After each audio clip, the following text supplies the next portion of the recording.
It is time. It is time to go live. Time to do the thing, as it were. Chat, hello? Are we here, chat? It is time to go live.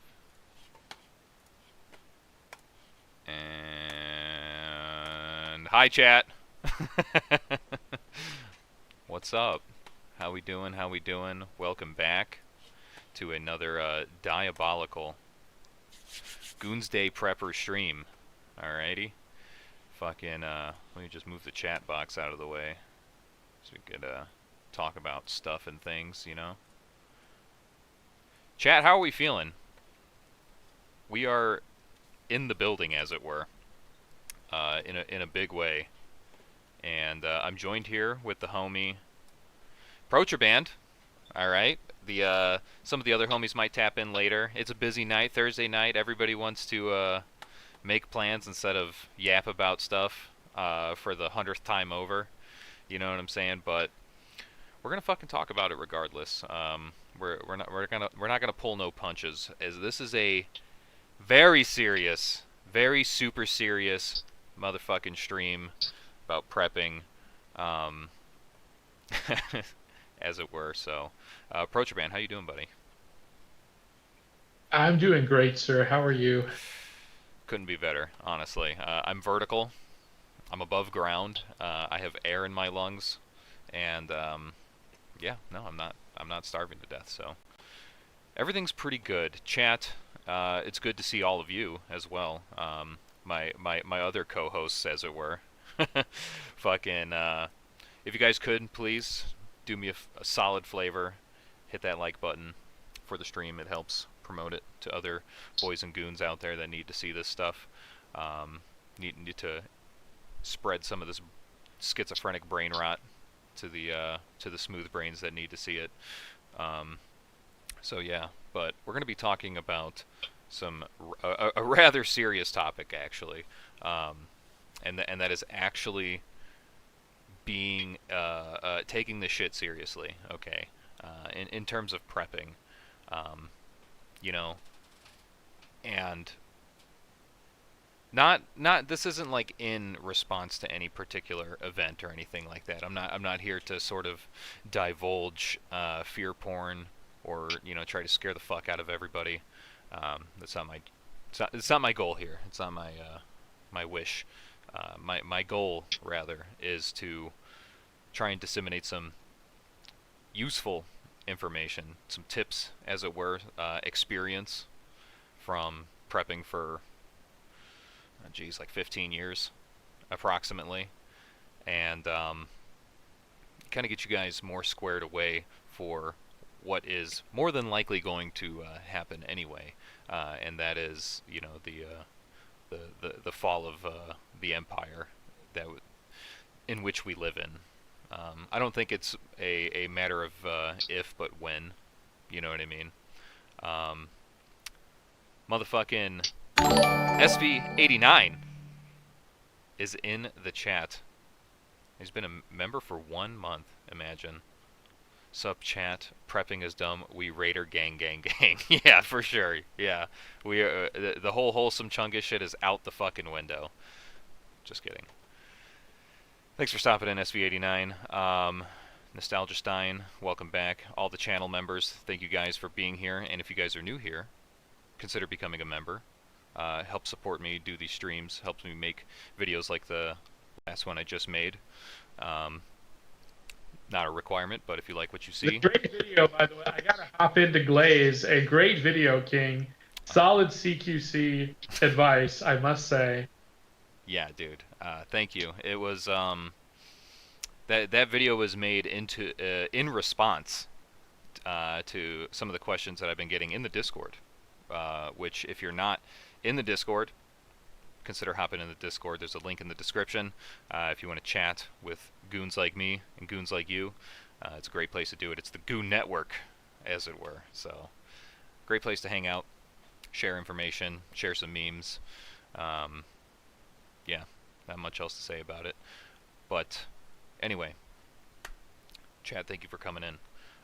Let's get right into it. Let's get started. You guys might see someone else hop in Some other people hop in later on. Bones and GWAT, they are a little tied up at the moment, but they may tap in later. So, you mean free for now? Brother, the Discord's always free, if that's what you're talking about.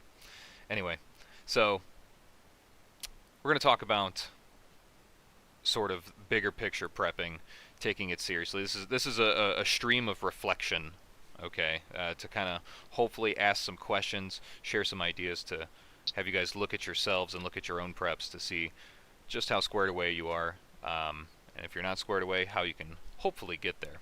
And the first topic here is the idea of prepping for longer than you think is normal. All cheeky, you're breaky. New nephew supporter. Thank you, brother. Thank you for supporting the fucking goon fucking network that we all belong to. Thank you so much for that. That's huge. Anyway, prepping for longer than what you think is necessary.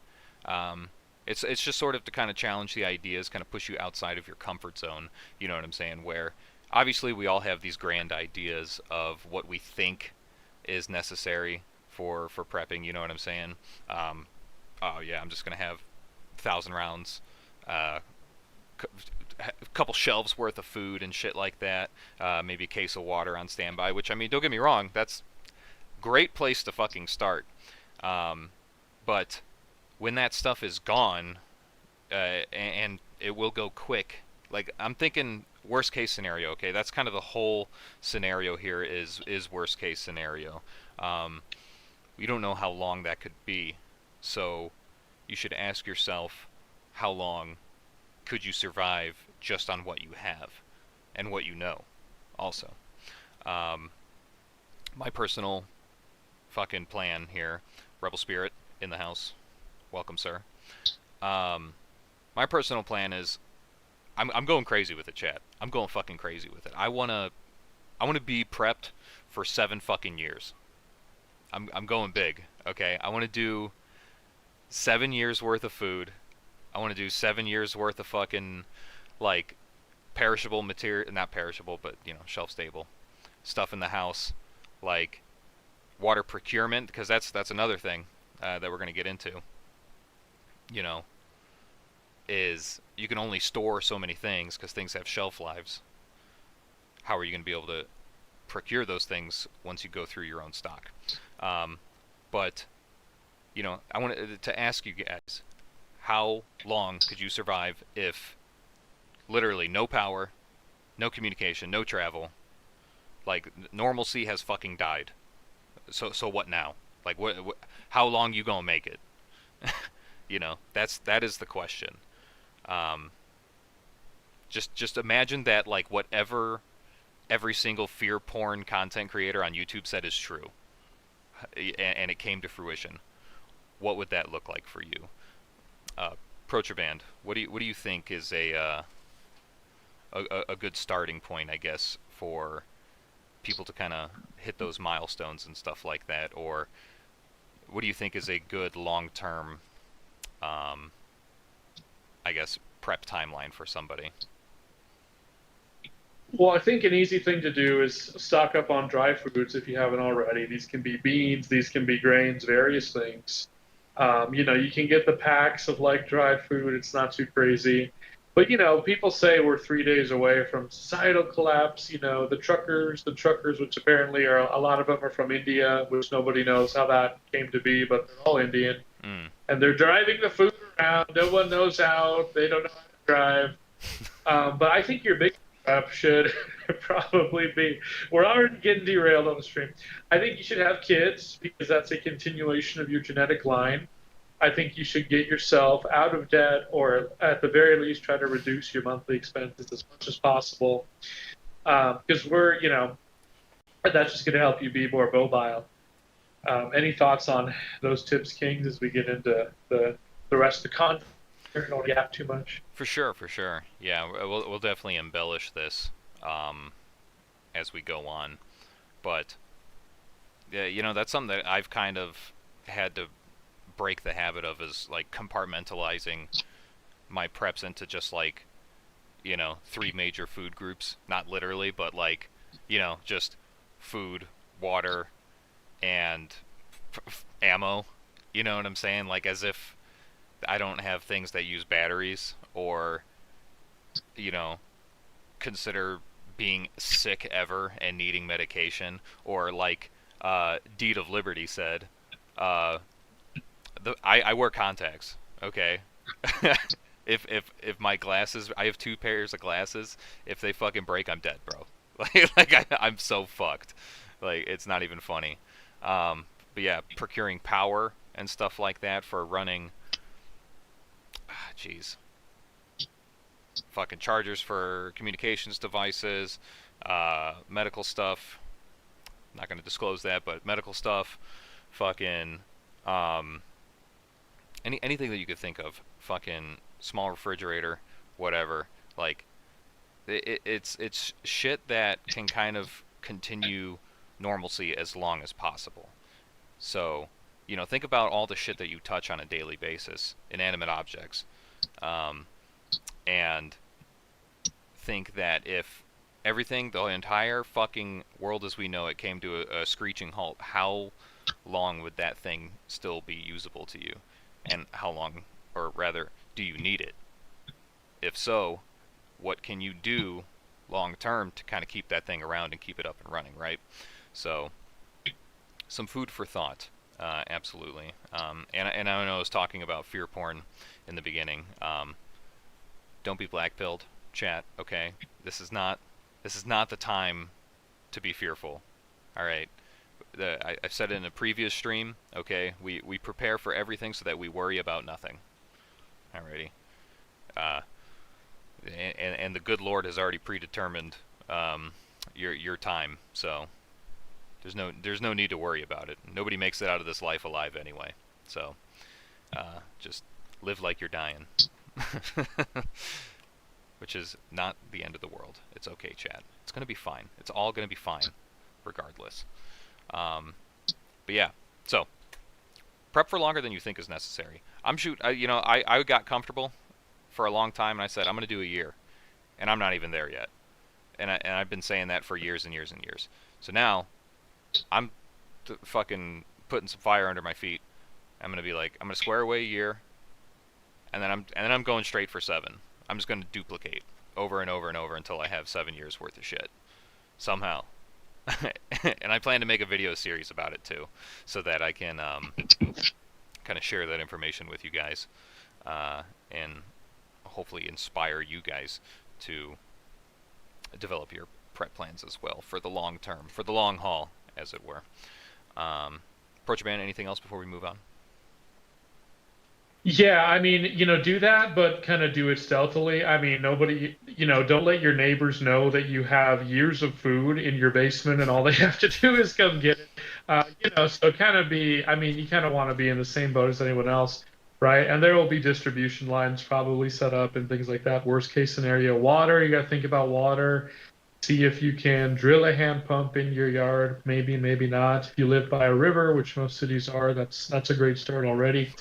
And then make sure to save all those edgy memes to your phone, guys, so you can still access them. When Print the them out, grid's put them in down, a we'll binder. have our yeah, put them, show them to people, print out the memes so we can preserve them. Great advice. Amen. Very good.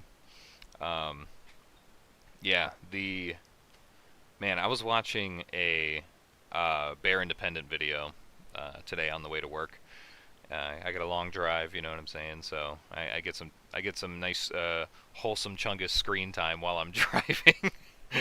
gotta get my dopamine rectangle in. And he actually had a really good video. Um, I think he titled it "We Gonna Die," uh, and really recommend it, guys. You should definitely go watch it. The dude's super smart. Love his content. Been watching him for a long time. But um, he talked about how the like infrastructure, the United States infrastructure as a whole, is basically like so finitely held together that like if we had a grid down situation that basically the water would stop running in like, what the fuck did he say, like 2 or 3 days or something like that, and like sewers would start to back up and shit like that. Fucking if wastewater plants couldn't operate as normal, like it would be kind of retarded, okay, for and good for a good while if that was the case. Um, and he said there's apparently only 5 people in the United States who know how to cold start the electrical grid for the United States. Like, so if we had a complete grid down situation, there's 5 fucking people that could fucking potentially get it back up, hopefully. As so, Yeah. yeah, I don't I like those odds, and if people think it might be being hyperbolic, I can tell you that, having talked to people who work in utilities, they will openly tell you how kind of shitty and unprotected our entire grid is. And so it's not to scare, but just like, yeah, maybe have a generator. They sell these plastic bags, which plastic probably has the estrogen, but you can put it in your bathtub, fill that up on a moment's notice. If the water shut off, right, and then we're all gonna feel why the Indians don't shower every day because we're gonna run out of water. We'll just deal with it, and we'll get wholesome Chungus gamer smell going on. But yeah, how do I fix the grid? day Nobody 39 into knows. Nobody knows. Goonsday. I got gamer gunk on me now. That's after way before 39. That's like day 3. Day That's day 1, brother. I got gamer gunk right now. Amen, brother. I'm already pre-gaming the grid going down. I've Oh got a yeah. few days head start. Oh Oh, yeah. no showering. But this was one of my old videos too. I told people, hey, maybe like, go get some cigarettes, go get some booze or whatever, so you can trade stuff with local people and just get like a huge fucking pack of Marlboro Reds or something, dude. And then you can trade those with all the tweakers and all the regular people. Mm. Whatever, so-called contraband items. I mean, that's an interesting way. I saw somebody said 32 gigs of spicy memes. How much can I get? Yeah, man, save media. I mean, that's like if the internet got shut off, you can't watch wholesome OG, wholesome Protraban. Save stuff for What to sure. do? That'll be valuable. What to do? That's something that I don't know. I often think about, mainly because I am severely artistic, but I think about like what the fuck am I gonna do for fun? You know what I mean? Like we are so fucking like glued to this thing. Like, you know what I'm saying? This is the source of happiness for most people for 8 hours a day. So, what, like, if I can't, I'd be thinking about, like, my time in the army and shit like that, where, I'd go and do, like, a 2 week long field problem and I couldn't have my phone or whatever. I was just like, how the fuck did I live, Yeah. bro? How did I live without Instagram, without fucking iPhoney? You know what I mean? Like, this shit was impossible. But you make do, but now you have this is the real blessing here, is that you have the time now to think about that shit and get it fucking squared away. Yeah, Nostalgia Stein board games, complex ones. You know what I'm saying? Yeah, you could play fucking what's that territory war game that everybody fucking plays. Board game. I can't remember what the fuck it's called. Anyway, Uh, I'm there's retarded. a lot of them. A lot of. Yeah. But yeah, fucking board games. You know what I mean? Fucking chat. Listen, if you fucking quick side tangent. SV89. Thank you, brother. He said include some antibiotics in your preps, like fish amoxicillin, or fish amoxicillin. Would suck to have years of food and stuff, but die from blood poisoning from a cut. Risk. Correct, chat. It's Risk. Thank you. That's the game I was thinking of. God, you guys are so smart. What would I do without you? Thank you for that, SV89. Also, guys, as you can see here in the bottom corner of the screen, Ko-Fi slash, or I'm sorry, yeah, Ko-Fi slash Uncle OG. YouTube is gay, and they take a lot of percentage of my donations. So if you guys want to donate over there, you can. You don't have to, but it's up to you if you feel like it. It's pretty easy. They use Apple Pay and shit like that too, so you don't even have to really make an account. But anyway, it's It's up to you. Don't give me any money unless you want to. Stop tipping baristas. Stop tipping local restaurants. Start tipping Uncle Ochi. Guys, Right. the entertainment Who's is putting in there. the time and the effort here to really push out a mediocre product? Obviously, it's me. You know what I'm saying? I'm doing my damnedest out here. All right, trying to give some slop for the masses. Dude, I'm pushing so hard right now. Dude. You were talking about gamer gunk smell. I wanted to share a meme with you guys. Um, this is an hold on. Discord. Yeah, there we go. Oh fuck, hold on. Oh my god, it's not gonna fucking work. Hold on. God, that made it worse. You're just gonna have to I take my saw that fucking one. word Yeah. for it. It says cocker and ball sticky, no shower since 2006. Alrighty. Chad, is this based? Is this natural living? That yeah. Is this achievable, Natty? Chat. Questions that we'll definitely tackle as we continue. So don't worry. Um. Yeah. Anyway, so getting back on topic here.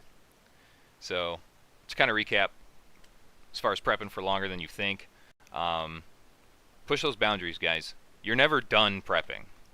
You know, like it's never over. It's you can stop prepping when you fucking die. Okay, and you should be like prepping for all that too. Because what if you're not around? Like more than likely, some of you guys have fucking, by the grace of God, have girlfriends, have wives, have children. What if you fucking drop dead? What is the plan now? Like, does your family know how to, you know, can food? Do they know how to procure fucking water? Do they know what to do if they go to turn on the faucet and it doesn't work? And it doesn't work for like 2 days, 3 days? Do they know how to like defend themselves? So that should be part of your prep plan also. Very serious shit. Um, on a real note, that shit needs to be part of your prep plan because, you might have the knowledge and the assets to be able to provide, but if you're unable to provide, then it's like, what then? Think about it. Think about that shit, chat. Push the boundaries. Prep for longer than what you think is comfortable for you, and don't stop there. Keep going. You can always make it better. You could always make it more secure. Yeah. Survive the tribulation. Endure until the end. Anyway, moving on. Pace plan. Okay. So the question is like, okay, so what now? How do I go about this? All right. I'm not sure where most of you guys are in your prepping journey, but I think a good way to sort of encapsulate, or rather split it up into tiers in terms of severity and preparations and shit like that, is to develop a pace plan. I made a video on it. It's one of my most unwatched videos on YouTube, even though I think is some of the best fucking information in terms of prepping and stuff like that. But that's fine. Whatever. We'll talk about it here. If you guys want, go watch it after this. But the pace plan, right? For guys that don't know, non-military guys, whatever, primary, alternate, contingency, emergency. It's an acronym. And how it's used for, at least in terms of prepping and stuff like that, how I utilize it, is your primary prep plan is sort of your day-to-day, right? That it's the most likely. It's what you're doing right now. It's your primary plan. And then it kind of look at it as yeah, sorry for the ear rape, guys. And then it sort of just increases in severity as the letters in the acronym go on. So, imagine emergency as sort of like worst case scenario. There's no going back. You are completely reliant on your own protection and sustainment. So, think of it that way. Asian Massage says, Uncle OG, your CQB vid was better than expected after watching a few streams. Thanks. I don't. Is that a compliment? Are you saying my streams suck? Sometimes I can cook, dude. All right, not all of them can be gems. There's a lot. There's a lot of gems in the coal, but you gotta look. Thanks, Asian. Appreciate it. Anyway. Cool.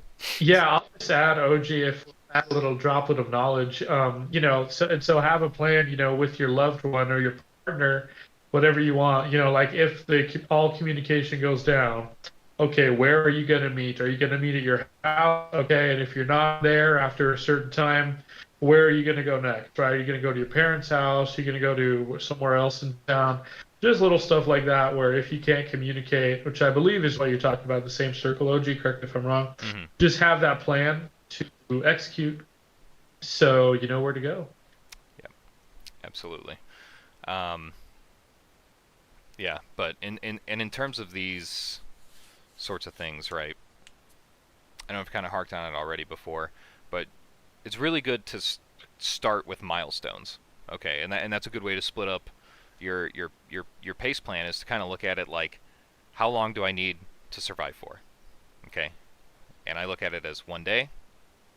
Obviously, that's like EDC shit, right? That's your primary plan. 1 day. I'm gonna carry an IFAC. I'm gonna carry a fucking a battery bank for my cell phone, so this shit doesn't die when I'm playing fucking Raid Shadow Legends all day at work, and it fucking dies on the way home, and I get into a massive 52 car pile up, and I can't call 911. You know what I mean? Fucking, because I'm watching Uncle OG streams while I'm driving. Fucking, I'm gonna carry a gun. I'm gonna train how to use it.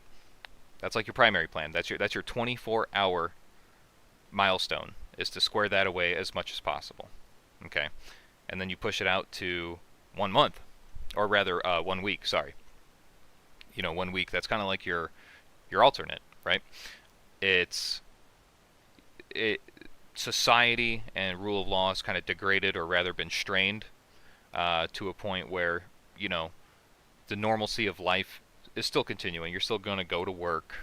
You got them bills to pay, but maybe things are a little bit more dangerous, perhaps. Some goods might not be, as easily available. Things like that, where you might not be able to resupply yourself for potentially a week plus at a time, right?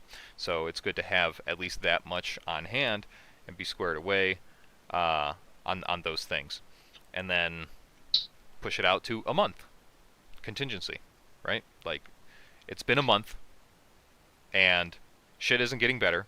This is where you would consider potentially leaving. Okay, and I talk about this in my video also, the pace plan for civilians. After about a month, me personally, I'm just like, okay, I've been getting my dick kicked in for 3 weeks now. I gotta go, dude. Like, I'm leaving. Like, you know what I'm saying? Like, I gotta hit up the Goon Squad, and we gotta go to Jeffrey's mom's basement. You know what I mean? Like, we gotta recollect ourselves and get squared away. So that and being able to sustain yourself that long, to where you could potentially get to that ulterior location, if necessary. It's not always necessary. Just want to clarify that. I think bugging out is kind of a crazy idea. Your house is kind of your castle, unless you live in a complete shithole, or like, something that's not super sustainable, like an apartment or something like that. Which, not harking on you if you do. I get it. I did that. I did that for a long time. It's okay, But you just have to plan accordingly, right? And then obviously emergency is we're fucked. We are not fucked, but we're completely fucked.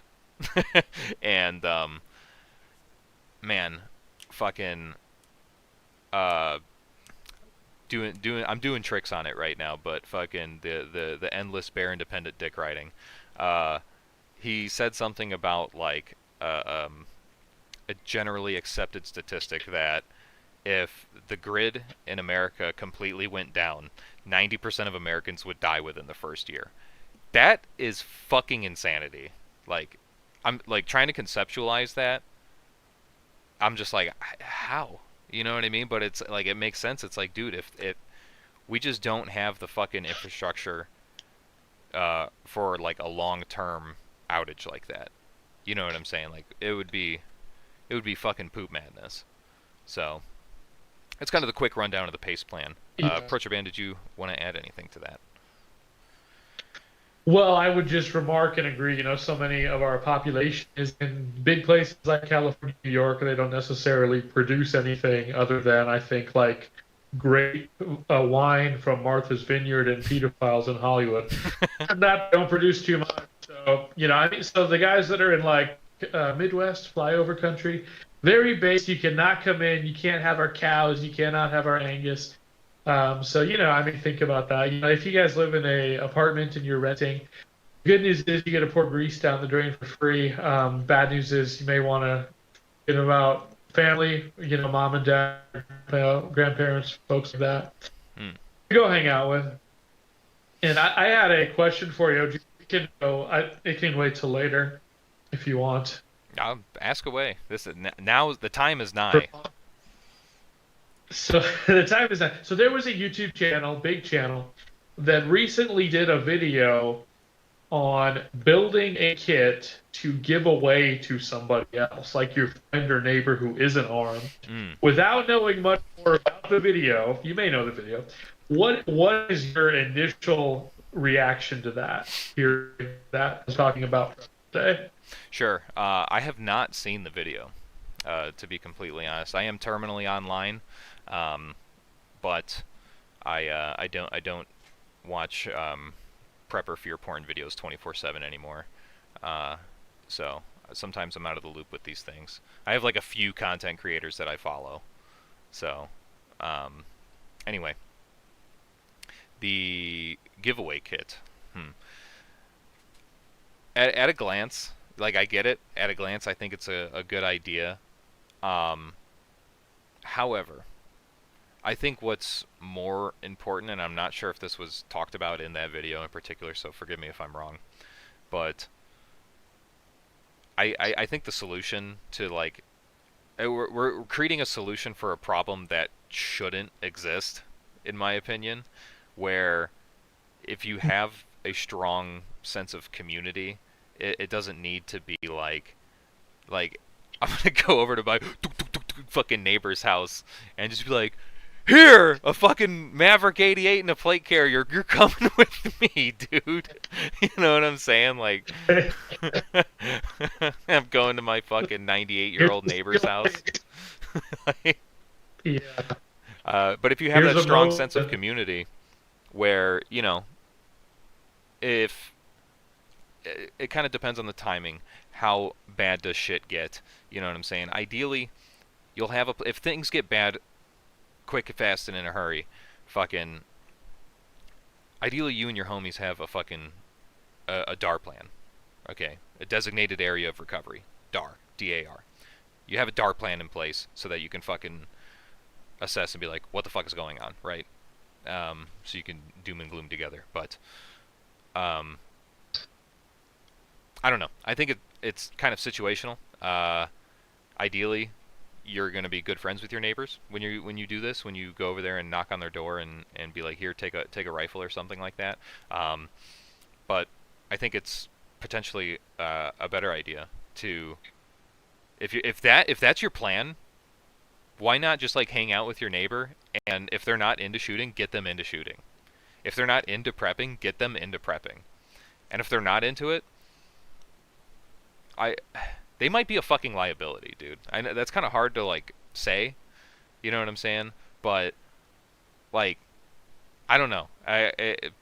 There you kind of have to you got to pick and choose your flock, you know what I'm saying? You got to be careful with who you associate with, and I mean somebody like that, it's I don't know. I wouldn't necessarily want to take on the liability of being like, I don't know who this person is necessarily, or even if I do know them, like if we're not remotely, hopefully we've had this conversation at least once to where it's like, hey, things are pretty bad, huh? Yeah, they are, and fucking, uh, hopefully they would kind of pull their head out of their ass and do some sort of prep work to get ready for it. But if that didn't happen, you know, I got a family to feed. I would love to take care of everybody if I could, but I don't live in a fucking goon dungeon compound yet, so like I'll do what I can, but I don't know. I'm not completely sold on the giveaway kit. Um, if anything, my giveaway kit is for my wife.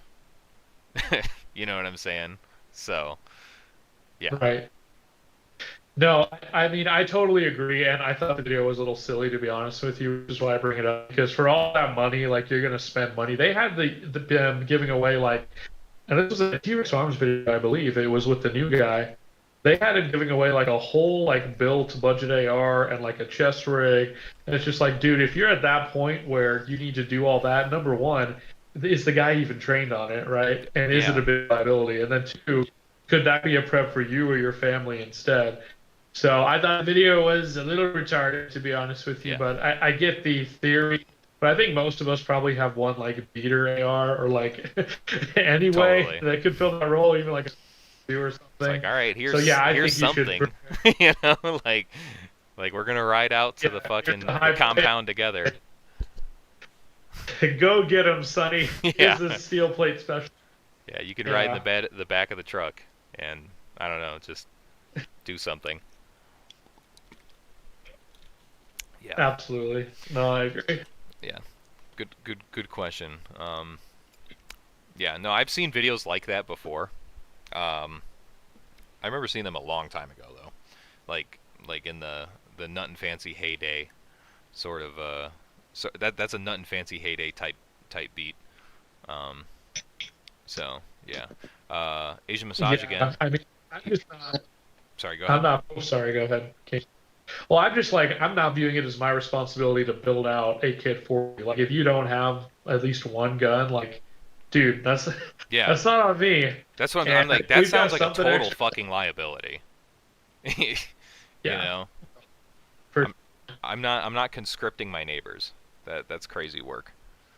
Um, Asian Massage Review says, Uncle OG, that was the perfect opportunity to give wifey that $55 PSGT I got her the other day. Yeah, straight up, dude. Fucking it. The cheap giveaway shit is like, which let's be honest, you bought it for yourself at one point and then you just held on to it and then you upgraded. But that's fine. You hold on to shit. But um, yeah, that straight back to the yeah, first point. Square your fucking family away. Because if you're down and out, then your family needs to be squared away too. Um, anyway, moving on. So, pace plan, just kind of a recap. Um, without completely explaining the whole video, um, go check out the video after this. It's on my channel. Pace plan for civilians. Fucking talking about sort of incrementally increasing the severity of shit hitting the fan. And it starts with, day to day in terms of EDC, and it continues out to potentially a year plus where, you know, acquiring, ascertaining goods, and managing perishable goods is sort of a daily occurrence, and there's no end in sight. So it goes from every day to literally end of the fucking world. Good video. But yeah, square yourselves away. 1 day, 1 week, 1 month, 1 year. You do that, I think you guys will be leagues above um, what most people prep for. Um, so kind of to move on. Let's talk about like how do we go about doing that, right? If we go, obviously day to day stuff is like, we know how to do that. Big deal, big whoop. I'm not really an EDC guy. Um, Mike Tango Whiskey. He's a much better EDC fella than me, um, and he makes tons of videos. Super smart guy. Like his stuff. Shameless plug. But to kind of get into the more austere sort of preps and stuff like that, let's look at it like this. What's going to kill you first, and then prep for that. So obviously, food and water. No water. Yeah, fucking water. Water will literally put you out of the fight. Sometimes within a day, like if depending on physical exertion and previous hydration. So water is huge. So when you're going through this pace plan, right? This 1 day, 1 week, 1 month, 1 year. Kind of check to if you want a checklist for yourself, like this is it. Okay, it's water, and it's food, it's medical, shelter, transportation, communication, and defense. Okay, see how defense like kind of comes last.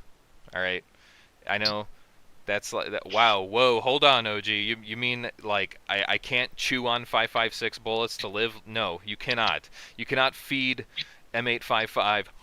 Oh yeah, you cannot feed M855 to your newborn infant. It's not going to happen. It will not fucking work. Don't ask me how I know. So, like, you go through that checklist, which again, water, food, medical, shelter, transportation, communication, defense. Go through that in order when you're going through your timeline, right? Obviously, fuck surviving for 1 day. I'm hungry. Go to McDonald's. Fucking, or don't actually. 1 week, having a week's worth of water, like what does that look like? It's a gallon of water a day. Okay. And a good way to square that away, what I've personally done for storing water is kind of a pain in the ass, but I did it when I lived in an apartment, so there's kind of no excuse for anybody here. You know what I'm saying? Like I lived in a 2-bedroom apartment quite some time ago, and I was able to store 2 months worth of water for me and my wife. Like it's possible. You could do it, chat. And I just use aquatainers, the 7-gallon shits, because a gallon per day is sort of the standard for me. Some people will say more because they're like, oh yeah, you're gonna be fucking, you got to be doing hygiene and fucking washing dishes and dude, cocker and ball sticky. No shower since 2006. I got gamer gunk from head to toe. I'm not taking a shower if the water turns off for a fucking week. Alright? Like, I'm just gonna raw dog it. I don't fucking care. Hygiene is super important, chat. Don't get me wrong, okay? Don't die to a staph infection that started in your leg and traveled up your fucking bloodstream to your heart and fucking killed you. That's a fucking real thing that can happen from poor hygiene. That took many monkey men out in 10,000 BC. Trust me. I was there for it. So, water, in terms, start with a gallon per day. Okay, if it's a week, it's 7. Holy shit, right? If it's a month, 30 gallons. All right? If fucking so on and so on. I don't think I need to reiterate. Food gets a little bit more difficult because, like water, it is super fucking bulky and also expensive. Storing water is easy. This is a video that I'm actually planning on making relatively soon, and it's everything you need to know about SHTF water treatment in 5 minutes. I have the whole script written, everything. I just got to make it. I just got to record it. But in terms of storing water, luckily, in the modern era, the water that comes out of your sink is super shelf stable, believe it or not. Like, you don't have to do anything to it. If you clean the inside of one of those aquatainers with a little bit of water and bleach, rinse it out real good, and you just fill it up with fucking tap water, it will stay good for, what was it, like 6 months or something like that without a stabilizer. Just seal it up good and keep it out of sunlight. It will stay drinkable for 6 fucking months, dude. That's huge. That's a week's worth of water to start with. One aquatainer that is good for 6 months. And all you got to do to redo it, pour it out, rinse it out, water and fucking bleach, fill it back up. Easy mode. So, Yeah, I'm unaware of the size of the typical bathtub. Maybe some autists can find that out for us. But yeah, that's another easy one. Because yeah, no, the dude wipes, stock up on dude wipes, bros, with your Black Rifle coffee. You know, that was kind of a joke. But baby wipes are actually really good. You know, you just do a little click. It's like that's your shower yeah, when you're out in the woods, and it can be your shower when you're saving water too. So correct. Yeah. Try not to waste that water. If the shit actually turns off, I mean, you're gonna be like, damn. Like, you're gonna be looking at your water and you're gonna be feeling real fucking insecure about how much water you have. Um, yeah, everybody's talking about fucking ulterior ways to take showers. We got rainwater. We got river baths out here. Save the wet naps from fried chicken and rib places give out. um, you know, our founding father Ben Franklin yep. would famously strip nude and take sun baths just to air it all out, air the Oh my boys God, out yeah. there. He So would sun bleach his asshole in the I don't know bright if he did sun. that, but he was very wise about women as well, and you know he would just Dude, could you you know use imagine? that sun. To dry. Could you imagine fucking fucking Ben Franklin just ass naked out on his property, just like dude. I could. I mean, that's what I see every night in the mirror. I'm getting Oh my haunted God. mirror. But no, it's very good. People are saying do the gravel shit for cleaning water. Yeah, that's a great one. That's a Yeah, great the one as well. sediment, the natural sediment filter system. That's um that's a good one. I have that'll be in the video. I will be talking about that. Um, I also have a build from a very slept on. I'm actually going to bring it up because this is good information to share with you guys now. Um, while it's fresh in my mind, I'll tell you. It is how to build a man-portable distiller. See, Tim Mooney, you're ahead. You're ahead of the game. Um, let's see here. People are starting to see the spread eagle finally. Um, let's see here. It's Distiller. quite to see the stream there. Bones is gonna look at that and say, "Whoa, what happened?"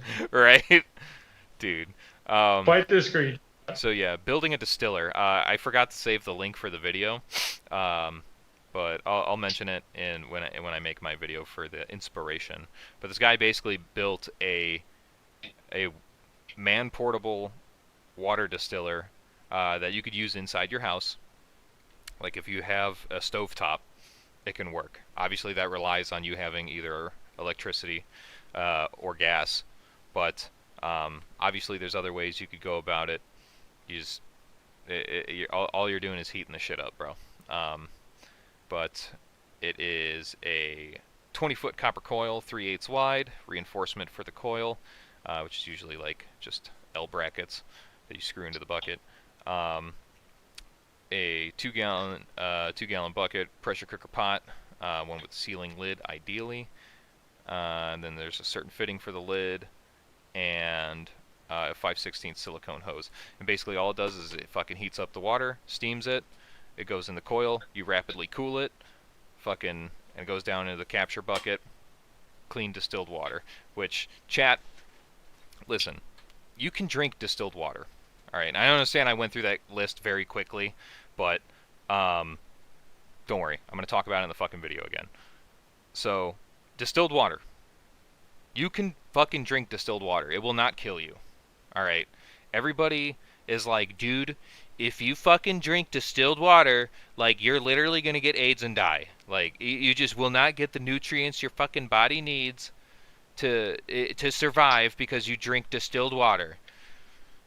Like, that may be true if you, like, live in, like, sub-Saharan Africa and you eat, like, 100 calories a day for, like, weeks and weeks and weeks on end, and you don't get any fucking nutrients whatsoever, yeah, then that might be the case. But you get like people are like, oh, like Pro Japan. I don't know if you remember this, but like back in the day, like when old prepper videos and shit like that, they'd be like, yeah, you gotta add fucking pink Himalayan salt to the water so that you can add the nutrients back into the water before you drink it, so that the water will not kill you when you drink it. Because otherwise, you drink this water, it will fucking kill you, man. It will fucking kill you. You gotta put the pink Himalayan salt in that water.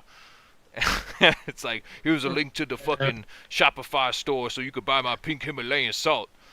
And it's just like some absurdly expensive shit, and it's just like, well, you can't buy that one, you gotta buy this one. It's so fucking dumb. I hate it. Anyway, that shit is fundamentally not true. A simple Google search will show you that the amount of nutrients, like minerals, that you get from water is like 3% of an entire like diet. Your entire daily diet, you only get 3% of your minerals from fucking water. And imagine, if you're drinking the right amount of water per day, which is about a gallon, like, how much are you fucking missing out on? Just eat. Eat food, and you'll be fine. Take a fucking multivitamin. You'll be fine. Just had to say that. Yeah, I love distilled water because there's no chemicals in it. I can feel myself becoming giga straight when I drink distilled Love water me some because plastic. there's no fluoride. No, but you guys gotta have dental hygiene is actually a good point. Yeah, no, get the iodized salt too. That's another good one. The iodine, very good for you. Helps prevent lots of things. But yeah, you have a mixed diet to get those nutrients that Unk was talking about here. So you guys got to make sure you have your vitamin C. A lot of reasons for that one. Yep. But yeah, make sure. Now is the time you guys should be like beef maxing and enjoying like meat and going to the gym and working on all that because we're in like kind of technically the good times, although some would argue about that. But yeah, now's the time to take care of yourself and be nutrient and nutrition maxing for sure. Straight up. Fucking. So yeah, that was a big spiel about water killing you first, because it's true. It will kill you first. So square that away, but luckily it's a pretty easy solution. Once you get into procurement, then it kind of becomes a little bit more difficult, and that's the main topic of the 5-minute water video that I'm going to make soon. Procurement is hard. Okay, in most places, like in Middle America, where I live, it's a lot of agriculture here. So like, yes, there is bodies of water and stuff like that, but like if I go to a fucking irrigation ditch or a pond, in a rural area, more than likely than not, that is going to have a substantial amount of fucking pesticides and shit in it, and that shit will 100% nay your ass into the ground. Like, you'll be brain dead. It'll fucking kill you. Worse than Tylenol ever will. So, like, you being able, but which is not like, it's not the end of the world. Okay, like you could theoretically use that water, but just understand like the proper treatment methods for it. Like, you can't, your fucking $40 what's it called, the little filters, the Sawyer filters, your little, A life straw. yeah, Life straws, Sawyer filters, shit like that, those are great, Right now. okay, but they don't filter out chemicals. They don't fucking remove viruses even. You know what I'm saying? Like, they don't remove heavy metals. So a lot of the shit that's in the water that's found in most like water streams and shit like that in America, save for like the Rockies and like the Appalachian Mountains and the higher altitudes, like most of the water here that's on the ground will fucking kill you. In more ways than just like Giardia. Yeah, yeah, Life straw is trash. Correct. No, it's ass. Not all Sawyers have the charcoal filter. They have an attachment for it, to my knowledge, unless There's some crazy new development in the land of Sawyer. Oh yes, the life straw. This man is prepared for the end of Dude, days. what the fuck? I just got the life straw out. Who's shit talking the life straw, dude? Yeah, really, right What in the front of my fuck, life dude? straw. Just the wholesome Chungus apocalypse. I'm gonna survive with my life straw, and now people are talking shit. Yeah, No, dude. I think if you get laid out from bad water, my hot take is that you probably deserved it. I mean, we have delicious clean water up here. Like, if your body can't handle a little bit of bacteria, probably not going to make it very far anyway. So that's my scalding take for the day. But no, we have delicious water, the best water. If you guys are in the city, I feel you. You can't usually drink it off your roof because the charcoal, the chemicals, the oil. You need like a tin or like a copper roof or some crazy shit to be able to do that. Mm, So yeah, water's a tough one. yeah.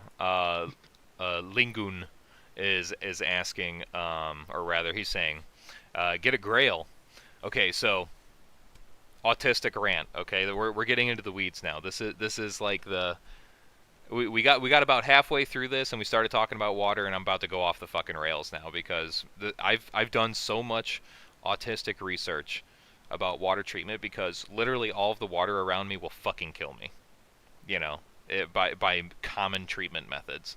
So I'm like, what do I do? You know what I mean? So um, It sounds suboptimal, I have to say. it is suboptimal. It's really bad. That's why I started storing water because I'm like I can't just go outside and fucking life straw a puddle on the ground, a rainbow puddle, and be okay. You know what I mean? So That's good. I'm looking for the puddles.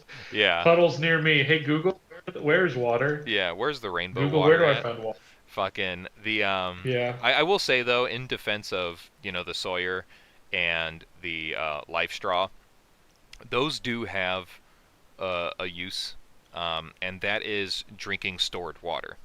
Which sounds crazy, right? Because you're like, well, what the fuck? I've already like stored it. It's treated already.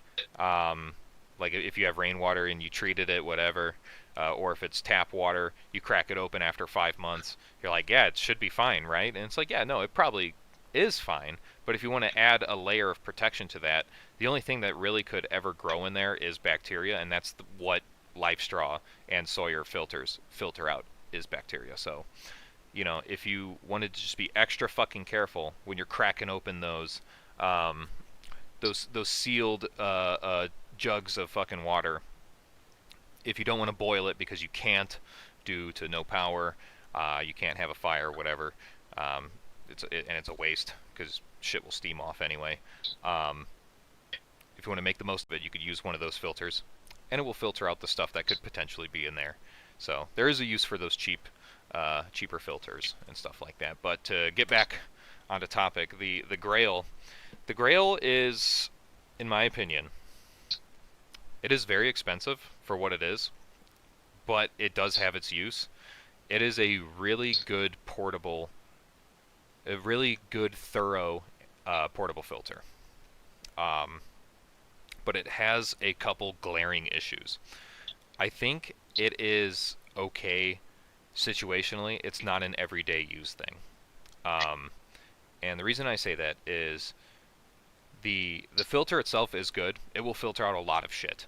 It will reduce chemicals in water, like pesticides and stuff like that. Um, it will filter out viruses. It will filter out heavy metals, or at least reduce them. Um, Keyword reduce. It doesn't completely remove them. Um, which a little bit of it, that's why I'm saying situational. It's not an everyday thing. Like if your Grail is your number one choice, like you're still drinking lead water, if that's where you're sourcing your water from, or you're still drinking pesticide water if that's where you're sourcing it from. So sourcing is kind of a big thing, but without going into another big side tangent, um, the Grail, it's good because it does reduce and or filter out a lot of stuff, but um, the issue with it is there's no clear indicator when the filter stops being 100% effective. That's a glaring issue that I have with it that I cannot fuck with. Because it's like, if I'm using it for that purpose, because like think of it for me, like I'm treating every water like it's a fucking oil slag basically, like you know what I mean, like that's what I have to try and clean up to drink. And T Swift Bones is going to possibly be here later. He's a little busy. Um, fucking the Can Grail. we say what he's doing, Sorry. or do we not want to have? Can we say what he's doing, or is that Out of not respect for like? his privacy, I'm not That's gonna like say. okay. I will never say what Bones is doing. He's a great guy, All right. great man. Yeah, he's a little tied up right now. Hopefully not literally. Anyway, Bo, right? so Jizz my the pants. the Grail. Um, there's no indicator for when it stops being 100% effective. It will kind of continue to wane off. Obviously, it says it like it can filter out like 300 gallons or something like that, or 300 containers worth of water. Um, yeah, he's finally doing the laundry that's in that hamper in the background. That thing fucking. I've never seen that thing move, dude. Oh my god. Hot Tent and Vegger says, "OG, if you actually, if you had a Grail, you would know that it gets harder to press." Yes, that's true because the filter does get more clogged. I know that, but you know, it still doesn't change the fact that if you're sourcing your water from a questionable location, which for me is a lot of locations are questionable. You know, after that like 200th fucking push, you know, it's like, am I applying the same amount of pressure every single fucking time so that there's enough time exposure of the water to the membrane and the charcoal inside the filter? How do I know that it's getting good surface contact inside the filter, regardless of how hard or how fast I'm pushing it? Fucking, you know, like that's what I'm saying. It's not. I'm not saying it's a fucking bad product. I'm just saying it's not like the one-stop shop, end-all be-all. This is the good one. This is it, chat. Just buy a Grail. That's all you fucking need. There's no other reason to research or do anything else. Like, no, I'm telling you, I've done a ton of research. Carry a spare filter. Yes, you should. Yes, absolutely you should. Listen, I'm not attacking your fucking Grail filter. Calm down. All right? Like this is not a personal attack on Grail. Okay? I'm just saying they are a good product, but they have some issues that you need to be aware of. If you want to neglect them, that is totally your call. It's not up to me to decide that for you, but I am telling you that there is a fucking like something that you should, in my opinion, be aware of with them, and that is you don't exactly know when the filter starts to go bad. Obviously, there's a recommendation of like 300 presses or something like that, but that doesn't necessarily take into account where you're sourcing the fucking filter from, how fast the filter is getting clogged, how much pressure you're putting on the fucking the reservoir, for the dirty water reservoir. Like, you know what I'm saying? Like, there's a lot of unanswered questions and variables that like we just don't know. Okay, so I'm not saying it's a bad fucking thing. I'm just saying it's not the end all be all.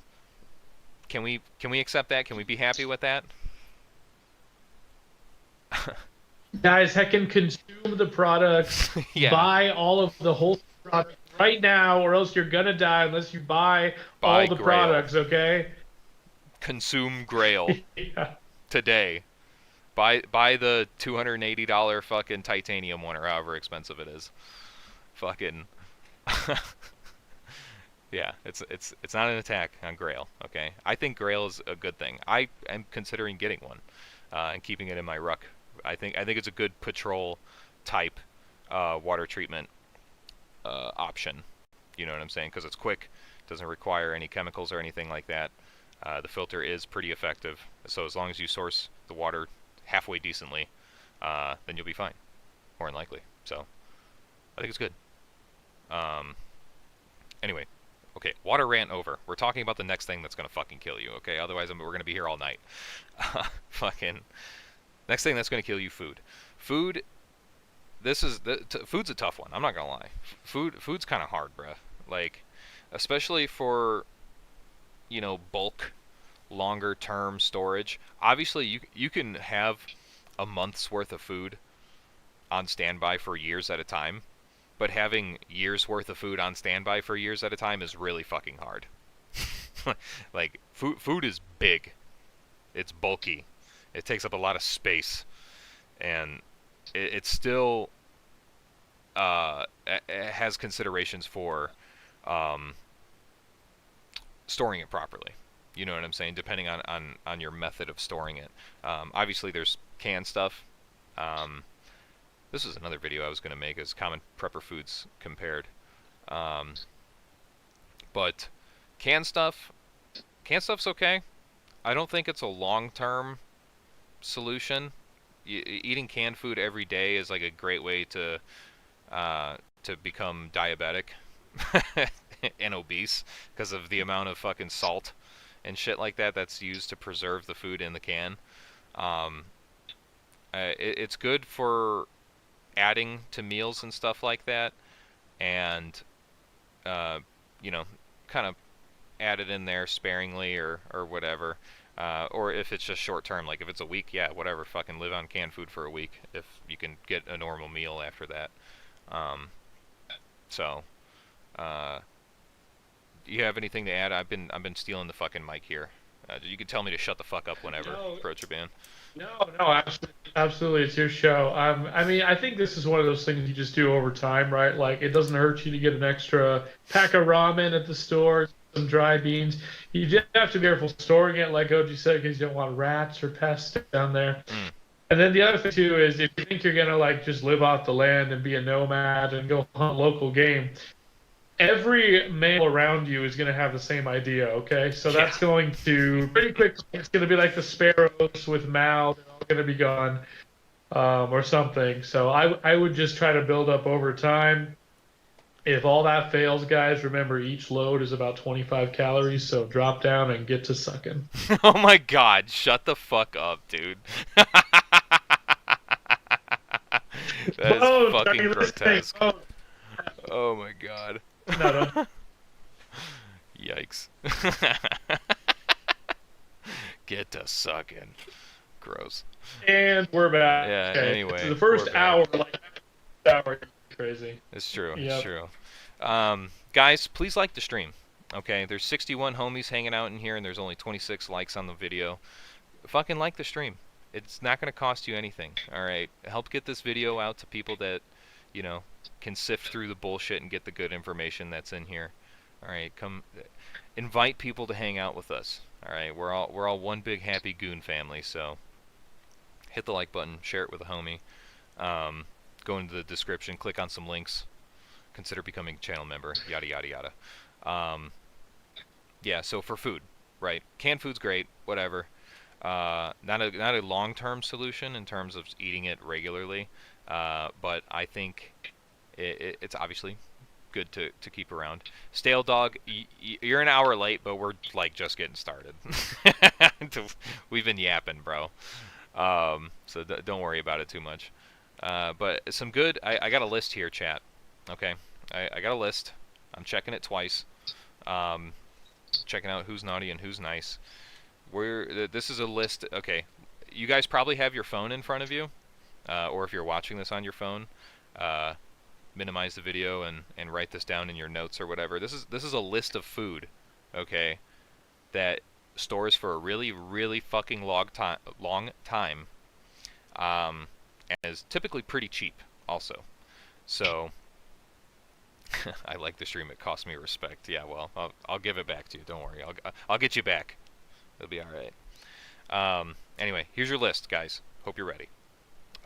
Powdered milk. Great. Nutrient dense. Fucking. You just got to be careful with moisture, obviously. You'll be good. Yeah, multiple people saying honey. Honey's on the list, all right? So honey, it never expires. All right? It's good shit. Definitely have some honey on standby. Also good for allergies too if you could find local honey. Dehydrated fruit and vegetables. If you have a dehydrator, dude, oh my god, I'm buying one. I'm buying a fucking dehydrator like as soon as possible because being able to dehydrate food is fucking awesome. Mercenary, joining the Goon Squad. Thank you, brother. Big supporter in the chat. You a real one. Appreciate it. We love you long time. Freeze-dried cheese. Freeze-dried anything, really. But you can freeze-dry cheese, and it will retain its nutritional value. All these foods are meant to be like either calorically dense or nutrient rich, just so you know. Obviously, powdered milk, dehydrated fruit and vegetables, freeze-dried cheese. Off to a good start, right? Honey. Yes, I'm getting the fucking salt. Just wait, guys. Wait. Rye and wheat. Okay. Shit to make bread. Chat. Listen, chat. We need to learn how to make bread. Alright. Like, I know that don't sound sexy, that don't sound fun, but bread is how we as a species like survived. Like it's what like we stopped being monkeys and we were just like, ah yes, bread. and then we built rocket ships and shit. Like that was the natural progression. All right. So, learn how to make fucking bread. Yes, flour. That's basically what I'm saying. Rye and wheat. The thing with flour though, I think, is that it can have an issue with a certain type of mite or flea that can infest in the flour and fucking spoil it. So that's why the idea to have rye or wheat on hand is so that you can just grind it down and make the flour yourself. I think if you have wheat berries, it's like, what the fuck is it? God, I'm gonna fuck this number up. It's like 22 ounces will make a loaf of bread or some shit like that of wheat berries, and you can have them dehydrated or whatever. So that's why, yeah, flour's cool, but flour can spoil if the fucking pests get into it, dude. Like if you buy it from the store, like yeah, it could theoretically keep for a long time, but it's just like you don't know if them little cocksuckers are in there. You know what I'm saying? It's not bad that they're in there, but it's bad once they start feeding on it for so long that it spoils the flour. So you got to be careful with that. That's why flour is kind of like, you know, if you're going long term. Shorter term, not a bad idea. Just have flour. Pasta, obviously, pasta don't expire. Just don't let it spoil. It's really fucking hard to do. Motherfucking beans. All right, chat. We need to have some beans up in the fucking house. These motherfuckers eating beans and shit. Learn how to make beans, like dry beans. A lot of people just throw that shit in the fucking hot water and just try to cook it, and they're like, why is it fucking still hard? I boiled it for like 3 fucking hours. You know what I'm saying? Like you have to soak it, chat. You have to soak your beans before you cook it. So anyway, yeah, start storing beans. Super cheap, and they keep for a super long time. I put flour outside for a week at 0 degrees Fahrenheit, and it handles any bugs. Yeah, that's fairly good. Yeah, but depending on where you live, that's only like 3 months out of the year if you're lucky. But yeah, that's not bad. But yeah, pasta's super easy to make.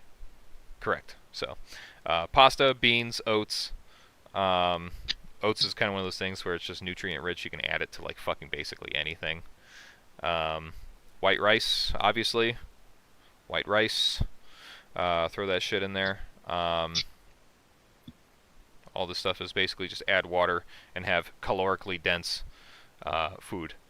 Liquor. I like the way you think, brother. Yeah, have some fucking liquor on hand. That's I ain't playing board games, bro. We're talking about defeating boredom in the end of the world. I'm getting hammered every day. All right. I'm getting hammered till it's over.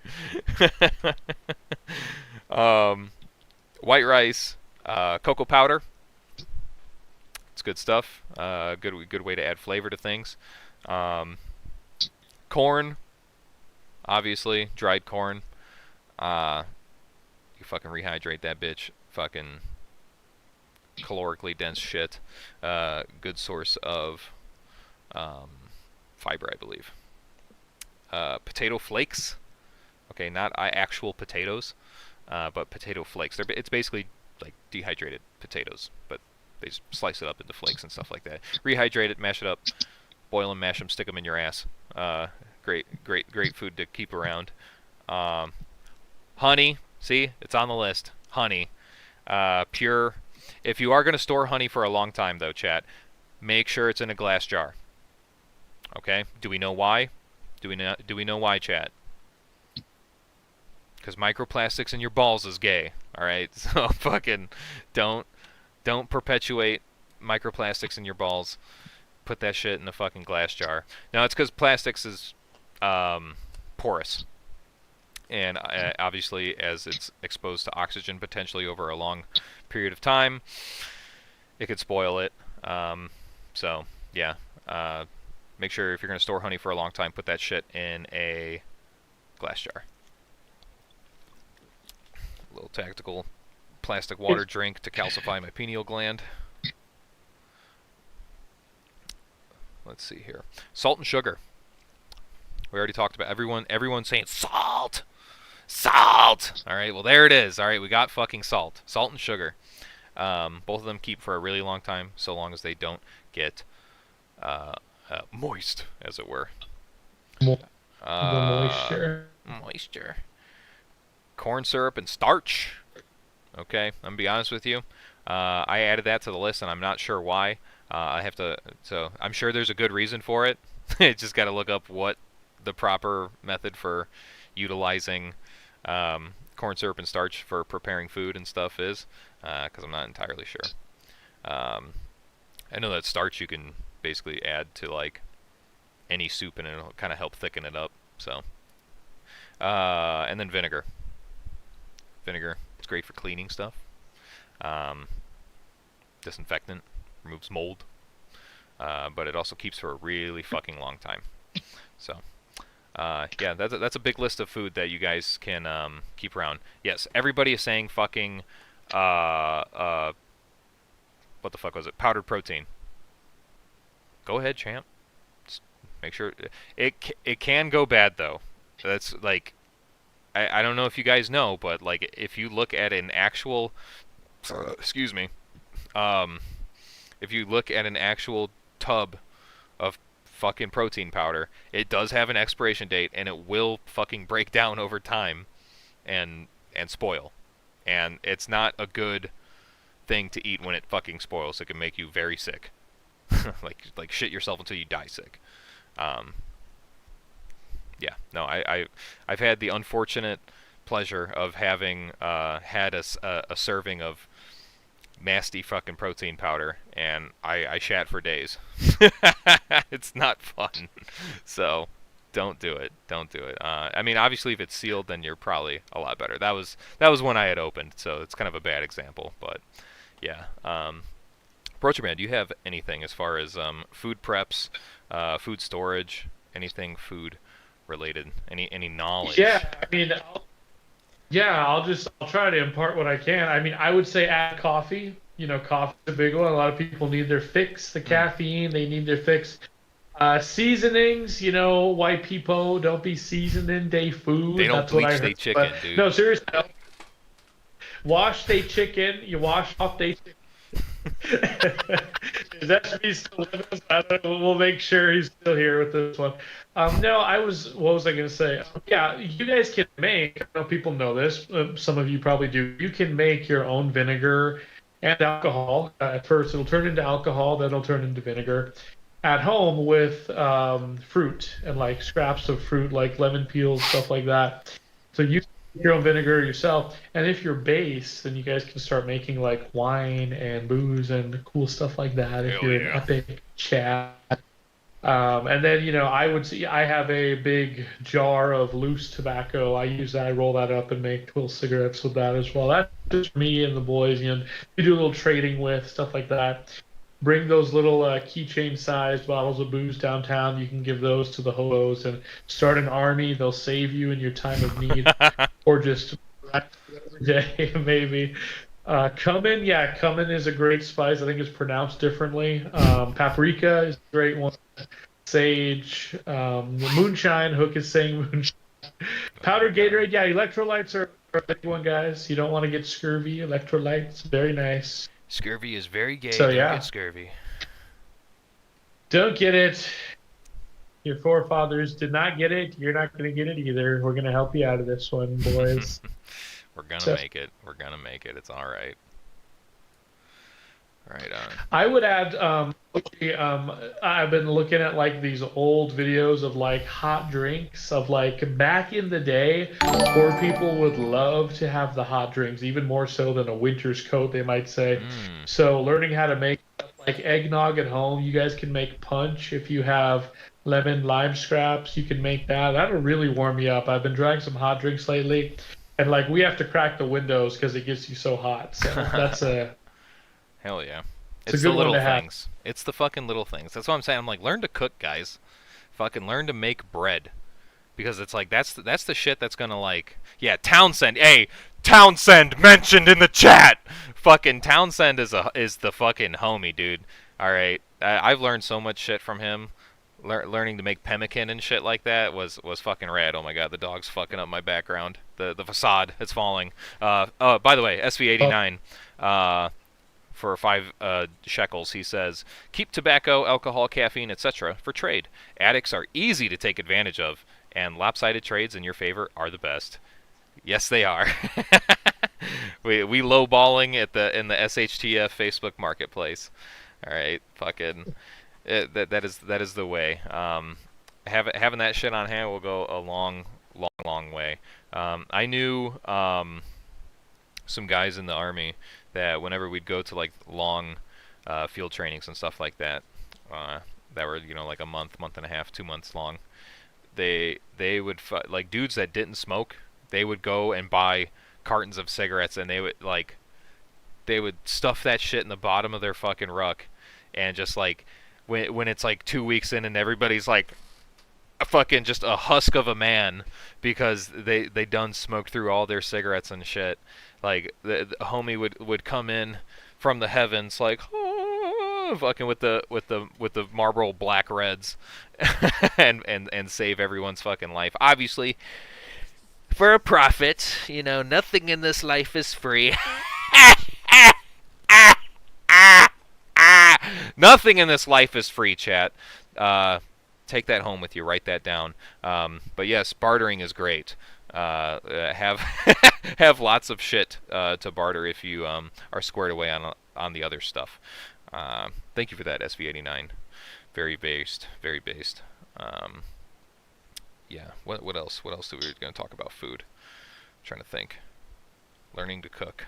That was another one I was talking about. Fucking Townsend mentioned. Yeah. No, I mean, if you're that's the thing. Yes, that's what I was gonna say. If you're gonna store this fucking food, chat, like you need to know how to fucking prepare it and cook it. I think that kind of goes without saying, but like you'd be surprised. You know what I'm saying? Like people buy the shit, they consume, they fucking consume, and they just don't do anything with it. You know what I'm saying? Like they're just like, all right, I bought the thing, I guess I'm good. You know what I mean? And then they're like, damn, these beans are inedible, and I'm starving. You know? Like, damn. Power outage got hands. yeah, literally, grid down got hands, dude. So, like, if you're gonna have the shit, you need to like also know how to properly prepare it. So, yeah, food. In terms of longer term storage stuff, yeah, we talked about it. Cans great, short term MREs, they last a good while. MREs are great. That's a good one I want to talk about. Chat, I'm gonna let y'all in a little secret, okay? Come here. MREs, like regular MREs. I'm gonna be honest. I'm gonna keep it $1.50 with you, chat. Regular MREs, they're kind of fucking shitty. I don't like them. I don't like regular MREs. I think the better option, chat, is humanitarian daily aid rations. HDRs. Humanitarian daily rations. Alright. They're much cheaper. They're very calorically dense. Each bag is the size of an MRE, but it's a day's worth of fucking food. And they're cheap! They're way cheaper. They're fucking way cheaper. A box of 10, okay, is like $35. That's 10 days worth of food. Like, granted, okay, like MREs, if you eat three of them in a day, oh my god, I just gave myself a Charlie horse. Fuck. If you eat three of them in a day, uh, you're gonna get more calories out of it. But 3 calories, or I'm sorry, 3 MREs is really fucking bulky to eat for a day. I'm gonna stand up for a sec. Just gave myself a fucking hamstring Charlie horse. We're up here now, chat. So, anyway, this is the Dugan Ashley angle. Um, the MREs, Streaming is a hard job. it's yeah, I'm getting physically strained from streaming, chat. So forgive me. I flexed my leg wrong, and now I can't sit down for a minute. So we're gonna continue to stream like this. Shout out to the Uncle OG ceiling. So Yeah. anyway, humanitarian daily humanitarian daily rations. They are much cheaper. They're calorically dense. You can have one bag per day and still get, like, I think 2,600 calories out of it, which is not great. But if you're supplementing other stuff in there, like snacks and shit, you'll be able to get your caloric intake for the day. So that's what I'm saying. I'm like, it's good for like a short-term solution. You know what I mean? But you got to be careful not starving yourself from those calories for too long. You don't want to be in a deficit for too long. Like for me, I'm a big chungus man, okay? Some people think that I'm like a petite little boy, but indeed I am a large fat man. And my caloric intake is 3,300 per day, and that's maintenance, okay? That's not me doing high-speed prepper, door-kicking shit, pulling hamstrings, you know what I'm saying? Like, this is regular shit per day. Like, I wake up and I do moderate exercise. It's 3,300 calories per day. So, you know, obviously that extra 700 calories is going to have to come from somewhere, right? If I'm just eating or relying on one HDR meal per day. So it's just something to consideration for a plan. You know what I'm saying? Like for a short term field ops, whatever, it's good. It's not a big deal. But if you're going to be living on the shit, which I don't necessarily recommend because a lot of preservatives, you know what I'm saying? Like the idea is that you should be trying to eat real food. You know what I'm saying? You should try to want to eat real food. You know what I'm saying? That's a better option, chat. You know what I'm saying? So, hold on, we got a dono. $2. Buy some bananas. Why? Because I got a fucking a Charlie horse.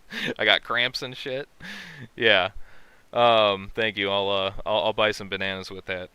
I was also like spending all day on a ladder at work, so my legs are a little fucked up, chat. I'm sorry. Uncle OG, you aren't fat. You are short for your weight. That's good. Yeah, I certainly hope so. Anyway, thank you for that donation. Very cool, very based. Let me like that.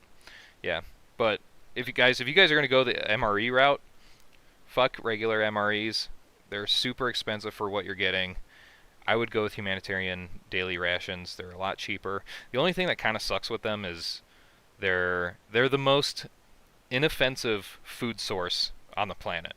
Okay, they're meant to be distributed anywhere in the world and be able to be eaten by anybody from a cultural standpoint and a health standpoint. So, can be a good thing. It could literally be a good thing depending on how you look at it. Like if you want to look at it as a bartering option too, because HDRs are they're vegetarian.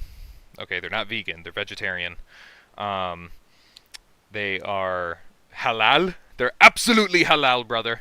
They're kosher. They're fucking kosher. they're 100% kosher. And I don't think they have any of the major allergens in them. So like nuts, eggs.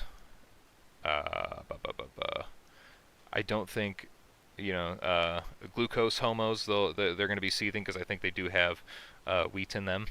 But correct me if I'm wrong. But yeah, they're basically like very, very inoffensive food, but they do taste pretty good. They do taste pretty good. I've been eating them for my trainings that I have and stuff like that pretty regularly for the last year or so. Highly recommend them. You can get them on fucking Amazon and shit like that. They're good. Just make sure when you're buying the stuff that you don't buy one that's like super close to expiration. They do obviously still have a shelf life. The MREs don't last forever. Okay, like I understand some people crack open MREs that are like 80 fucking years old and they're like, yeah, it's good. Yeah, like fucking don't. You're not that guy, pal. Don't take that risk. All right, I think I can sit down now. I don't think I have to worry about my leg exploding. Ugh, God, that fucking hurt. Anyway, let's get back to business here. Money shot. All right, so um, OG, if I may, you guys can cook meat and then preserve it in fat. Fat lard is actually a great preservative. So you can cook hella meat ahead of time and then just can it. Ask your wife to get into canning if you don't want to do it. She'll love it. She'll say, "Oh, I'll be the best canner." hmm, You know, I have to help her, but it's all good. But yeah, that's one. yes, get the old lady involved, man. Because I know for a fact I hate cooking. All right, I'm gonna rely on my wife so much to cook at during the Great Tribulation, because it's just like I'm like, look, I'm sorry, I'm you're the brains, I'm the brawn, you know what I mean?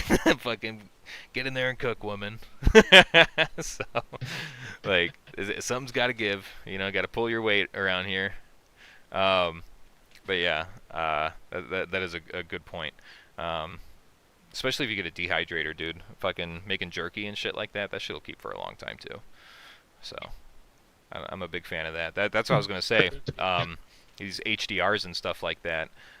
Typically, what I do if I'm gonna be eating them for a couple days, uh, I'll obviously pack however many days worth with me, and then I'll usually have like jerky or something like that, or like the Met RX bars. Um, you know, like a calorie protein bar on the side to kind of supplement that shit. Um, that was something that we didn't talk about. Was have you ever seen those like ration bars that some places sell? They're basically like just compacted calorie like food bars. They're like dry. They come in like aluminum foil Yeah, bricks basically. very rare. I would like to get some of those. I don't know if they just don't have them where I shop or if you have to go to like a nutrition store, but those would be great to load up on. Absolutely. Yeah, I've seen them at Walmart like spotty. You know what I mean? They're not always there. Um, but I've had them before. They're not great. They're not like the greatest thing to eat. They're definitely just like oh yeah, Nostalgia Stein. You understand the Met RX meta, fucking the cookies and cream one. I'm not a fan of the chocolate ones. I am a big apple pie enjoyer though. That shit is delectable. Uh, anyway, so yeah, those calorie bars. Um, Fucking, you can find them shits on Yes. Amazon. Sorry, go ahead. Oh, I was gonna say Molly Gurdy, whoever that was. Yeah, you can turn cream into butter if you shake it a lot. That's great practice. There's a lot of ways to use milk. Absolutely, make yogurt. Sorry, it's just a good comment about all ways we could enjoy dairy. Those of you with the dairy digesting gene, very cool. Those of you with superior genes, you know, it's very cool. Lifeboat rations. Yeah, correct. Very. Thank you for that Owningsburg. Um, yeah, no, they're okay. They definitely just kind of serve a purpose for cramming in calories into a very small package. Um, so it's just something to consider. I think it's more of like a field ration. You know, like in terms of my food prep plan, you know, I kind of have it split up into two halves, right, for food and water. And that's at home, which is the primary one, and then like the on-the-go travel, patrol, whatever you want to do, you know, goon squad shit. That's also a consideration that I take into consideration, right?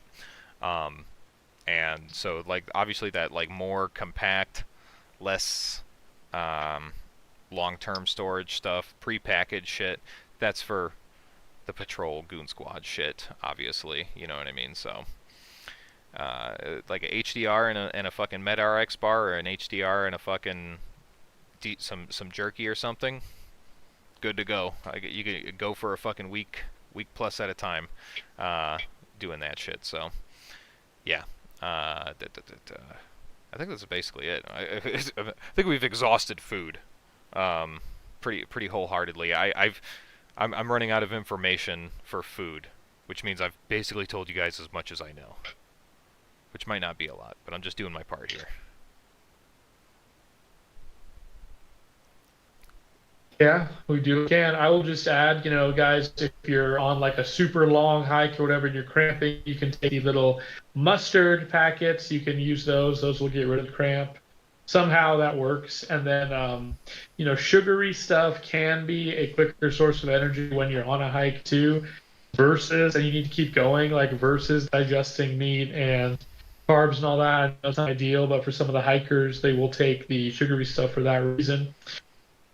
So yeah, I think that's a general good info, boys. Very good. Tim Mooney says MRE shelf life varies on where it is stored.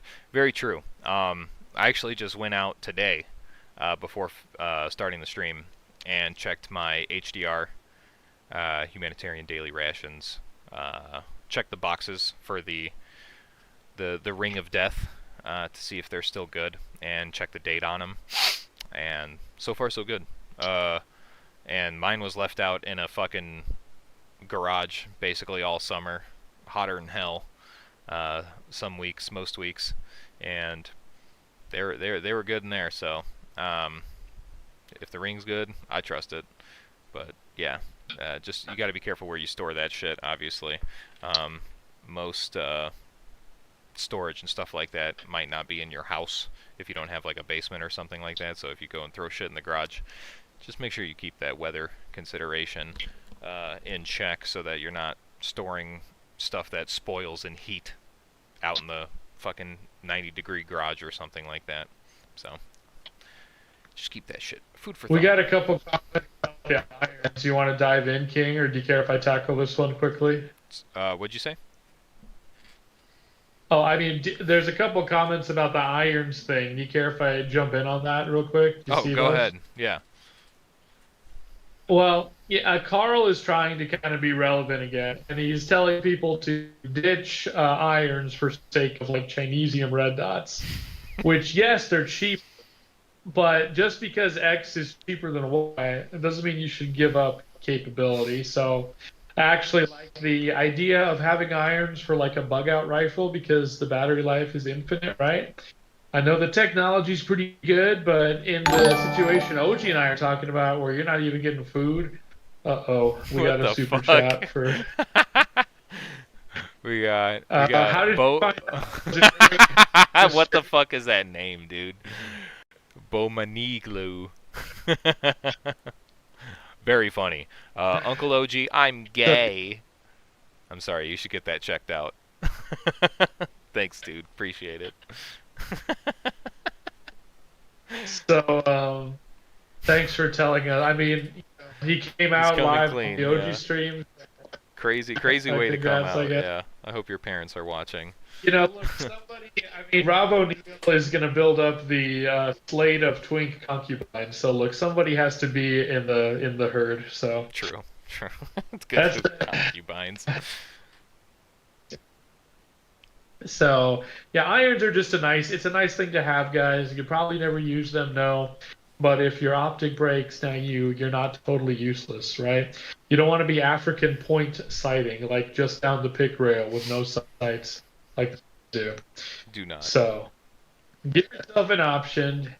Um, yeah, absolutely, Tim. If you have Chinesium red dots, 100%. Can't kiss the homie goodnight. I don't know if you want to for just a hygiene purpose. I don't know if you want to be. I mean, maybe just like I'm not going to suggest alternatives, but I don't know if you want to kiss the homie. EOTech, SV. I hope you got those CR123 stocked up, bud. Yeah, you'll be You going know, through them very quick. I hope there's no thermal drift, but I say that as an EOTech owner. We love EOTech. Yeah, don't light rain. Absolutely. People are talking about the rain, dude, and the fog. It's crazy. Yeah, nice irons are a great skill to have. Our forefathers had them for many years, Made them work and you for can dial for ages. elevation, all that. Ages, it's very cool. Yep. Very good. Okay. Um, Continuing on. Um, we could talk about gun stuff later, Chad. We'll get there. All right. Um, but They're going crazy, yeah, dude. they Nice. are. They're They're going going nuts. They're off. like guns mentioned. Go autism. Engage. Fuck it seriously. Um, so yeah, Stay we got on topic, boys. water, food, medical considerations. I think the hard ones are out of the way now. We can kind of wrap through this a little bit easier now. Um, Medical shit. Listen, fucking, if you take medication, all right, you need to stockpile that shit as much as you can, in order like if you take insulin, like find a way to fucking treat your fucking insulin problem for if you're like a diabetic or something like that. If you can't go to the fucking pharmacy, or if the pharmacy runs out, you know what I'm saying? Like, like just don't rely on dying, or don't rely on the state to help you. Um, might not be the best idea. So like, and luckily there is some solutions to this.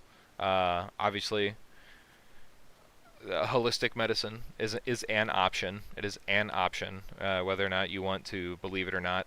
Um, I mean, we kind of got by on holistic alternatives until today, and now we live in the most medicated fucking country in the world, aka the United States of Israel. So like, there's options out there for that, and then also um, there is one that I wanted to share with you guys. It's a website. Okay, let me bring this up here. Where the fuck is it? Duration Health. Okay, chat, you listening? Those of you that have medical conditions that require medicine, or have family members that do, okay, this is part of your fucking medical prep plan. If you're listening, go to durationhealth.com, and basically what they sell is prescription medical kits that contain the medicines that you need, and the idea is that it's sold for, you're going on like a long fucking adventure through hike, third world country visit, where access to, I'm serious, where access to modern medicine and prescriptions will be limited, where they'll basically give you a prescription. You talk to a doctor online, and they'll give you a prescription for your medicines that you can basically have in excess. Okay, like they'll write you a script for that, and you pick it up, or even they'll ship it to you, depending on what it is. So, and you can get other stuff too. Like, you can get um, antibiotics, common treatments for like skin conditions, um, dental stuff. Like, the list goes on. They're a great website to sort of square away like those less thought of considerations for medical and whatnot. Um, yeah, they're the greatest drug dealer ever. Highly recommend them. Duration Health. Not sponsored. Not sponsored by anybody. I'm sponsored by you guys. All right. Donate. Like, you guys keep this channel afloat. So, yeah, check out Duration Health if you have health conditions, or a family with health conditions, and you're trying to prepare accordingly for those health conditions so that they can stay alive. All right, because it's your job as a man, as a provider and protector, to be able to provide and protect them and keep them alive, keep them healthy. So once their bellies are full with food and water, you know, and they need a puff of an inhaler or something like that so they can continue to fucking breathe. Like, uh, give them fucking make sure you get that duration health shit squared away. Bones Maloney tapping into the chat, brother. Are you fucking alive and well? Says they're no longer providing kits. Are you fucking serious? Good alternative Bactrim. Listen, Asian massage. I have personally taken Bactrim, and I thought I was gonna die. Sulfate. This is your mileage will vary, but I am saying, based on the research that I've seen, um, fucking sulfate-based medications, and particularly antibiotics, have the highest rate of allergic reactions. Okay, so I'm not allergic to like much of anything except women. So like you can color my surprise when I take, Bactrim for like a skin infection that I had from work, and fucking I took it for 2 days and I literally thought I was gonna like go in an anaphylactic fucking shock and die. You know what I'm saying? So you just got to be careful with some of that stuff. Only take stuff that you've taken before. Otherwise, just understand the risk that you're taking if you're gonna choose to store that stuff. It goes to say that like just learn how to use that shit. You know what I'm saying? If you're gonna learn to fucking, or if you're gonna store medicine, learn how to like administer medicine, when and how. Nostalgia Stein, for 2 schmeckles, he says, in a dream, Uncle OG is leading the crusade. Deus Volt. You see this right here, chat? You see this right here? This is what the enemy fears right here, okay? Do you know what this is? This is the word of God right here. This is what the enemy fears right here. They hate us for this. But we know how it ends, all right? Ave Ave, Christus Rex.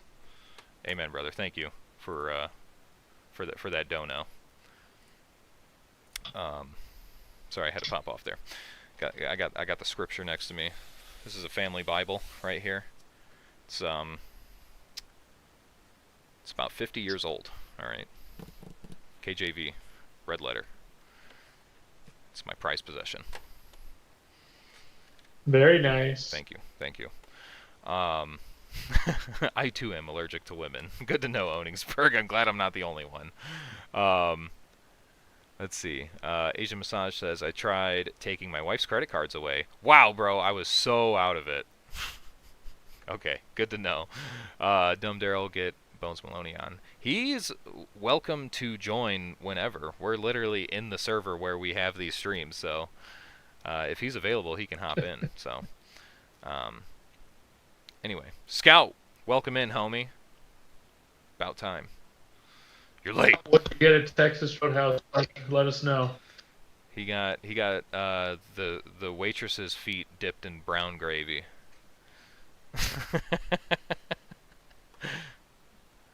Yeah. Jesus. Christ is Lord. Amen. All the worst people hate him for a reason. Yeah. Makes you wonder. Makes you really wonder. Very true. Anyway, before we get sidetracked, we're gonna talk about Jesus a little bit later. Don't worry.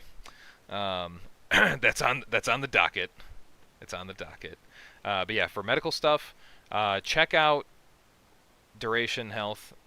See if, because someone said that they're not offering kits anymore, but I'm pretty sure they still have something that you can do to where you can get prescriptions stocked up on for that's like the whole purpose of their fucking business. I don't think they went out of business. So otherwise, do what you can, chat. Do some research. All right. Anyway, do you have anything for medical before we continue on? I mean, I'm going to be honest. If you have to take a pill every day, you're just probably going to die. Like when the supplies go now. So, I mean, you should be working to yourself off of that stuff anyway. I feel bad for people if you have like a actual serious condition, but also just know too, for thousands of years, humans did not do that. It's really only in the last century, since the Rockefellers got involved, that we started doing that medicine for profit type of Mm-hmm. thing. So just try to get healthy, guys. Get yourself off of that stuff, and yeah, just a great reason to have healthy mindset, be prepared. Yeah. Stop being diabetic, chat. Don't leave the tourniquet on. Yeah, don't leave the tourniquet on for over 2 hours.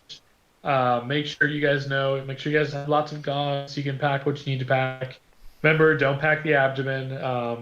And Don't tourniquet the neck. keep the head up. And don't tourniquet the neck unless you're trying to get freaky or whatever. Don't do that. Yeah. Ogami, yeah, I'm not sure. I'll have to look into that, but I will, Ribeye is base, I will do responding that to after this the guy. stream. And if I find something good, or if you guys find something good, uh, share it in the Discord. Okay, this is another shameless plug for the Discord. Join the fucking Discord. When you join, you'll have to go through a short verification process to make sure that you're not a bot. Okay, it's a problem that we've had previously. Um, but fucking once you're verified, you get access to the server, and we got a treasure trove of information in there. We share PDFs of like books and stuff like that. Like we found the ditch medicine book, which is sold in very limited copies now, but we found the PDF of it and we have it in the Discord, and that's for uh, medical treatment when basically ambulance or hospital isn't near or available. So um, we share shit like that. Obviously, like-minded people, all walks of life, fucking lots of experience in there. We're trying to help each other out, boys. All right, it's the Goon Network. It's what we do. It's what we do best. The Goon is strong together. Alone we are but a single twig, but together we form a mighty faggot. So get in there and socialize with sexy goons in your area on Discord, respectfully. So yeah, medical stuff. Shelter is obviously like it's kind of an easy one. You don't have to talk about it too much. It's not buying a tent, although it can be situationally, but I don't think that's like a solution. Shelter is kind of like maintaining, um, the sanctity of your home. But if staying home is too much of a detriment, then you need to figure out, okay, if I have to leave my house, where am I going now? Right? So if you leave your house, like, do you have that secondary location where do you have another property? If you're a big budget fucking benzo, or do you have a homie that you can stay with? Like, do you have family that you can stay with? You know, shit like that. Or do you have a remote location where it's like, yep, I'm going there and I'm setting up a fucking yurt, or I got a goon dungeon buried 60 feet down over there.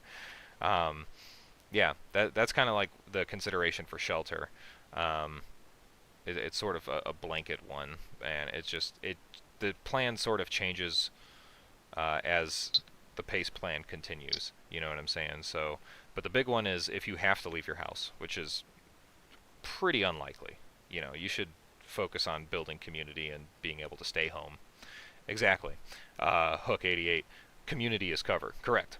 You know what I'm saying? If you could stay home, and instead of your house being your castle, your neighborhood can be your freaking lordship. You know what I'm saying? That's your whole region of influence. Um, then then that's great. That's much better.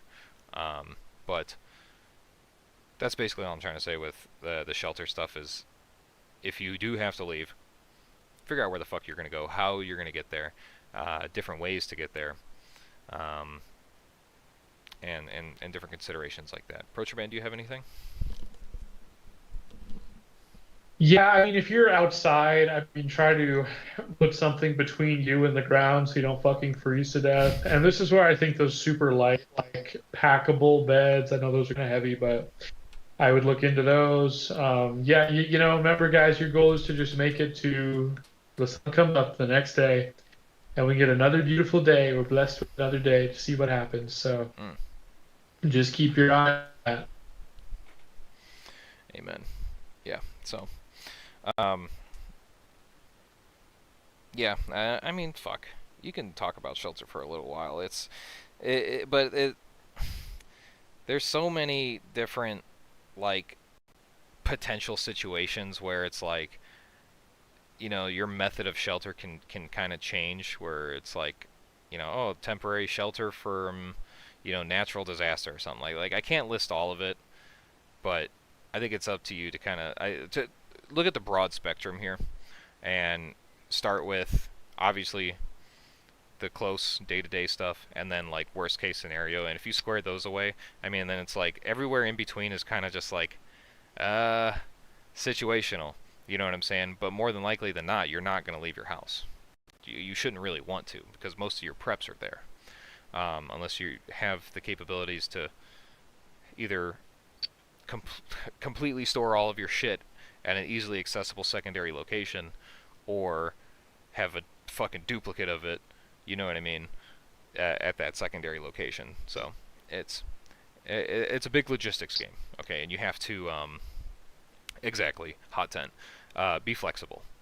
But plan on making your house your castle, because more than likely it will be. So um, the situational stuff, you just kind of have to like adapt. It's really what it comes down to.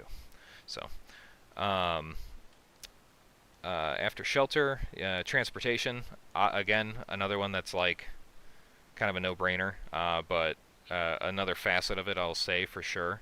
Um, a sort of subtext within transportation is fitness. Okay, transportation is moving your body. If you're a fucking a useless waste, and like you can't really like do normal bodily functions, then I think you need to like kind of fix that like sooner than later. You're not gonna you're not gonna fucking learn to cook when dinner needs to be made. You're not gonna get unfat when it's time to fucking do not fat things. So uh, you have the privilege and the blessing now to focus on that shit while you're in a mostly comfortable environment, and do it in a healthy way. So take your health seriously. Get fit. Don't be fat. But also for the main reason for transportation, obviously, I'm talking about like vehicular stuff, doing route planning and shit like that if you do need to leave. And part of this goes into figuring out your area intelligence plan for transportation. What sort of assets are nearby to you that you can map out physically, okay, or mentally, commit it to memory, how you get there, um, and where those assets are and shit like that. And then, do you have considerations for sustaining your vehicle, right?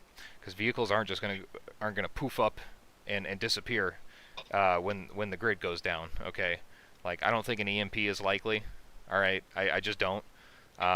It would be kind of stupid to completely nay all of the infrastructure that's here. I think if there's anybody who's trying to bring down the empire of America, doesn't want to completely destroy it, they kind of want to come and take what's left. So an EMP just wouldn't be very likely, in my opinion. Um, at least not like a fucking big nationwide one, like what the prepper fantasy used to believe fucking 10 years ago. Um, so I do think there will be. I do think, OG, it is very likely that if there is some other nation state that tries something, whether that's Russia or China, mm, I do think they will probably try to take down the grid just so you don't know what's going on, yes, the right? grid, So if you yes, look but up not and you an see EMP. right, not the MP. Yeah, So anyway, if you look up and see paratroopers and they're like 5'5", they're probably Chinese guys. yeah. Keep that in mind. Spoiler alert. Yeah, their drip will be horrible. They'll look like dog shit. Trust me. Like they'll be laughable. You'll think there'll be clowns falling from the sky. making everybody laugh. But We'll push him back. We'll hold the line here in the Midwest. yes, we will. God You're wills. welcome. God willing, we will hold the Midwest. Um, but yeah, transportation obviously have, you know, alternatives if you can, alternative methods of transportation, but also ways to sustain your vehicle for so that you can maintain mobility.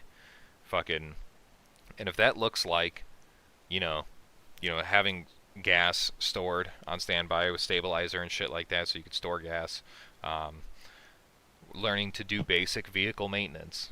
Okay, like shit that, like here's some homework for you guys. Okay, take your car, whatever car you have, make, model, year. All right, Google it, and after that, look up common issues with make, model, year of your car. Okay, and learn how to fix that shit. All right, like some cars, like some newer cars and shit like that, are dog shit. All right, and some of them would just be like, yeah, sometimes the engine just blows up. You know what I mean? Like, oh, it'll throw a timing chain, and it's just like, okay, well then you're probably not gonna change that. You know what I'm saying? But for those of you, but part of that can also be prevented by just doing regular preventative maintenance, like oil change, frequent oil changes. Um, so, uh, yeah, learning to do the basic shit, oil changes, like learn how to change your own oil. Okay, chat. Like, it's the 21st century. We're all men here, hopefully. Like, let's learn how to change your oil. Let's learn how to fix a flat tire. Okay, like you could do it with the tire still on the fucking car. It's possible. Okay, like it's really not hard. All right, I don't think I have to explain to you. Get a fucking portable tire inflation machine so that after you plug that shit, you could fucking refill it and keep going. You know what I mean? Learn to fix the common problems on your car. Like if you like, oh yeah, my car runs rich. It's gonna plug a fucking EGR valve frequently, or fucking purge valve or some shit like that. Learn how to change that shit. It takes sometimes like fucking 10 minutes. You know what I mean? Like, you could do it with like a single 10 millimeter for like a purge valve. It's super easy. So stuff like that. Learn how to maintain your vehicle so that if the shit stops running the way that it should, or it stops running completely because it doesn't move anymore, you know how to fucking fix it. You know, learn those symptoms. Learn your vehicle a little bit. You know, like we learn our guns and stuff. We're like, oh yes, we get super hyper autistic, and we're like, yeah, I think this is recoil. The recoil impulse is a little sharp on this. I'm gonna put an H3 buffer in here, and I think it's gonna take care of it in a perfect way. And then you're like, oh yeah, it's great, whatever, fucking gas tuning and all that bullshit. And then like they get a flat tire, and they're like, oh shit, like they don't know what to do. You know what I mean? So learn how to fix your fucking cars, guys. I'm not saying you need to be like ASC master certified or anything like that, but you know the basic stuff is good to know, especially if it pertains specifically to your car. Like I said, those common problems and stuff like that, a lot of them are easily remedied.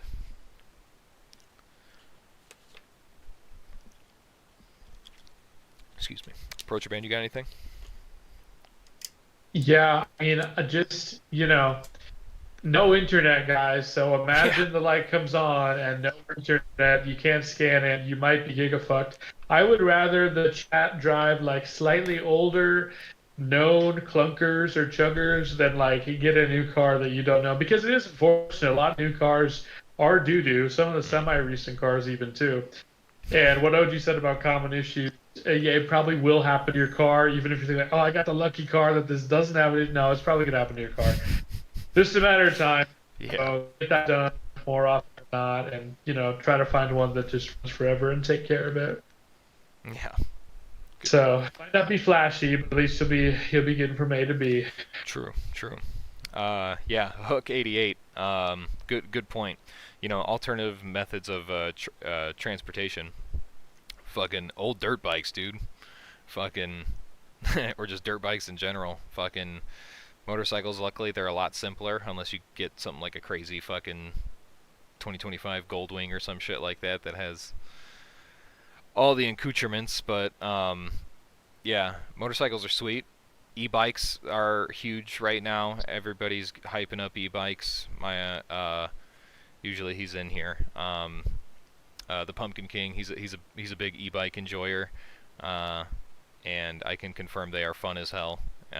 Very quiet, very fast too. They're great. They're incredible. But fucking they're cool and they're pretty easy to move to. You could throw that shit up in your fucking truck. If you have one. A Honda Ruckus is good to go, dude. Fucking Honda Ruckus. Oh man, I would have an SHTF moped. Fuck yeah, dude. That would be so fun. Honestly, that's like peak gas efficiency, and fucking that's gray man as hell. Honestly, who's gonna fuck with a guy on a fucking moped? They're gonna be like, that guy's a fucking loser. He has nothing of value. So, yeah, no, chat. I think we just stumbled upon the fucking the gem of SHTF transportation considerations, and that's everybody just needs to get a moped. All right, the official vehicle of the Goon Squad is a moped. Let it be known. True to gray. There is a 410 revolver in the trunk. Don't Yeah, make do me not pull it fuck out. with me. Oh man. Mad Max. Yeah, type shit. Absolutely. Okay. Yeah, the Honda Grom. That's another one that'd be okay. Wrong. Dude, I've fucking tried to even sit on a Grom, and it's like impossible, dude. They're so fucking tiny. Like, I look like a bear on a tricycle. Like, it's ridiculous. Let's see. Oh, dude, the chat is hella delayed. Yeah, they got a lot to say. Mini revolver. Very good. Oh my god, your stream is fucking spurging out. Yeah. No, my comment took like 5 business days to post, but that's okay.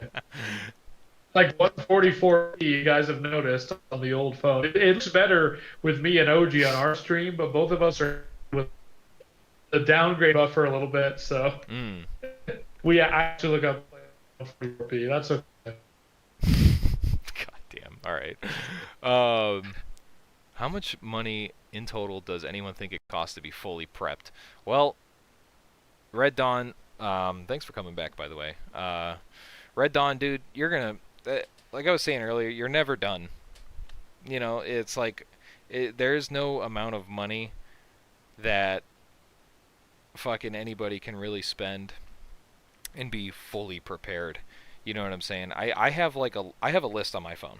You know what I'm saying, of like shit that I want to get, and it's a pretty exhaustive list.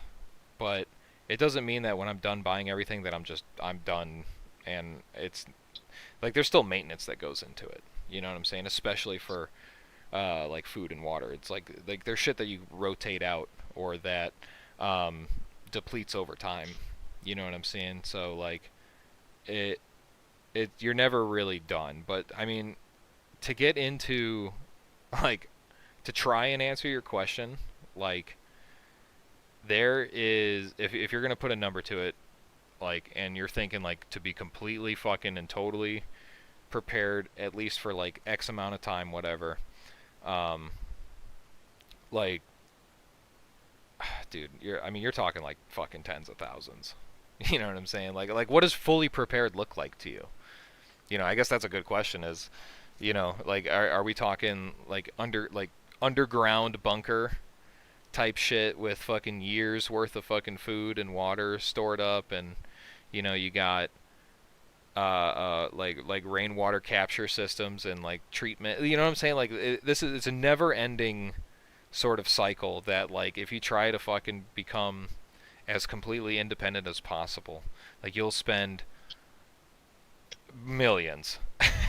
You know what I mean? So yeah, you'll always need something. It just never fucking stops. But that was kind of like the first point that I was making at the beginning of the video was, you know, like you kind of have to constantly push yourself. It's a never-ending thing. You're never done. But the next thing that we're going to talk about here after we talk about um, defense for what will kill you first, is budgeting versus what's important. So we're actually going to tackle that topic here in just a minute. Thank you for the question. Thank you for coming back, by the way. Yeah, so transportation. Go On ahead. the guy, if that's okay. I mean, I think it's a mindset. I mean, it costs zero to like go join the Amish, right? And then you're like prepped infinitely. The Bezos bunker is another way, but then you spend all this money, and if some like thug runs up on you in a parking lot and you just got because you weren't paying attention, now your loot drop. Congratulations, and you just got. You're not going to make it. So I think being prepped is the mindset, and I don't think you should put a money thing on it because then you just won't be there, right? But yeah, just it's about survival, survival. Some say at all costs, some say it costs. Hmm. Whatever does it for you. Truly, truly and honestly. So yeah. Scout for 5 schmeckles. He says, "My accounts. If you have the land, bury that fucker and fill it. Cover the entrance with a camo net. True goon cave owners would understand." I don't think there's anybody here who's an actual goon cave owner, unfortunately. it's, but maybe one day, guys. Maybe you know what, Scout? You are now an official shareholder of the first ever Uncle OG Goon Cave. Everybody that helped pay for it will have a share inside the Goon Cave once once we get the funds to put it together. We'll just have to find a place to bury it. So. Thank you for that. Thank you. That would be sick to have one day. But, I mean, it's just like Jesus Christ. You know what I mean? Like, I was talking to my wife about this. I was like, you know, if I had fucking $2,000 to spend on, like, prepper shit, part of me would be like, I could think of, like, 10 other things to fucking spend money on to make my day-to-day life a little bit fucking better than buying, you know, another fucking case of ammo, or like, you know, doing another rifle build like I'm doing right now. You know what I mean? Like, yeah, yeah. Let's see here. I agree. I agree. Yeah. What do we really need What do we really need? versus what do you want? Yeah. Yeah. To wrap up this talking point, what will kill you first? The last one is defense.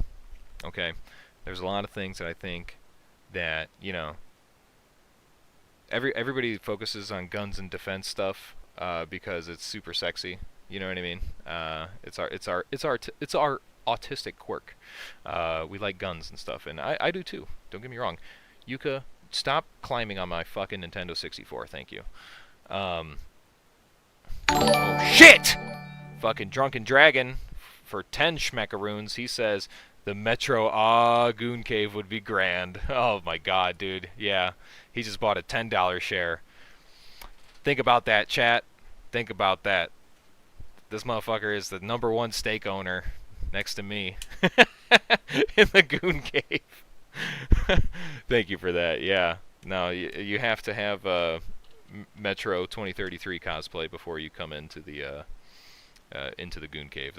Them's the rules. Them's the rules. Thank you for that, brother.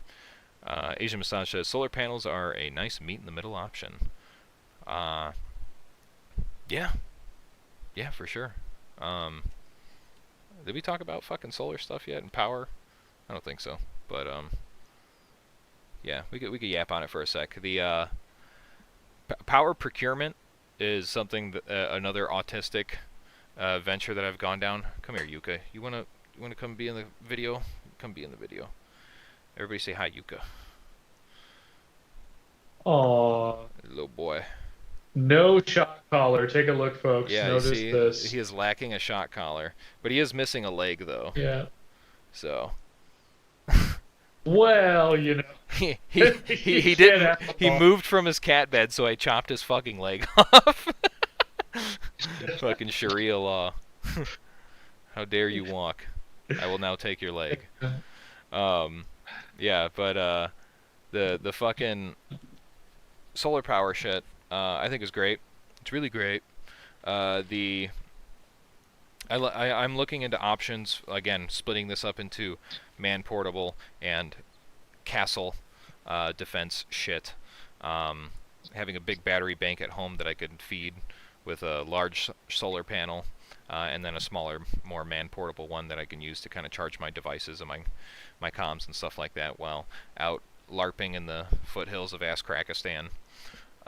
So yeah, look into that stuff. I found that for a good personal one, like a personal kit, as it were, the Alls Power, I think it's the S40, is a good option. It's a battery bank and solar panel, and apparently charges pretty quick. Grunt Proof uses that one, or he at least recommended it at one point, and I see a lot of good reviews on that. But with longer term power storage for like like the home stuff, if you're going to have a battery bank at home to potentially run, like refrigerators, fucking hot plates, whatever, DVD so you could watch Shrek 2 for the 1000th time during COVID 20, Plandemic 2.0. The one thing to take into consideration is the composition of the battery. So they have like two different types of batteries. There's NIM batteries, which is nickel metal hydride, and phosphate batteries, which is like a type of steel or something, steel phosphate, some shit like that. I think it's the phosphate ones that actually last longer. They're a lot heavier, so they're not really as portable, but you'll typically get a much better lifespan out of those types of batteries. So you kind of want to do your due diligence when you're shopping around for a larger battery bank, and make sure that you're getting one, or at least understand that when you do get one, you're getting one that might not have as long of a lifespan. For me, I want to buy once, cry once. If it's one that I'm going to keep at home anyway, I would just rather have one that I can get, fucking 30,000 charge cycles off of, as opposed to fucking 2,000. You know what I'm saying? For like a nickel metal hydride. So, take that shit into consideration. Kevo! Becoming a motherfucking nephew supporter. Thank you for that, brother. You a real one. God bless. It's about time. I thought you were already a supporter. I could be wrong, but thank you. Thank you for that. Thank you, thank you, thank you, thank you. Yeah, so for battery bank considerations, shit like that, that's something to take into consideration. Whether nickel metal hydride or the phosphate ones, do your research, okay? So, yeah. But for man portable stuff, I like the Alls Power series of solar panels and battery banks. You got anything on that, brother Protraband? Yeah, I'll just add. I mean, I'm a huge fan of solar. I love the ACOG. Turcon puts that in larger scopes too, so you can have the reticle always working, which I think is cool because the battery life always lasts super long scopes. Yeah, I would just say do your research, right? Because you don't want your shit blowing up on you and starting a huge fire. Like I love Teslas, but I see a lot of the with the bank, just like that when it's charging, right? And then once you're familiar with it, once it's checked out, it's probably good. But OG, big dog. Yes. I have to bounce a roof. I gotta get out of the basement here. We knew this time would come. Go take care of it. It's coming. Well, I'm not about to come. I'm about to go. All right. It's about time to go. Understandable, brother. Thank you for So, tapping in, guys. Check out Protraband's channel if you haven't already. He's much cooler than me. Makes way better videos than I do. So go and check out his channel. It's in the description. Protraband makes wonderful content. Go out there, support him, subscribe to him. Tell your grandma to subscribe to him, like his videos, watch every single one of his videos, and give him many thumbs up. And thank you, Protraband, for being here. I appreciate your input, your presence, brother. It's always a delight when you're here. Likewise, stick around. Hopefully chat will behave themselves once I'm gone. We'll see lots of good comments in chat, like comments. But I'm out. You guys have a good night. All right. God bless, brother. Thank you. Alrighty, chat. Just you and me. You and Unk.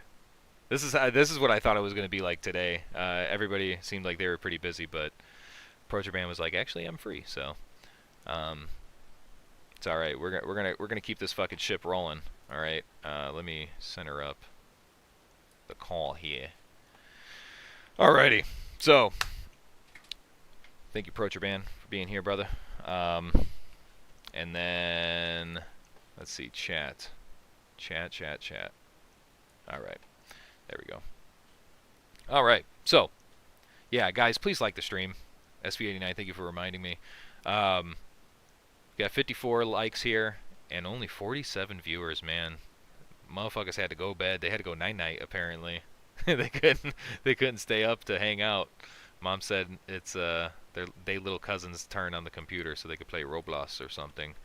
So, lunch break with Unk. Kind of nervous, not gonna lie. Yeah, you should be nervous. Cause I'm about to get you. You ain't never met a stone cold incel like me. Oh my god. So, anyway, let's get back on topic here. Let's yap a little bit. I'm gonna grab a water bottle real quick, and then we will continue.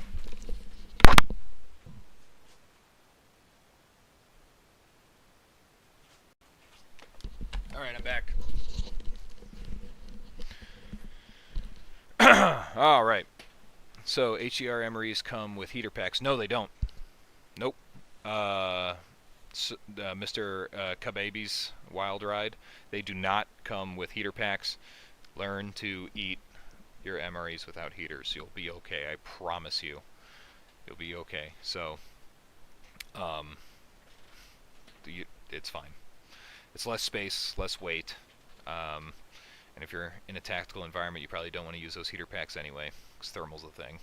And they also smell really bad. You could smell those heaters like a fucking mile away. If you're downwind of them. Those of you that know. So, man, your background looks like a glory hole. Yeah, that's the woodland asshole. You fucking.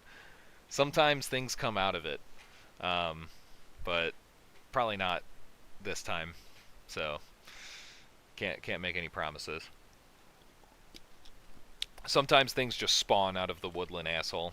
I can't really say when, but yeah. So, anyway, getting back on topic here. Talked about transportation. Let's talk about defense, right? It's sort of the lesser, or I wouldn't say the least important thing, but I think it should be the last consideration that most people take, and that is because fucking like the actual act of doing combat fighting, it would make up like 1% potentially of your time trying to just survive day to day, even in a shitty fucking situation. So, like, because typically fighting combat should just be avoided. You know what I'm saying? Talked about that in my CQV video. Obviously, home defense is important. You should fucking protect your castle and your family. You know what I'm saying? Be a protector. But Pumpkin King, back in the fucking hot seat. We were just talking about you, brother. We were talking about your e-bike adventures. So, but yeah, fighting takes up such like a small portion of normal day-to-day shit because typically it should be avoided anyway. But there's so many things that have a higher priority that are going to kill you first, like food and water, and not being able to leave a dangerous environment with transportation, or not having access to fucking medical care or prescriptions and shit like that. Like, you should square that shit away first. Like, if you have, I've said this in other streams, if you have like a $3,000 rifle, but you don't have a week's worth of food in your house, like, I'm gonna fucking laugh at you. You know what I mean? Because you're a fucking dumbass. And it's true. I mean, obviously spend your money wherever the fuck you want to spend your money. That doesn't matter, okay? But like, I'm just saying, if you want to be a prepared person, okay, a prepared citizen, a prepared goon, as it were, it is vitally important that you're able to fucking scale what is important. Be like, okay, is buying another rifle, spending $2,000 on a rifle more important than having only 2 days, 3 days, 4 days worth of food in the house that's perishable? I would say no. So that's basically the majority of what I'm saying. But for like defense, when it does come time to square away the defensive shit, like, you know, to go ahead and like take it seriously, because I mean, like, having a good defensive presence, like if you have a squared away neighborhood, okay, like you have a goon community that you live with, God bless you if you do, you know what I'm saying, being able to have that presence in that community where it's just like, clearly these guys are not to be trifled with. All right, like they are some real goon hitters, okay? They don't judge my 8M and P15s. Yeah, dude. Real shit. Sorry. I won't talk bad about them, but if you have them, you have them. You know what I'm saying? That's kind of what I'm getting at here, is like, a lot of people check that box off early. Like, they'll fucking square that shit away off like step 1. And then they're like, "Okay, what now?" So I guess that's kind of the point of this video, this stream, as it were, is to hopefully make you guys reflect and see what you're missing out on. Kind of paint the full picture here instead of just using one color. So yeah, defense. That's kind of all I got to say about that. But now, the part we've all been waiting for. Okay, budgeting, buying stuff, consuming, chat. We're gonna fucking consume. Okay, I'm gonna give you. I am a lethally poor. I'm a poor fag through and through. Okay. Like, since day one, brother. Since day fucking one. I have hated spending money, okay? So, I'm going to give you guys some of my best tips for, like, buying stuff. Some of my logic, my thought process here, which not everybody will agree with, okay? I get it. Everybody's going to say, if it's more expensive, it's better, dude. Like, listen. It's my stream. I'm going to say whatever the fuck I want, okay? But also, like, if you can stretch your money to go further so that you could buy other stuff to help you be more squared away, why not go for it? You know what I'm saying? That's why I'm like, you don't need to fucking spend thousands on fucking tactical gear to be prepared. You just don't. Like, that is a huge, big, fat, hard, black pill to swallow, I know. But you just don't. Like, you don't need $500 cry pants to be prepared. That's not a fucking thing. I gotta drop my fucking cap. It's not a thing. You don't need $500 cry pants. You don't need a fucking JPC. You don't need a Mayflower. You don't, like, I'm not saying that you don't need a plate carrier, but I'm saying you don't need a fucking $500 plate carrier. You know? You don't need fucking this might be kind of crazy. This might be a hot take. You don't need suppressors, chat. I don't think you need a suppressor. If you want to get a suppressor, you totally can. But, like, I don't necessarily see the use for it from, like, a defensive standpoint, unless you have, like, again, we're getting into, like, the realm of, like, spending money on shit where it's just like, okay, is all this other stuff squared away, or are we just fucking spurging out and buying shit that we want to buy? You know what I'm saying? Like, yeah, here we go. Yeah, the defender. Yes, I do. Oh my god. Krydex and spray paint for the win. Dude, yeah. Krydex has basically sponsored my my LBE, essentially, so big agree. Spray paint your gear also. That shit's hella based. Ugh. But yeah, I mean, like, I've been running the fucking naked rifle for a while now, because it's just like, I'm feeling a lot more validated and safe and prepared by spending money on other shit that is more than likely going to be more useful than having a super Gucci gun. You know what I mean?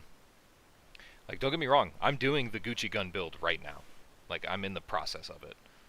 But, like, I'm totally taking my time with it because it's like there's so much other shit that's more important, like the food, like the water, like fucking transportation, like medical. There's so much other shit that I need to square away before I can fucking start tackling that. Or at least fucking fully commit to tackling it.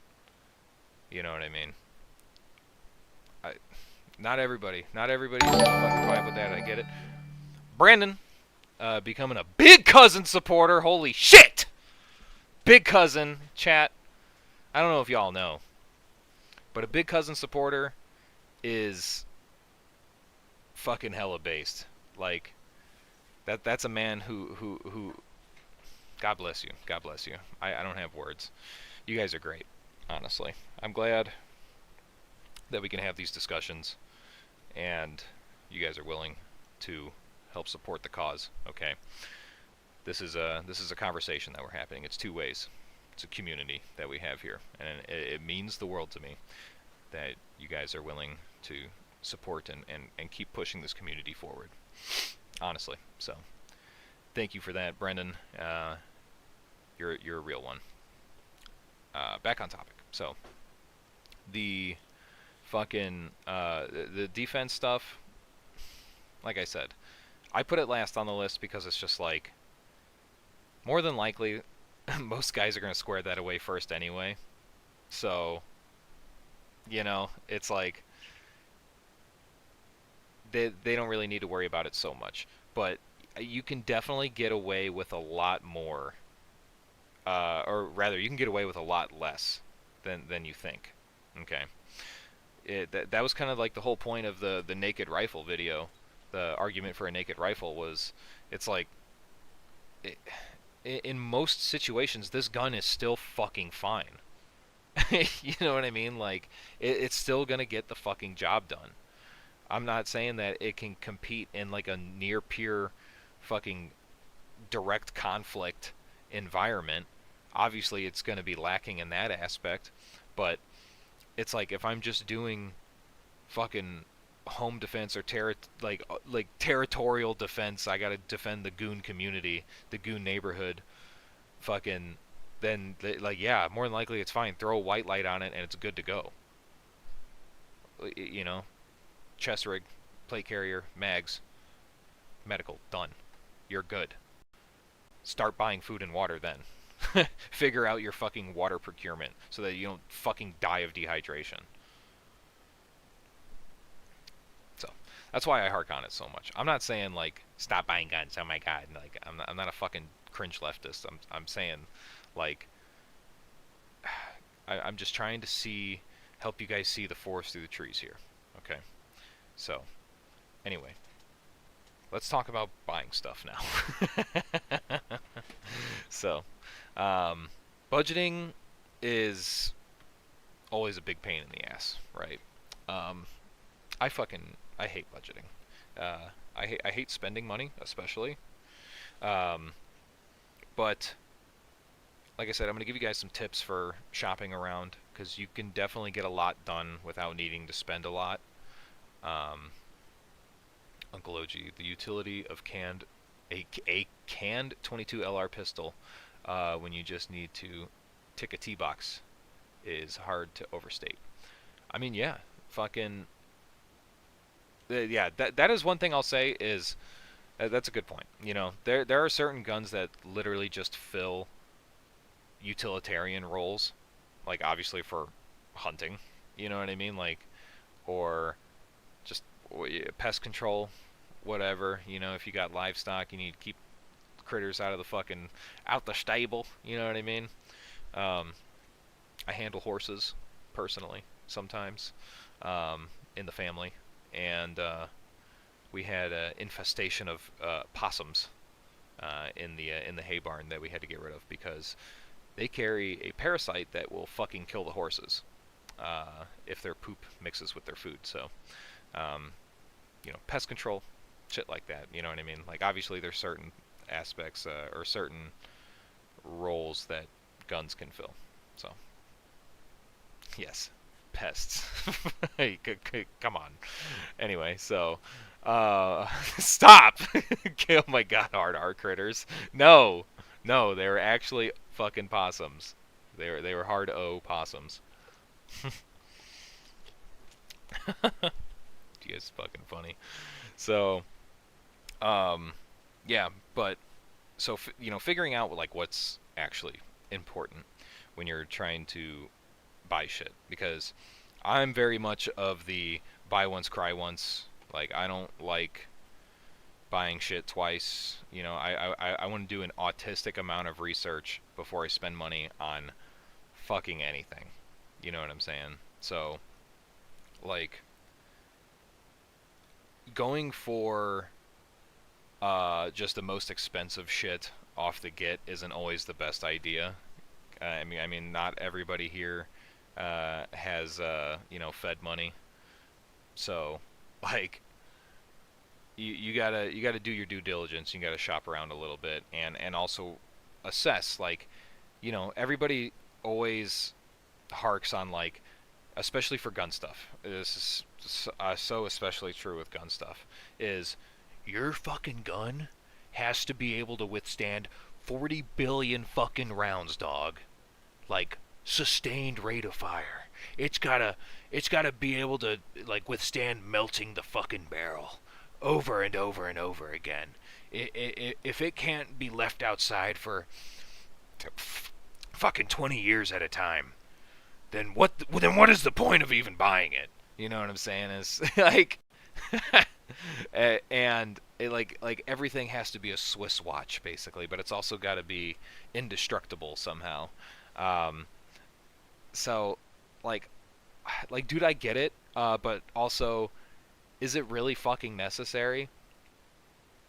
Like I was saying earlier in the stream, is that, like, oh yeah, your giveaway kit that we were talking about is like just that cheap shitty AR that you built for like $400 however long ago, and then you just held on to it and then got something nicer, and that's the gun you give away now. Like, fucking that gun is still, like, not terrible. It will still get the job done.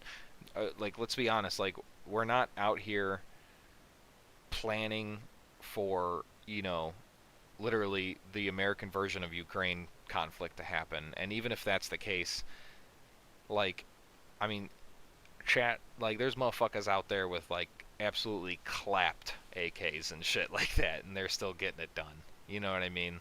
Like, guns are gonna come and go. All right, don't get too attached. All right, guns will come and go. They are depreciable. They don't last forever. They're like fucking cars. Like, if you use them enough, they will die. So, just, like, don't think about it too much, okay? Like, the gun needs to be, you need to invest as much into the gun to be able to do what it needs to do, and that's it.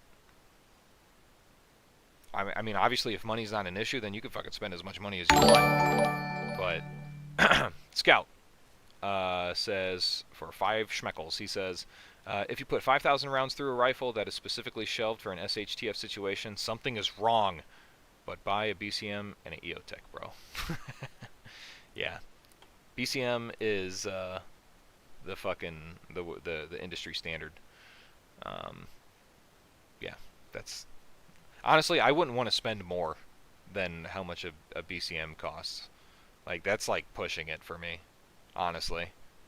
Like, if I'm going cheap bottom of the barrel, okay, like, here's your first budgeting tip. All right, we'll talk about guns, okay, because everybody likes talking about guns. Yeah, we'll just go through the what will kill you first list, and I'll kind of give you my money saving options that I've learned over the years. For guns, specifically rifles and stuff like that, chat, if you're balling on a budget, forget PSA. All right, I'm gonna give you the secret sauce right now. All right, B King's Firearms. Okay? B King's Firearms. Give them a Google, and you'll know what I'm talking about, okay? They use, first of all American made, American company based out of Ohio, down in Ohio, swag like Ohio. Fucking, they assemble and fucking build everything in house. I'm pretty sure they make their own handguards and shit too. They use ballistic advantage barrels, which aren't bad. They're pretty middle of the road. They're not Fostech or anything like that, but whatever. But like every upper, yeah, BKF, you know what I'm talking about. Fucking every upper is like under $300. Oh my god, I've had two of them and they were fucking solid. Like they were rock solid. Like don't get me wrong, they're not. It's not a Geisley. It's not a fucking BCM. But like, dude, it just works. I don't know what else to say about it. It's not bad at all, and they're so fucking cheap. So, yeah, like if you're building a rifle, BKF fucking kicks an immeasurable amount of ass. They're a huge asset, and they're not a giant globo homo company like fucking PSA. Yeah, give them your money if you're gonna give anybody money for a cheap upper or a cheap build. And they do Cerakoting in house too, which is pretty cool. Support them, veteran owned company in Ohio. Pistols and shit. I mean, that's kind of hard. You know what I'm saying? Pistols are kind of like a buy once cry once sort of deal for me. Obviously, LE trade-ins are a huge benefit because everybody's, oh my god, Glocks, you know what I'm saying? Every fucking loves to suck Glock's dick every fucking day for some reason. So if you're gonna spend money on a Glock, like, you might as well try and save a little bit of money when you're buying a Glock, and in my opinion, get an LE trade-in. They typically have super low round count, like less than 2,000 rounds, which is nothing. You know, even if it has 2,000 rounds through it, then that's literally nothing. It's broken in at that point. And a lot of them come with night sights, sometimes fucking a light, and even sometimes an optic. You know what I'm saying? Like, you get the full shebang, and it's like less than $500. It's like, duh. You know what I mean? So, yeah, RXM, great recommendation. Super fucking cheap. I gotta be careful with saying prices and stuff like that. I'll get fucking demonetized. They can usually be had for 450 acorns. And then P320, obviously. What the fuck are you talking about? Hammer Squad, get this guy. Fucking Kababy's Wild Ride. How dare you bring up fucking 320? SV89, sick the fucking Hammer Squad on this guy. M&P Compact Supremacy. Chat. I'm not gonna say that in terms of buy once cry once. I'm not gonna say that the M&P is a great option. However, the M&P is a great option for a buy once cry once. It is a little expensive, a little bit more than Glock, but man, it is a nice fucking piece, I tell you. So can't recommend it enough. And also, Milsurp stuff, the modern Milsurp stuff, fucking Beretta M9 series and shit like that, dude. You can get them so fucking, yep, Autistic Outlaw is one step ahead of you, brother. Fucking the M9 series, dude. Like, you can get them Johns for like fucking $400, dude, and they're nice fucking pistols. If you like double action, single action, which I am quite partial to it, they're awesome. And little known fact here, chat. I've talked about this before in another stream, but I gotta share this again because, I'm trying to share the gospel here. The 90 series of Berettas, okay? So the 92, the 9 mil, and the 96 40, interchangeable barrels and slides. So you can buy a 96, a Beretta 96 for dirt fucking cheap because nobody fucking wants a 40 cal 9 mil, or I'm sorry, a 40 cal M9. And then you could buy a fucking slide and barrel for the 92 series and just swap it, and it will function fucking perfectly. Like, back in the day, Beretta used to sell combo kits for the 90 series Berettas, and it would literally, you'd get a frame, a 92, 96 frame, and then it would come with a 92 slide and barrel and a 96 slide and barrel, and you could switch them out interchangeably, and you have 9 mil and 40 cal. Like, if you're balling on a fucking budget and you want a fucking solid pistol that is like end of the world proof, dude, there you go. Like, that's it. You know what I mean? Like, if you can get a frame that has the rails on it, like the FS or whatever, you're solid. You are fucking good to go. Like, you don't need anything else. Okay. So, yeah. Let's see here. Chat's going off right now, going crazy mode right now. Let's see. SV89 M&P is the best striker-fired pistol in its price range. Period. Yeah, no, it really doesn't. I thought for a while, if you watch my Glock video, I was kind of dick riding CZ for a minute, and CZ still makes a great pistol. Their P10 series, I did side-by-side comparison at the shop. I was not blown away with the ergonomics and the trigger. The trigger is kind of like, whatever. It's not very expensive though, which is nice. So I'd probably still pick a P10C over an RXM or a Glock, just because of the price, and it's nicer. The ergonomics are nicer than a Glock's. So, but the M&P was like just best in show, honestly. Out of the box, it was killer. So definitely agree there. You like the hinge trigger on the fucking M&P? That shit sucked, dude. I didn't like it.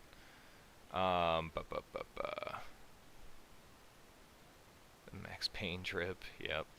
We'd be here all week talking about my collection, I'm sure. 40 cal single action, double action, highly respectable. Yeah, it's good. I have a 96 right here. It was in the thumbnail. Brought it out for the thumbnail. And no, it's a solid gun. It's honestly the nicest shooting 40 cal that I've ever shot. Uncle OG, Canadian here, Assman Delta. Never let them take your guns. They are disarming us here. Don't let them do it there. Brother, I'm sorry. I'm really sorry that your country is cucked like that. That's fucking gay. Yeah, we're gonna do our best. We're gonna do our best to uphold the standard of freedom here, but it's constantly under attack, and people have little heart syndrome. So we'll see. I'm doing my damnedest out here to try and rally the troops. You know what I mean? Like that Sam Hyde meme. Every patriot activate. Every patriot go.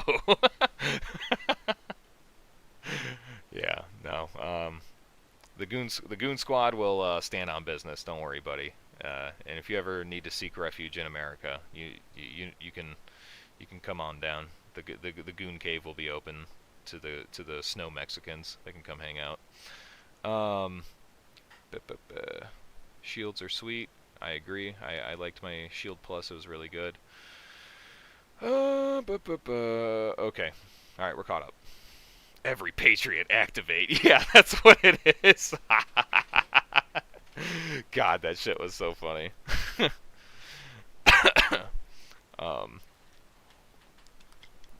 Yeah, pistols, used market, you know what I mean. I really like that Beretta deal.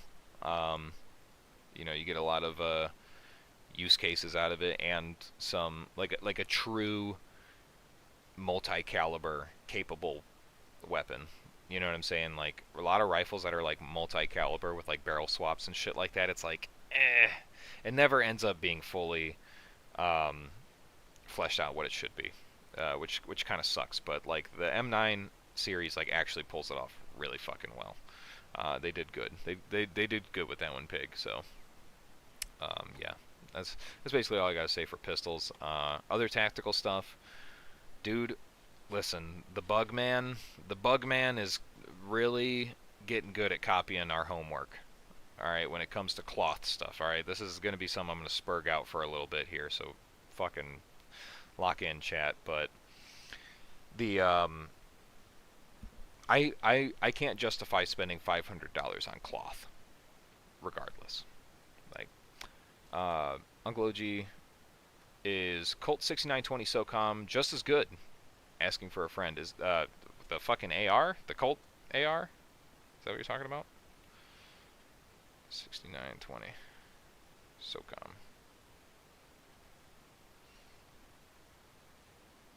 I mean, no. No. I mean, I'm sure it's fine, but if there's anything I know about Colt is that they're kind of like Harley Davidson, where you're just paying for the name. How much is a? Let's see. Let's check Gun Broker. Colt SOCOM. My God. Hold on. 1,500. Are you fucking kidding me? No, don't buy that. Jesus H. Why would you buy that? Why would you buy a $1,500 carbine length gas system fucking 16-inch rifle? That is poop madness. Holy shit. No, don't do that. Come on, dude. Back when they were 1,100. Nah, dude. Yeah, it's a good. Yeah, no, it's a Colt. Like, don't get me wrong, it's a good AR, but like, fucking $1,500 for a fucking carbine length gas system. Like, come on, bro. Come on. Really? Yeah, Knight's Rail, that's great, dude, but like, I don't know. That's for M4 LARP. That's for fucking M4 LARP, in my opinion.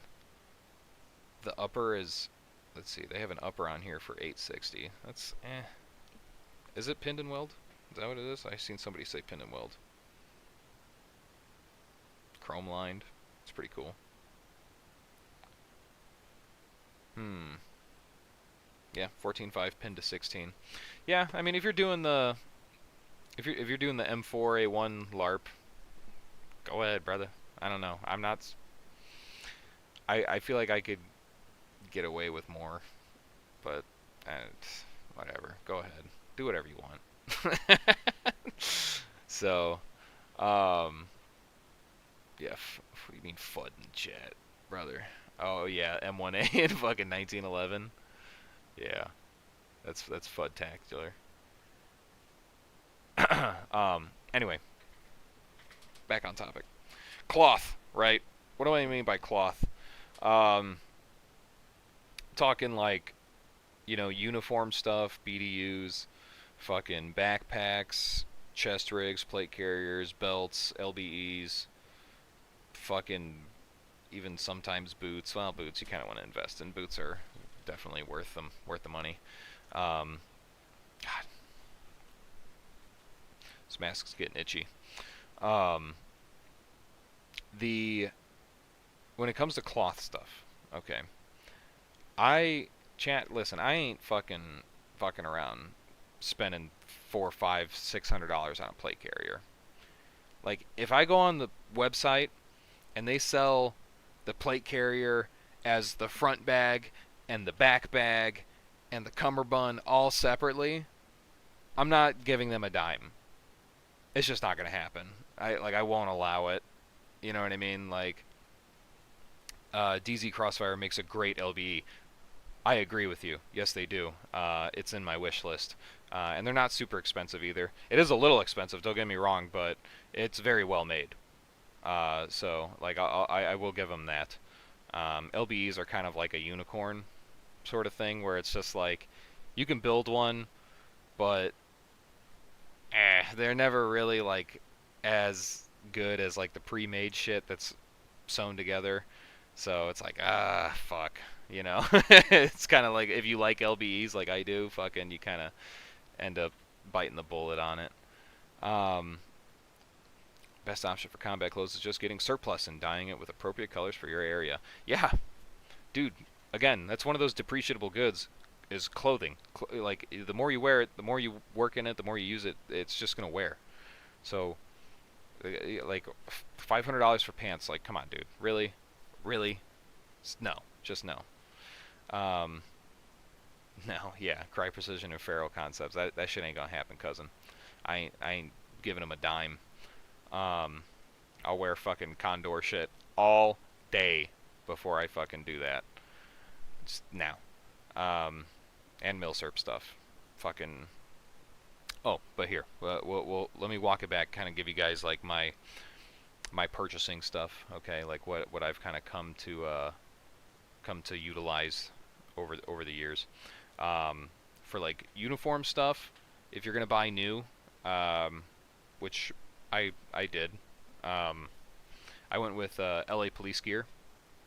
LA Police Gear has some pretty good deals on uniforms pretty frequently. They're kind of like Primary Arms, where it seems like they're having a sale like every other day. So, like if you want to get BDUs for training or whatever, great.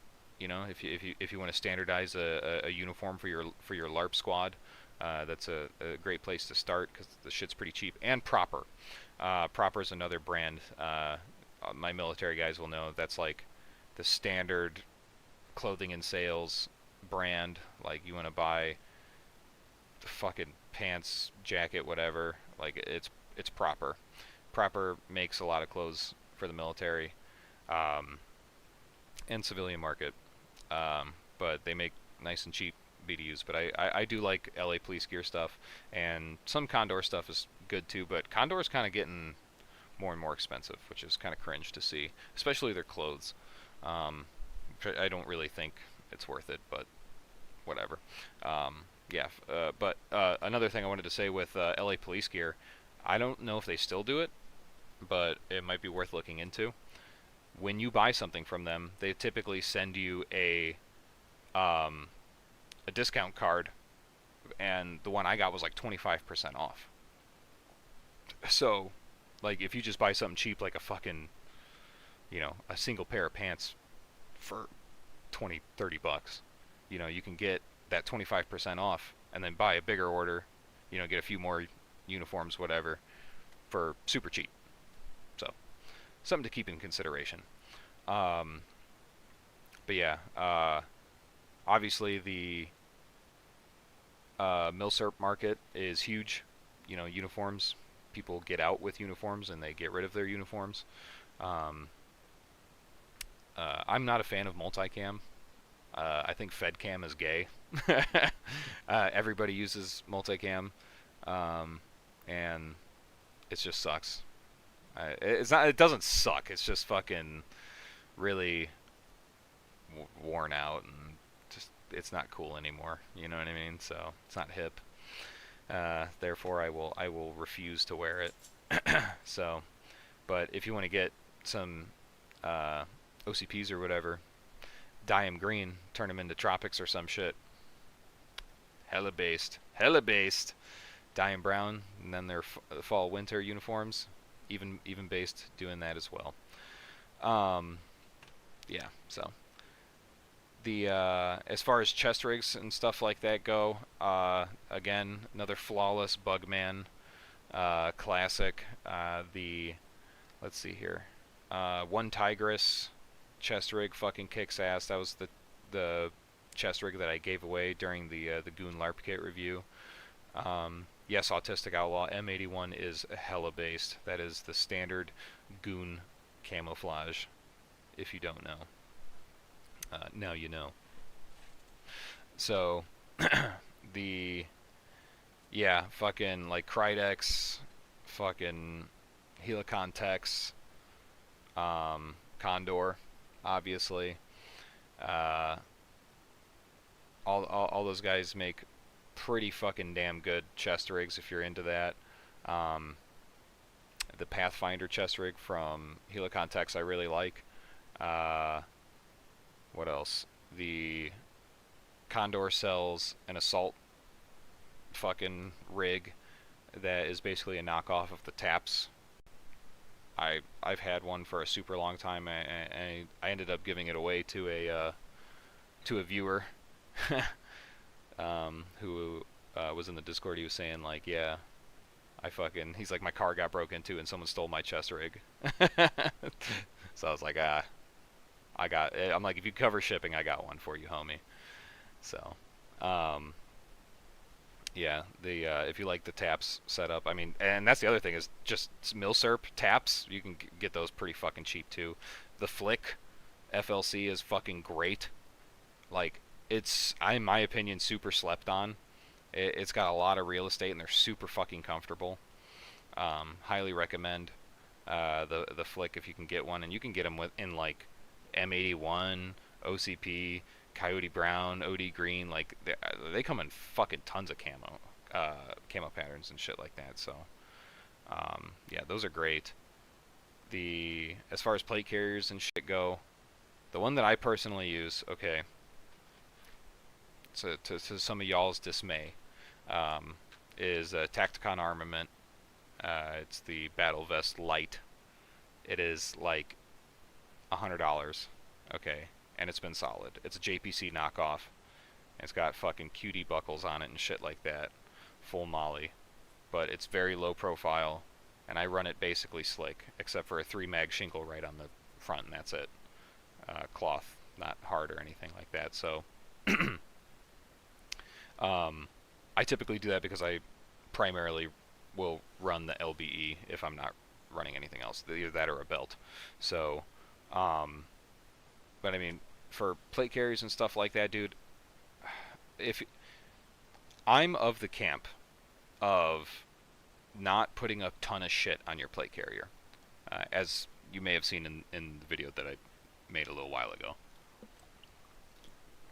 I think not committing a whole bunch of kit to just the plate carrier is really good, because then you could layer your plate carrier on and off as needed, instead of being like, okay, well, some of my sustainment shit is on my plate carrier, I guess I'm wearing my fucking plate carrier. It's, fuck that, dude. Like, the plate carrier, in my opinion, serves like one job. Alright, it's for fighting. It's for when the chances of being shot is high. If the chances of being shot are not very high, then I'm not going to wear the plate carrier, because it's more of a hindrance than anything. So, yeah, exactly. SV89. It is quite literally like the most big brain shit if you run it that way. Slick or minimal. Throw a chest rig over it or LBE, and you're good. You know what I'm saying? So no triple stack mag pouches? Absolutely fucking not. Not on a plate carrier. What the fuck? I put them on the LBE, but like the SOE patrol mag pouches, or the fucking Carcajou tactical recon pouches or whatever. Like, yeah, those, whatever. I'm not putting that on a fucking plate carrier. Hell no. There's just not enough room. Like, even if I have, like, I'm a big motherfucker. I should theoretically have a lot of room to work with on a fucking plate carrier, but I don't want to be digging in my armpits for a fucking mag. You know what I mean? Or just having shit under there. Like, I always think that shit's so gay when people are wearing a plate carrier and they're like Christmas Story, they can't put their arms down. You know what I mean? Because they have so much shit on their plate carrier. I'm like, that can't be, like, comfortable or even optimal. You know what I'm saying? So, yeah. But for plate carriers, I mean, you could do a little bit of research. Like, sort of middle of the road is Defense Mechanisms. They make a pretty good plate carrier that's not super expensive, like in the $250, $270 range. What else? Fuck, there was one I saw not too long ago. It was like a slick plate carrier. Plat Attack. Plat Attack, that's who it was. Plat Attack, Australian company. They make some good middle of the road plate carriers that aren't super expensive, um, slick ones especially. So if that's the route that you want to go, that's the route I go. I like low profile plate carriers because putting something gigantic like that around your chest and arms is just kind of ridiculous to me. I think we're beyond that, and there's no reason to do that in our space, as it were. So, um, yeah, check out Plat Attack, Tacticon Armament if you want. They sell knockoffs of everything, and they're super cheap, and they do a lot of specials all the time. Questionable company, but you know, at the end of the day, if you need gear, you can get it. Um, and then the Amazon special, Krydex, you know, Haley knockoffs and shit like that. So you could shop around. Usually they're welcomed pretty good. And Condor, obviously, Condor, One Tigris, all have had good experience with those companies without spending a shit ton of money.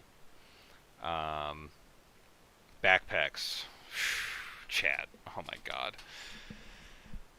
If I backpacks are kind of one of those things that, like, you're just gonna spend money on it. You're just gonna end up spending money on it because you're gonna find something that you don't like about it. At least if you're as autistic as me, like, you're gonna spend a shit ton of money on backpacks and shit like that. Like, I'm talking rucks and assault packs and stuff. Because you're just gonna be like, I don't know if I like this one. Sell it or keep it and fucking get something else. And you're like, fuck, I don't know if I like that. Like, dog, I've spent so much fucking money on backpacks, it's ridiculous, and it's like I'm still not quite done. I'll say though, okay, that the for rucksacks, okay, I do run a Tasmanian Tiger Raid Mark III backpack for like my ruck, my 3-day pack, if you will. It's like 55 liters, I think, or 52 liters. Not super huge, but also I'm not the type of person to be running like a 70-liter fucking rucksack. I think it's ridiculous because you're just going to stuff it with a bunch of shit that you don't need. Like if you're doing like a 3-day patrol or something like that, you don't need that much space. You just don't. Like even in the winter. Like when you're packing snivel gear and shit like that, you don't fucking need all that space. You'll be fine. You need to find another solution so that you don't weigh yourself down and still be effective. That's why I'm a big proponent of the LBE, is that it literally has the extra storage space for shit like that that doesn't fit in the ruck effectively. Yeah, been really enjoying the Tasmanian Tiger Raid Pack. Not super expensive. I'm pretty sure you can easily find them for under $350. I was able to snag mine for like $220 from Australia, like a company that just couldn't get rid of it. I waited a while for shipping, but it was worth it. Fucking what else? Other rucks. I'm really not a fan of the Molly Large. I think it sucks. I think it's super uncomfortable. Alice Pack is goated. Obviously fucking goated. Eberly stock, can't go wrong. Oh, that's what I want to talk about. For the homies that are in the military, was in the military, they're first responders, or even content creators. Okay, there's an app called Expert Voice. Okay, if you can get an account through them, you can literally buy like Eberly stock backpacks for like 30 or 40% off MSRP. It's like, holy shit, you know what I'm saying? So they sell tons of shit like that. They work with specific brands and companies, and you can get super big discounts on stuff like that. So definitely check them out if you apply. Then it's a great deal to save some money when you're shopping around for shit like that. But for other backpacks, rucksacks and stuff like that, I mean, I mean, you just gotta shop around and see what. I always kind of look at it like this. It's like I make a packing list of what I need to carry first, and then I take that list and I shop around for different backpacks and rucksacks and shit, and be like, how would this fit in here? Where would it all go? And would it carry it effectively? That's kind of how I look at it. Um, for assault packs and stuff like that, I don't think you need to think about it too much. But I'm looking into trying out the Plat Attack. Um, fucking what's it called? Which one is this? The Plat Attack Bullock. Uh, yeah, nice assault pack, and it's meant to work with a LBE, so it's kind of like a short back style. Um, it looks good, looks comfortable, well made. Doesn't need to be huge. Assault packs especially, they don't need to be fucking huge. Okay, like other options that you go with, the Eberly Stock Bandit is probably good to go. I think it's more of an EDC bag in my opinion, but a lot of people like it and use it for fucking assault packs and shit. So what do I know? I've seen some Condor uh, assault packs that people use quite often. I think Bones has one that he uses. Um, the I think the medium ruck is pretty good to be used as an assault pack. It got that external frame, so if you need to throw some weight in it, it can actually carry it pretty good. Um, some people really don't like it for some reason. I think it's fine. Um, Direct Action. They make some good assault packs. The Ghost Egg in particular looks pretty cool. Or I'm sorry, the Ghost, not the Dragon Egg. The Ghost looks pretty cool. Commonly available shit, 511, the Rush series. Don't get the 3-day. Chat, listen to me. Oh, God, I bought the 3-day assault pack from 511, and that thing is fucking massive for no good reason. Like, it's just way too big for what it's designed to do. It doesn't carry weight at all. It's so uncomfortable. If you're gonna get it, stop at the 24 or even just the 12. You don't need the 72. It's totally not necessary. You'll hate it. The only thing I use that bag for now is for filming and like traveling, vacation. Like, I'll use it as a luggage bag because it fucking expands so big. So it'll carry a lot of stuff, but not a lot of heavy stuff. Just so you know. Yeah, it's for storing all your extra boots. Yeah. Loquats, what's up, buddy? What'd you miss? Man, we had a long talk about prepping and shit like that.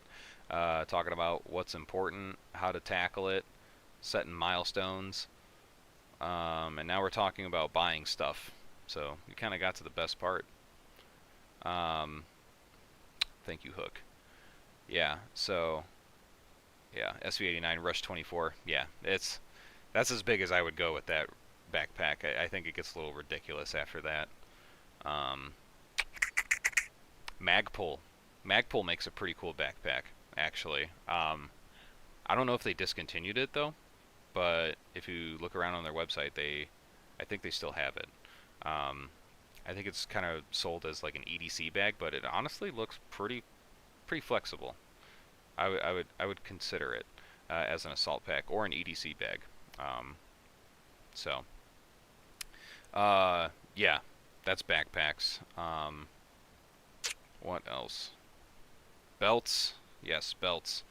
That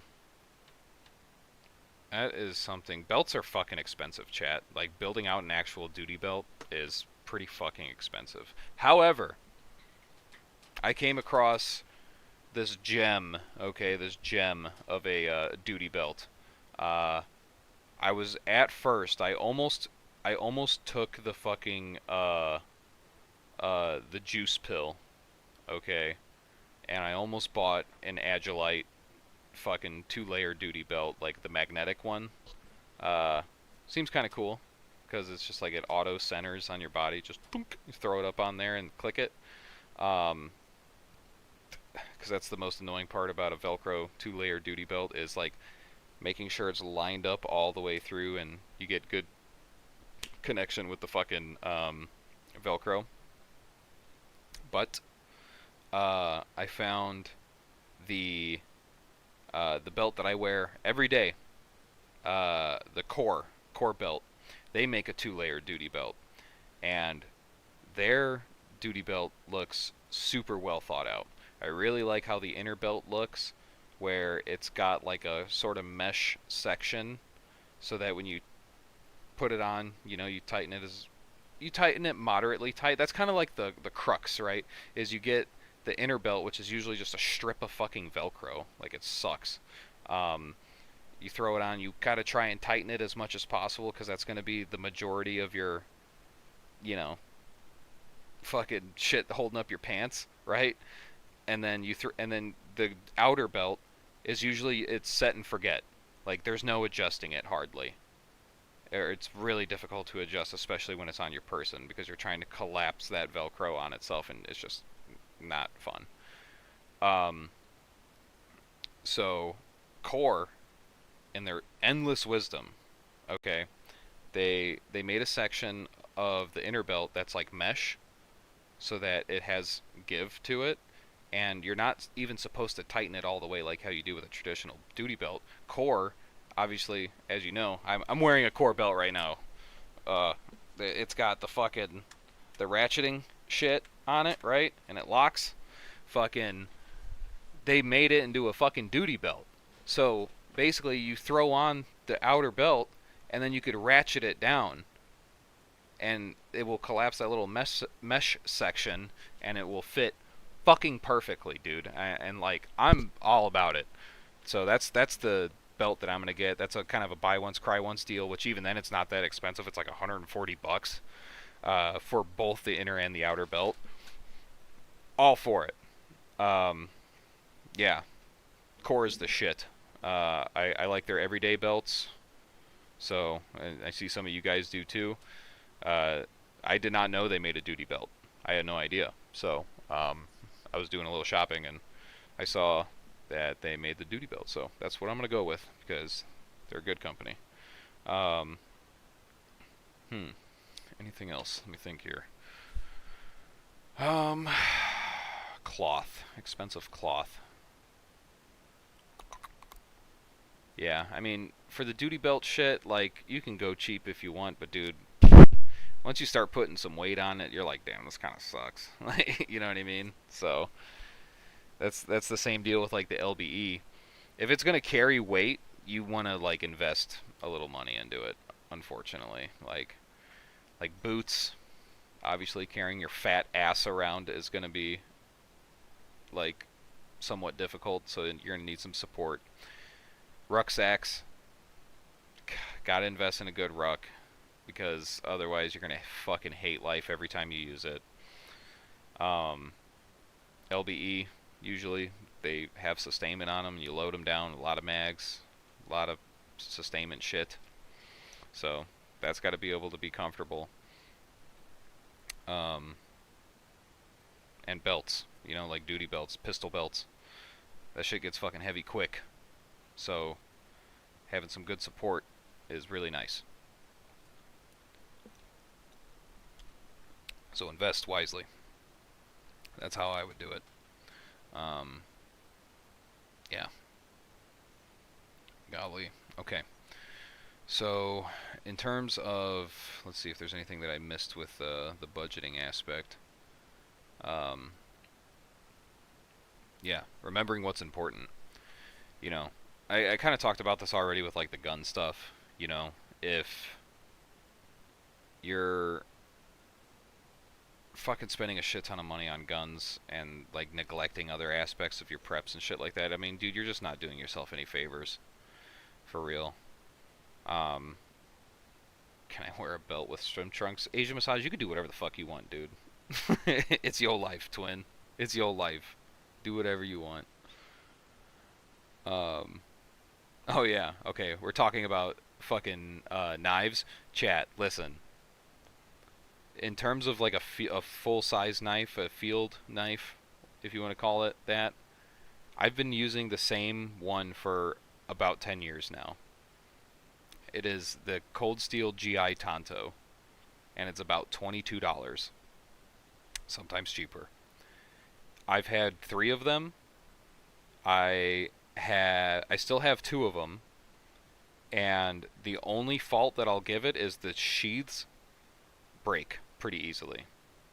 Um, but that is not the end of the world because they're easy to replace. Um, the weak point on it is the belt loop. That's it. But the knives themselves are fucking indestructible, well balanced. I beat the shit out of them, dude, and I fucking can't kill it. I love it. I love it. Cold Steel GI Tonto, like $20. Like if you want a good beater fucking knife, that's it. Legitimately.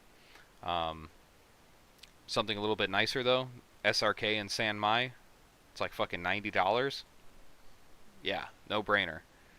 Might be a little more. It might be like 140 or something like that. But ooh, yeah, SV89. When the strong arms were $40, that was the fucking hotness. I unfortunately did not get in on it, but now they're way expensive, which really sucks. Yeah. Fucking if I could give you guys a tip, another tip for knife stuff, um, understand your environment that you're in. Um, if you actually go out and use your kit and train and camp and do all that, um, you'll come to realize that the your environment can beat the shit out of your tools, out of your knives and stuff like that. Um, like where I live in the Midwest. It's very wet here, and so high carbon stuff just gets fucking dogged out here, like bad. Um, every K-bar that I've ever had is just get fucked.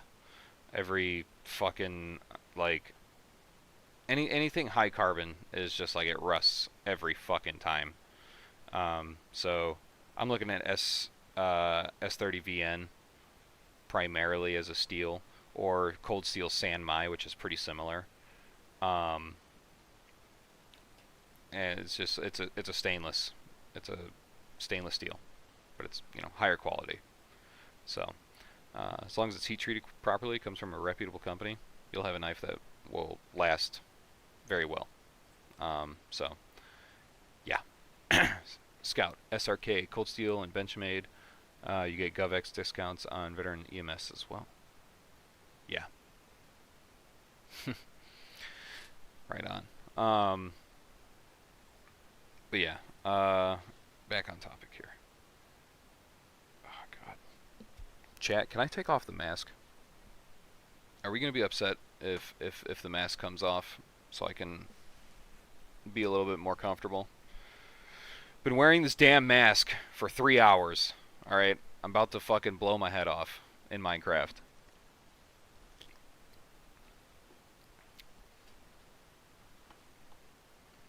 I want to continue. But Unk is uncomfortable. I want to make sure that I'm not going to scare the hose away if I take the mask off.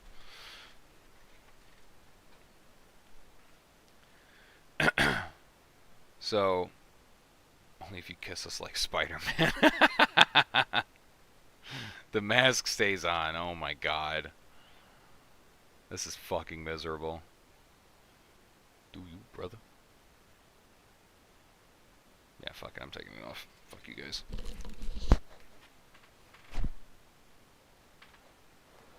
Alright. Oh my god. That's better. Alright. We're back, chat. So, goon time comes early tonight. Correct. Yeah, so some closing thoughts on the budgeting aspect before we get into the final topic. Fucking dude, you know, when it comes to buying shit, all right, I kind of said this at the beginning of the stream. You can't buy everything. You can't buy preparedness. Okay, like all opinions now invalid, dude. Um, you can't buy preparedness completely. Like that's why, like homie was saying, um, Red Dawn. He was like, you know, how much money do you think it would cost to be completely prepared? It's like, I mean, you can't really put a number on it. You know, that's kind of the hard part. You know, you kind of have to train and like learn stuff, do things, experience. You can't buy experience necessarily. You have to go through it. Um, so that's a real, yeah. You can't buy skill. I'm sorry, it's not. I haven't, at least I haven't found a way to do it. You know, Kababy's Wild Ride. You're not the first person to say that. That's kind of fucked up. I look like the older evolution of Tim Pool, like what Jesse Eisenberg is to what the fuck is that dude's name from the Lonely Island?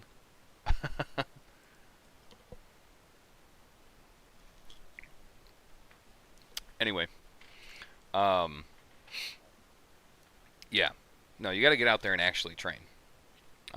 Buying stuff is great, obviously. I mean, you can't like train your way into storing water necessarily. I mean, it is training in a way. You're learning how to properly store water. It's a method of training to learn how to procure. Andy Samberg, that's right. Yeah, I'm like Andy Samberg to Jesse Eisenberg between me and Tim Pool. But the fucking anyway, the learning how to like procure food and shit like that is a skill. I mean, and you can learn how to do it, but if you never actually put it to use or try it to verify your skills, then like what is the point? You know, you actually have to go out there and test the shit, trust and verify, we call it. So, um, yeah, it's definitely important to not only you know go out there and consume, spend money, as it were, and then, but it's also important to take that stuff you spend money on, put it to use, try it out, because you don't want to find out, you know, in the golden hour that the shit doesn't work, or that you don't actually know how to use it. You thought you did, but you don't. Dude, you look like Nick Jackson from the Young Bucks. What the fuck is that? Hold on. Jamie, pull that up.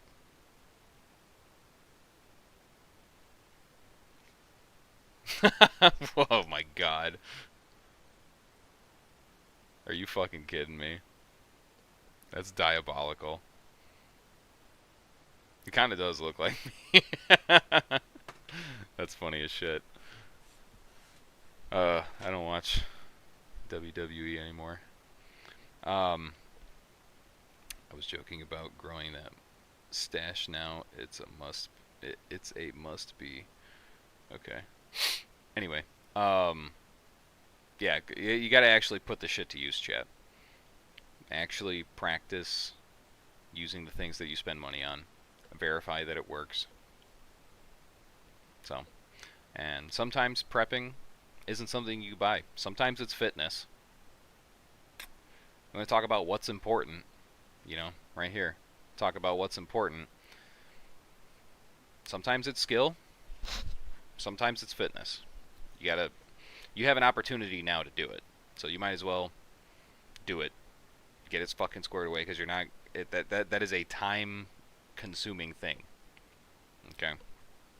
Don't fuck around. And I'm not saying you got to be like fucking jacked. I mean, that's just not realistic for a lot of people. That becomes an investment all on its own. Actually, heavily investing into like lifting weights and getting crazy and eating clean. Like, eating clean is one of the most expensive things anyone will do. Seriously. So, but I mean, if it can literally be like, you know, get your ass out of the house and go walk the dog. get your heart rate up for 30 minutes a day. Huge. You know what I'm saying? Jog. Ruck. That's a huge one. Running can typically be, yeah, Jesus was ripped. Be like Jesus. Absolutely. Amen. Um, Rucking, or rather, running can be pretty hard on your joints, especially if you're not like very apt physically. You know what I'm saying? Like if you're kind of, you got some work to do. Rucking, fucking best cardio activity ever, and lower body strength conditioning. Like, if you want to talk about like a functional fitness exercise, rucking, bro. Rucking. Put on a backpack with some weight and go walk around. It's crazy how effective it is, chat. It's crazy. I stand by it wholeheartedly. You will be strong, and you will get better cardio from rucking. If there's one exercise that anybody here should do, it's that. So, yeah, it's like backpack, which you likely already have. Put some shit in it, fucking, and go walk around. So, yeah. Calisthenics, shit that you can do at home. This is a series I was thinking about doing, was unfucking your body. Some shit that we could do together, as it were, to try and get in better shape than we are now. Because I'm not fat, I'm in decently good shape. I have a pretty physically strenuous job. I'm also I don't eat necessarily bad, so. Yeah, Bones, I'm still here. I'm still rocking it solo. Procher Band left like 15, 20 minutes ago. But yeah, don't fuck around with fitness, bro. Take that shit seriously. If you start now, you'll be better off tomorrow than you were if you didn't. It's one of those, like, it doesn't matter when you start doing it. It matters how long you've been doing it. And the longer you wait, the worse off you're going to be. Legitimately. So just, like, start tomorrow. Legitimately. Don't fuck with that shit. Thank you, Brother Bones. Hope all is well. Hope you have a good night, too. So let's get into the final talking point here. Alright. Don't be black-pilled, chat. Okay? We talked about some somewhat heavy stuff. Tried to keep it somewhat light. Last stream was kind of a doom and gloom towards the end there. I don't know if you guys caught that one, but last stream was... But it needed to be talked about. Shit like that needs to be talked about. And obviously, we're talking about this shit now. It's for a reason, right? One of the most important things that we can maintain as a community, which we are. We're a community here. One of the most important things that we can maintain here is, not letting, defeat creep into our conscience. That defeatist attitude is, that's a sure shot way to sort of just, shoot yourself in the foot. It's over before it began type shit. Yeah, T Swift, I got microplastics in my balls, but it ain't over yet. I've rewatched your content, dude. You definitely have something here. Yeah, thank you, nostalgia. It's important shit. I'm trying to just build up the homies as much as possible. Not that, I'm like the fucking a prophet or some shit like that, but there's not really a whole lot of good information out there that's being, you know, delivered in such a way that isn't trying to sell you something. So you kind of have to sift through a lot of bullshit, in my opinion. Um, and like, don't get me wrong, like I do obviously make some money from this, not a lot, but it's this is a passion project for me more than anything. Um, and I wouldn't spend so much fucking time into this shit if it didn't mean that I didn't think it would turn out good for everybody. Because that's the number one thing for me is this. You guys, this community here, is the most important thing because it's what got me into prepping, fucking into guns. You know what I'm saying? It was a fundamental part of my life. So to be able to give back into it, it would be all that I ask for. So taking as much experience as I do have, which is not a lot to some, more than some, but whatever.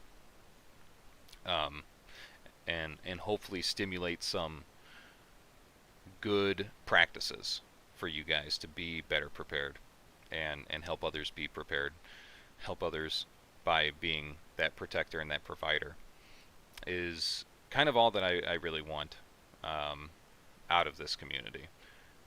Instead of just being fucking brainless consumers that the industry kind of wants us to be. And with that, we definitely get sold by the industry, you know, a lot of doom and gloom shit.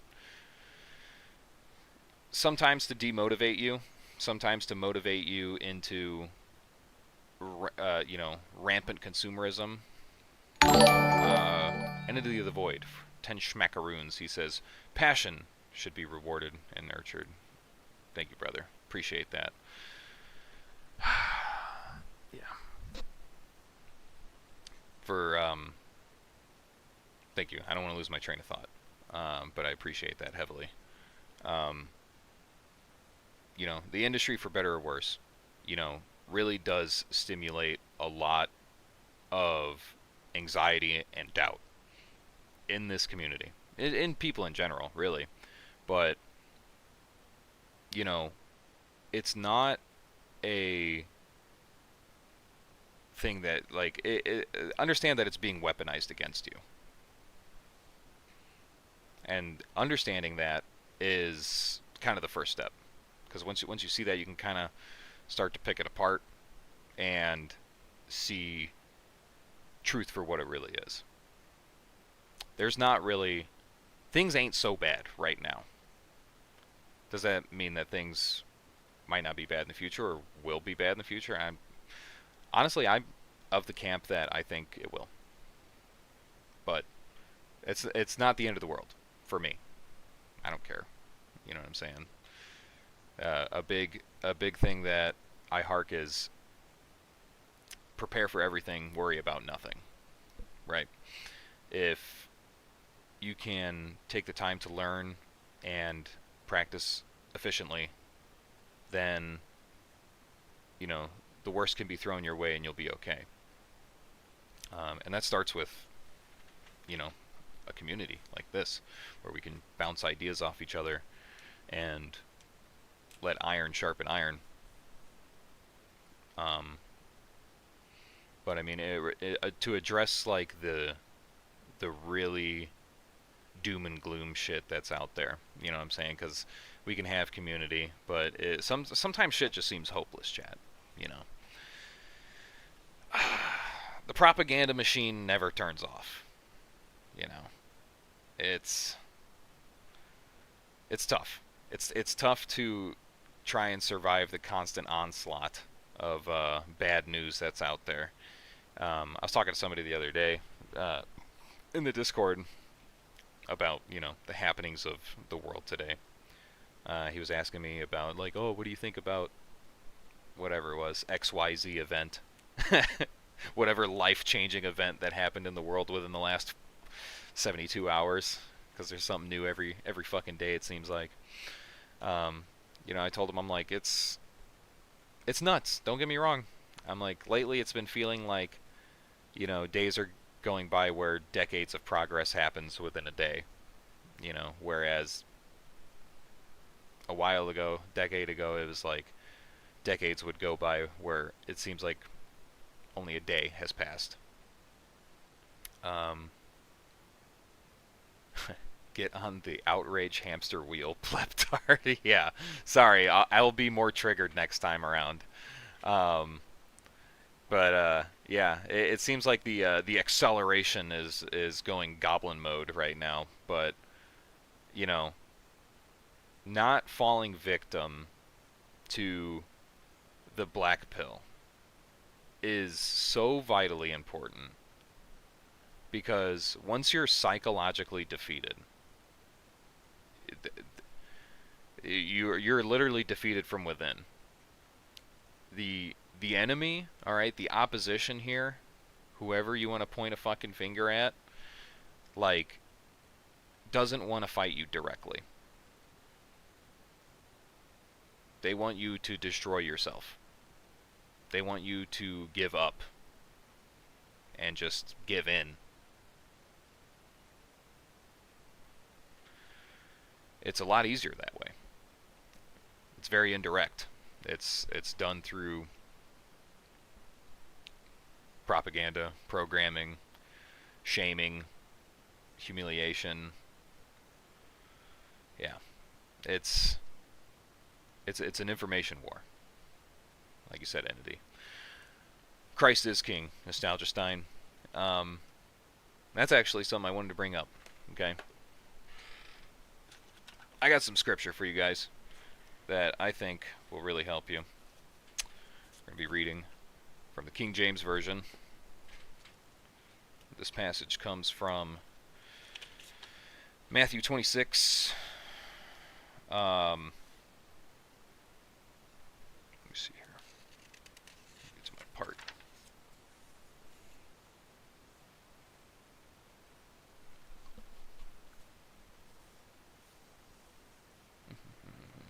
Sorry, just a moment.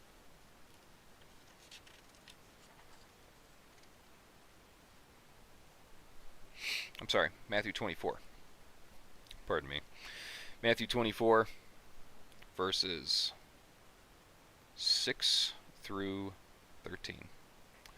And ye shall hear of wars and rumors of wars. See that ye are not troubled.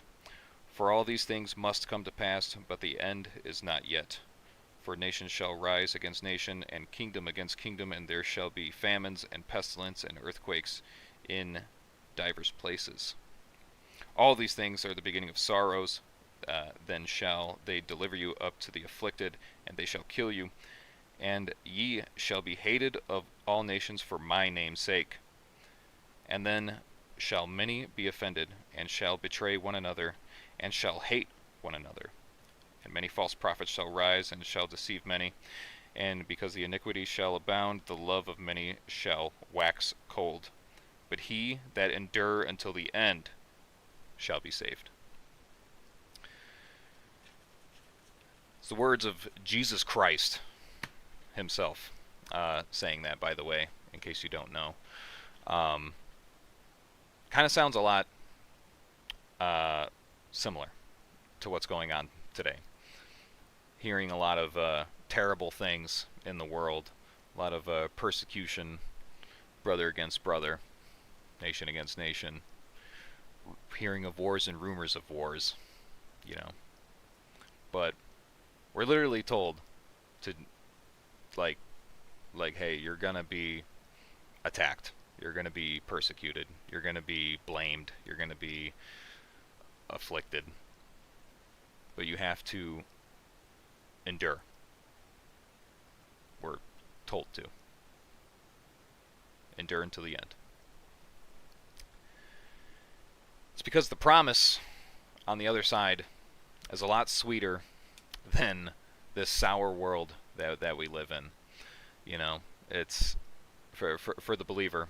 Okay, if you're not a believer, you're not a Christian, you can just play along.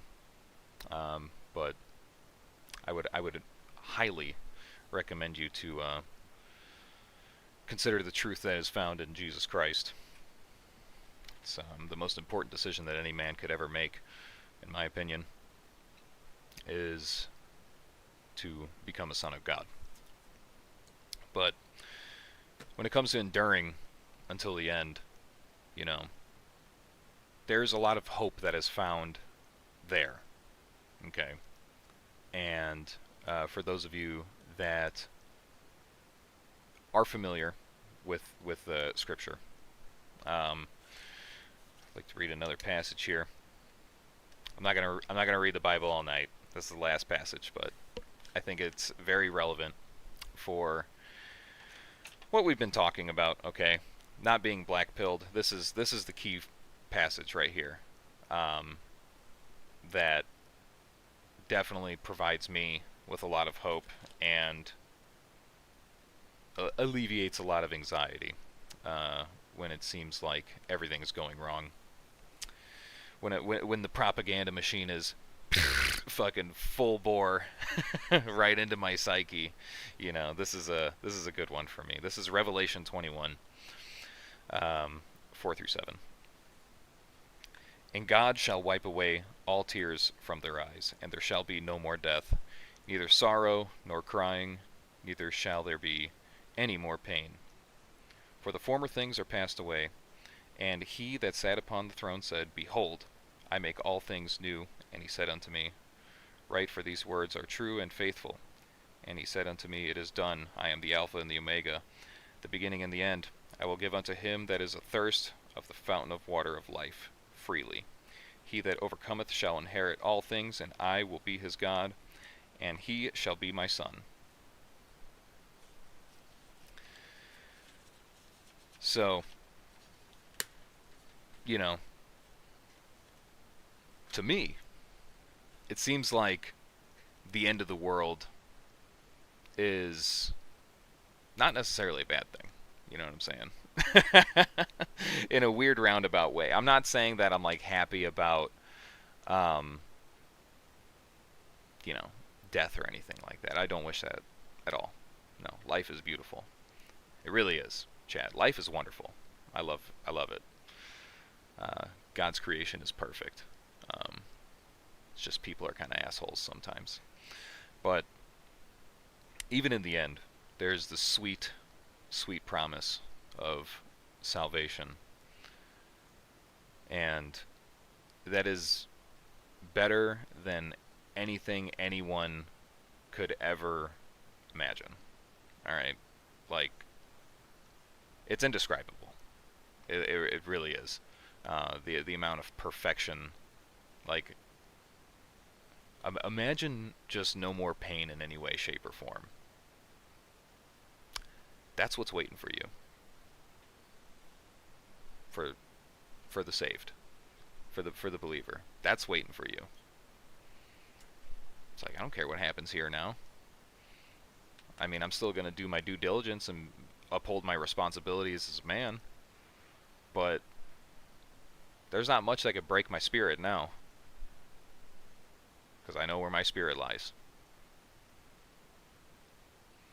So, good questions to ask yourself, chat. You know what I mean? Christ is king. Believe that.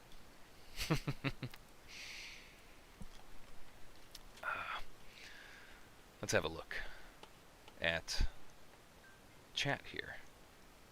Seen some chat responses coming in while I was reading. Didn't want to lose my place. Christ is king, amen. Oh man, I am so glad y'all are going. Went for the run in between. KJV superiority, dang, I got the NIV.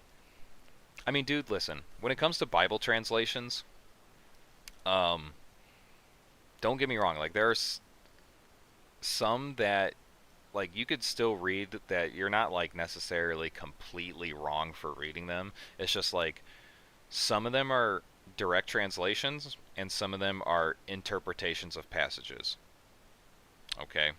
That's where it gets dangerous, is because the King James Version, okay, is a direct translation. Like, it is a direct and faithful translation that scholars adamantly slaved over to translate accurately. Okay, for a long time. It was upheld for a very long time. Um, I like the King James version personally. I understand it is kind of hard to read. It's Old English, older English.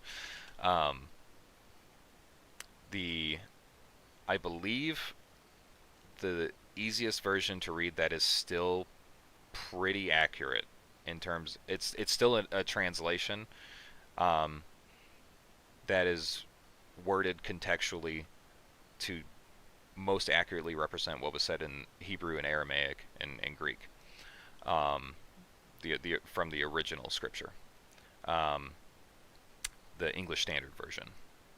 That is typically like your, if you go to like a hotel and you open up the nightstand and there's the little blue Bible in there, like the placed here by the Gideons. Usually that's a ESV version.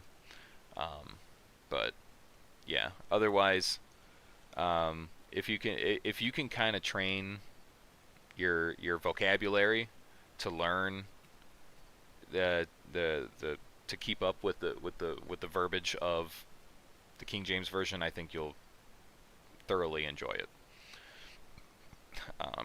The King Standard, or I'm sorry, the King James is my standard. That's what I read from exclusively. Excuse me. Let's see here.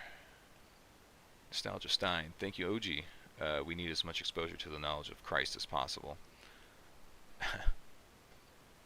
I use the audio Bible because my reading skills are very lacking. Dude, I get it. You know, it's also nice just on the go, stuff like that. You guys gotta start digging in your Bible, twin. All right, this is literally the Word of God here.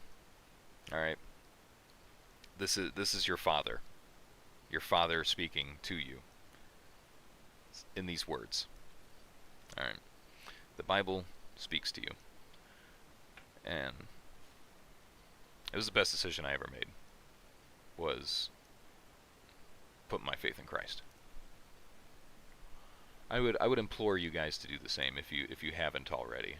I think it's a good idea. I think it's a pretty good idea. Not like Pascal's wager good idea, but like, you know, I'm saying from experience that I don't know anybody who's become a Christian, a genuine Christian, and I mean genuine in the sense of like they've actually fully come to know the character of God and know who he is and his mercy and his love, and hasn't been changed for the better because of it.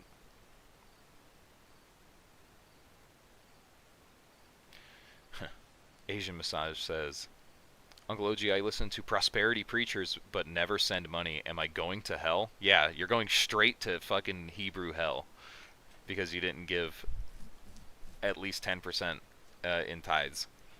You're done. Oh my goodness. No, it's okay. We're actually called to give joyfully and give freely. Strict amounts for tithes and offerings is unbiblical for the new covenant. Not necessary. We're called to be as generous as Christ was. So if you want to give to the church, you should. And you don't do it out of shame or fear. You do it out of generosity and love. So, yeah. Drunken Dragon, preparedness starts with yourself and your soul. Yeah. What does it matter if a man gain the whole world but still lose his soul? Nothing. It means he will lose everything. And Christ is literally giving you the gift of everything. The salvation that can be found through the blood of Jesus, his sacrifice on Calvary, is a free gift. It's a free gift.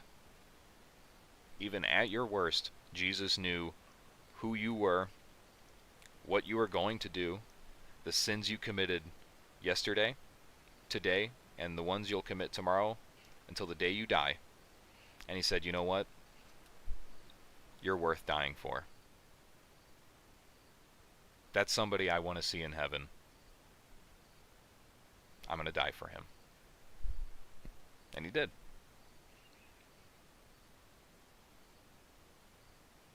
So, what do you do with free gifts? You accept them. That's all you have to do. Take him at his word.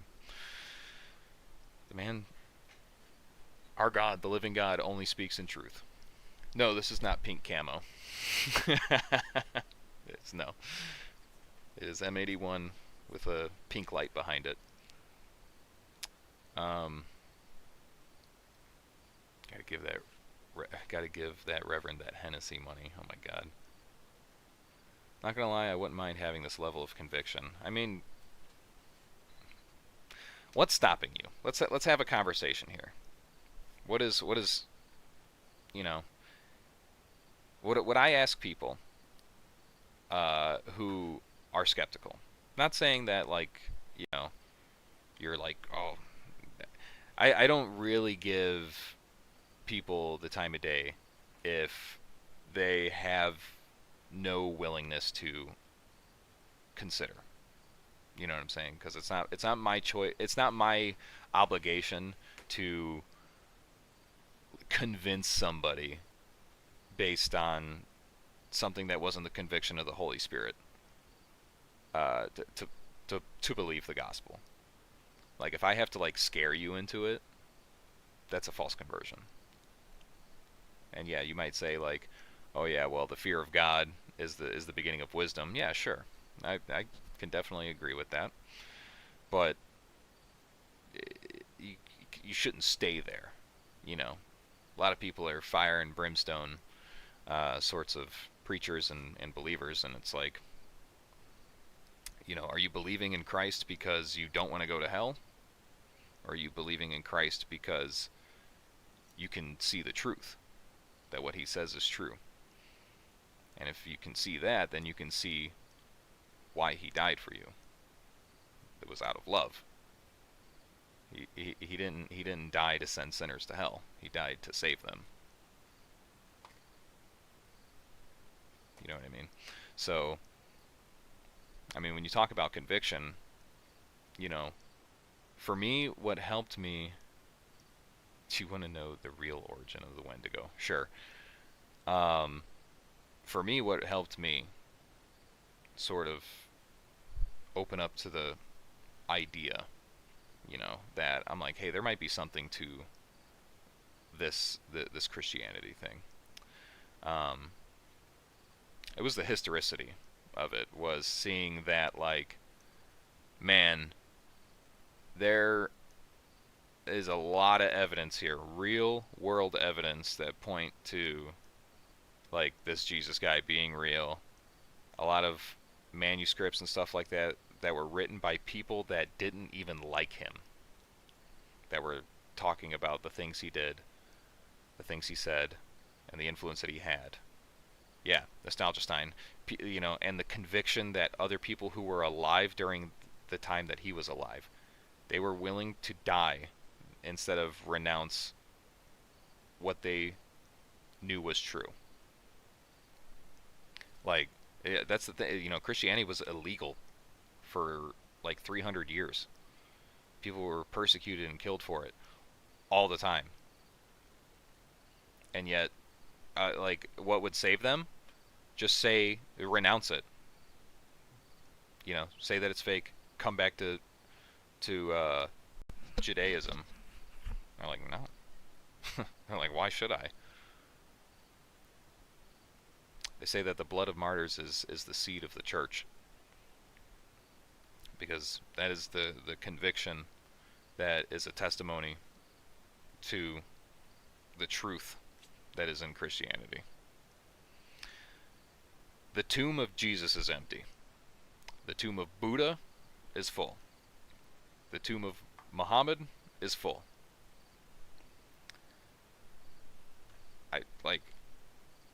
there's a lot to it. There's a lot that points to the evidence that it's true. And once I was willing to accept that, then it was really easy for me to take God's character at his word. And then I could see all of the nice things that he says about me. why it went through so much trouble to try and save someone like me, even though I don't deserve it. Because I don't.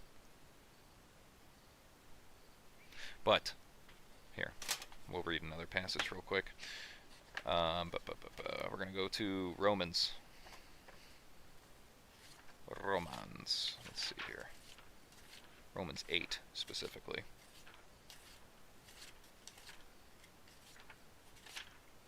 Acts. Come on.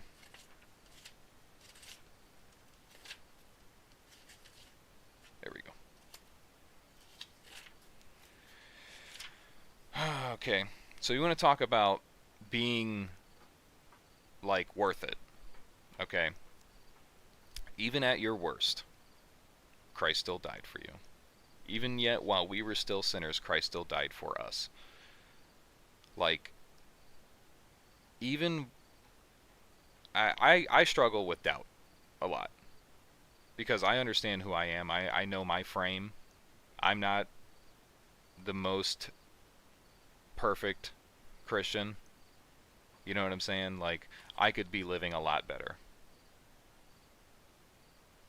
And I owe it to God to do that.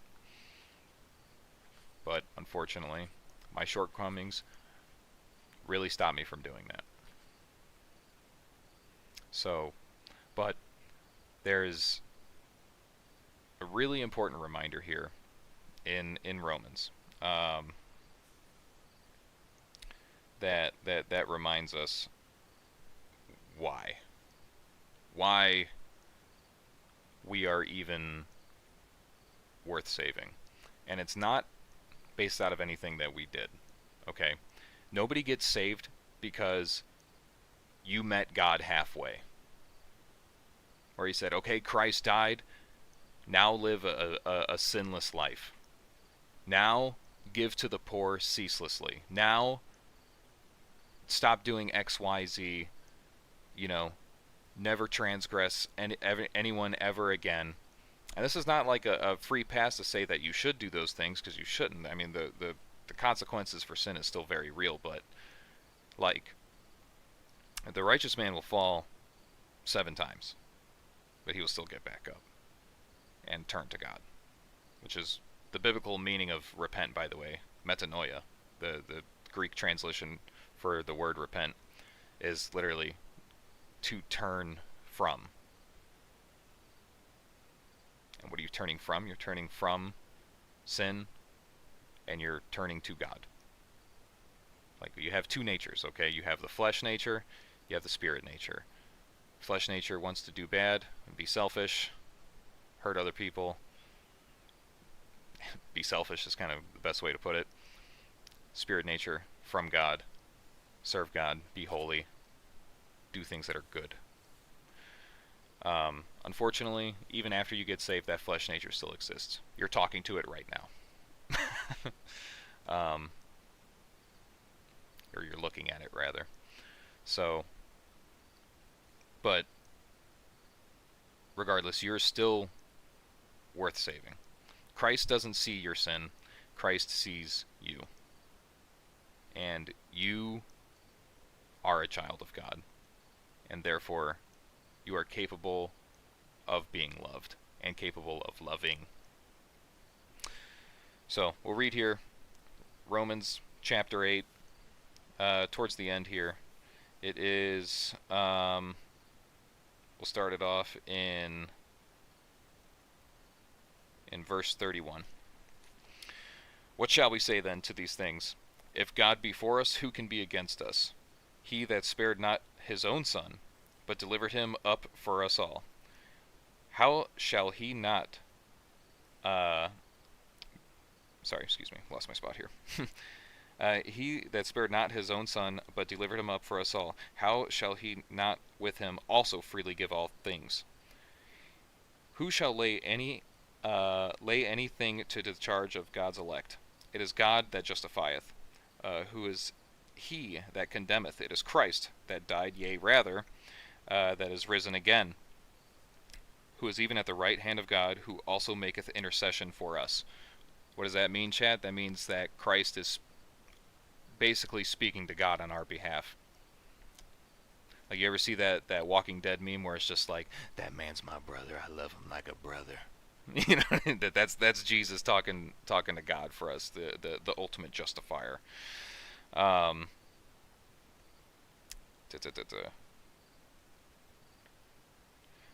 who shall separate us from the love of Christ? Shall tribulation, or distress, or persecution, or famine, or nakedness, or peril, sword? As it is written, for thy sake we are killed all day long. We are accounted as sheep for the slaughter. Nay, in all these things we are more than conquerors through him that loved us.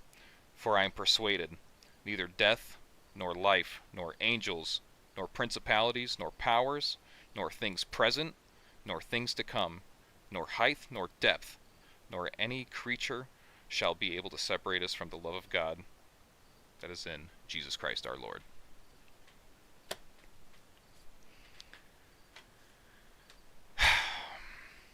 Nothing will separate you from the love of God.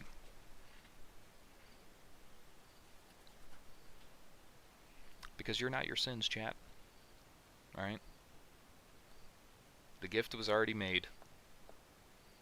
The sacrifice has already been made. It's up to you to accept it. That's your only choice. The only thing that you can do to be saved is the only thing that you can do yourself. And that's believe. So, if you have ears to hear, you can choose to listen. But that's your call. I pray that you do it, honestly. I want to see all of you in heaven. Truly.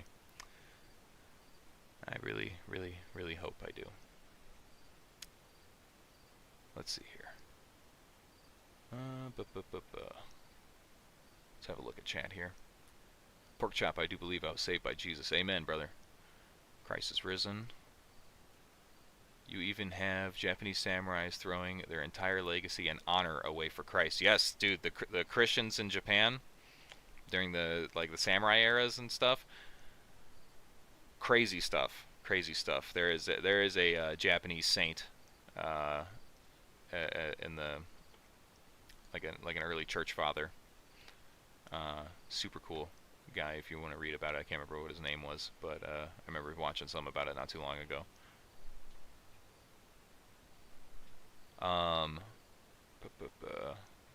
The love of Christ is stronger than any weapon. Amen. A long form OG video, but he just loads magazines and reads Bible verses. Yeah. Maybe we can do that. That could be fun. I'm not smart enough to see any signs I'm given unless they are very blatant. So, yeah. Pork chop. I actually also had an issue with that not too long ago, where I was feeling pretty distant. You know, I was feeling pretty distant from, I felt like God was talking to me a lot, through prayer, through the Word, it's a conviction of the Holy Spirit. I'm just saying, and I had a season for a while where it just felt off. Like I felt like I wasn't being given attention anymore. You know what I'm saying? And that sucked. And it gave me a lot of doubt and anxiety. Not doubt like where I'm doubting, Christianity as a whole, but like doubt in, my salvation, my standing with God. Like, oh, is he mad at me?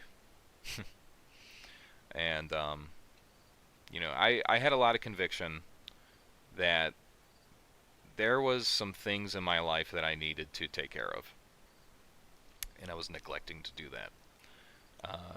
I considered them distractions, and like I said, wanting to be fleshly, wanting to be in my own way, I said, it can wait. Do it later. I was lazy.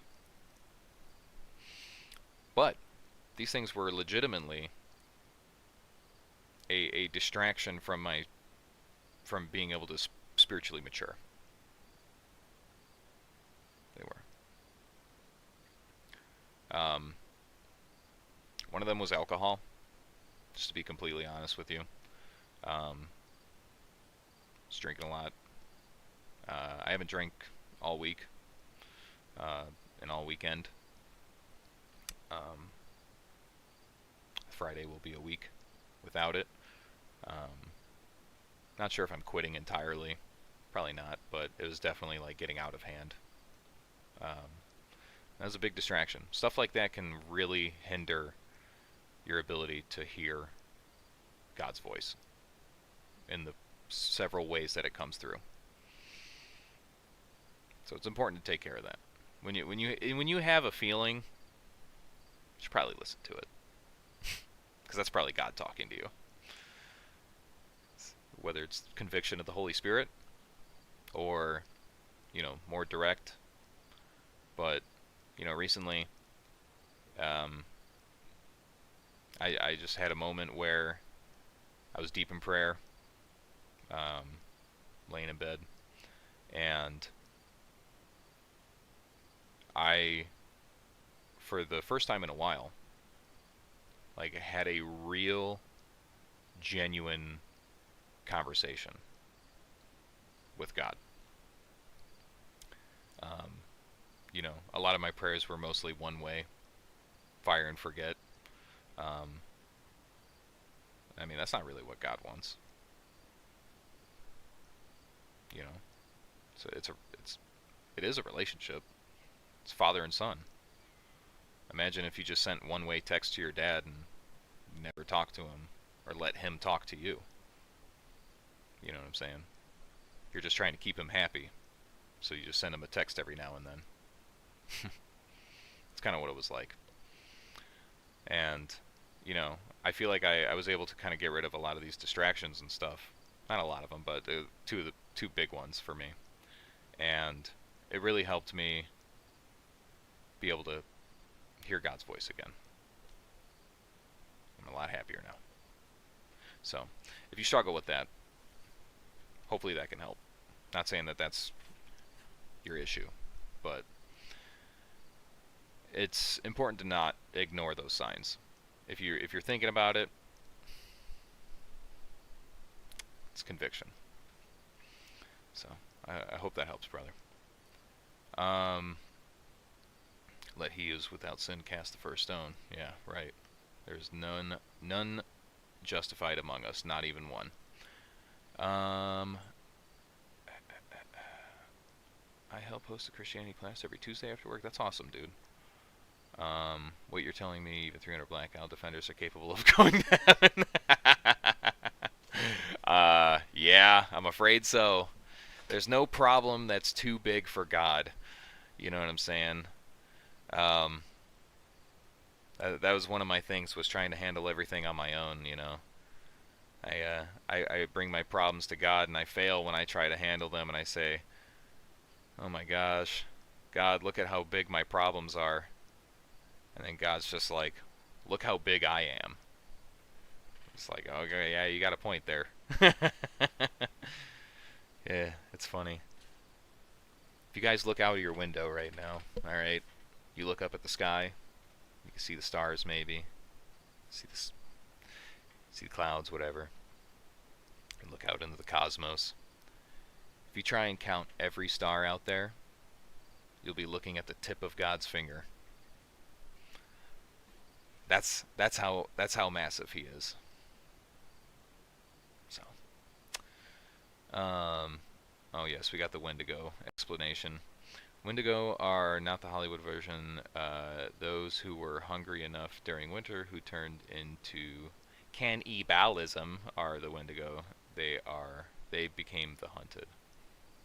Hmm. Interesting. The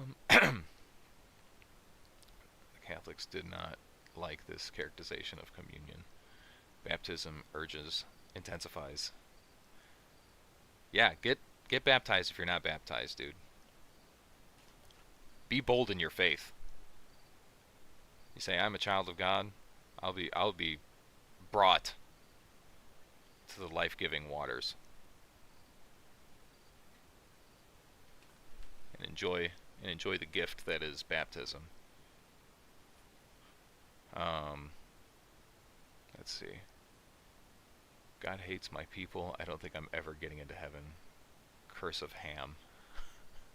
What are you talking about, Adam? What are you? Curse of Ham? Are you a Muslim or something? Brother, there's nobody that is incapable of receiving the gift of salvation. If you're a human being and you are still breathing air, you can be saved. Like, and it's kind of a hard pill to swallow for some people, because they're like, oh, what about, you know, the frickin' most vile criminal, murderer, rapist, you know, can he be saved? Like, I don't know, can the thief on the cross be saved?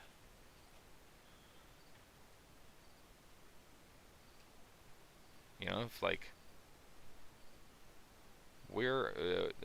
you're not as pure as you think you are. You're not. You're not as clean as you think you are. Sure, you might not have committed atrocities like that, but I mean, God's law is perfect. If you're to keep the law and you offend at one point, you're guilty of all. God demands perfection, and you ain't it, dog. But that's why the gospel is so wonderful. You know, the sin is our teacher. That's just, you know, in a way, it is our. It shows. It's a mirror. It's a mirror that shows us how seemingly irredeemable we are.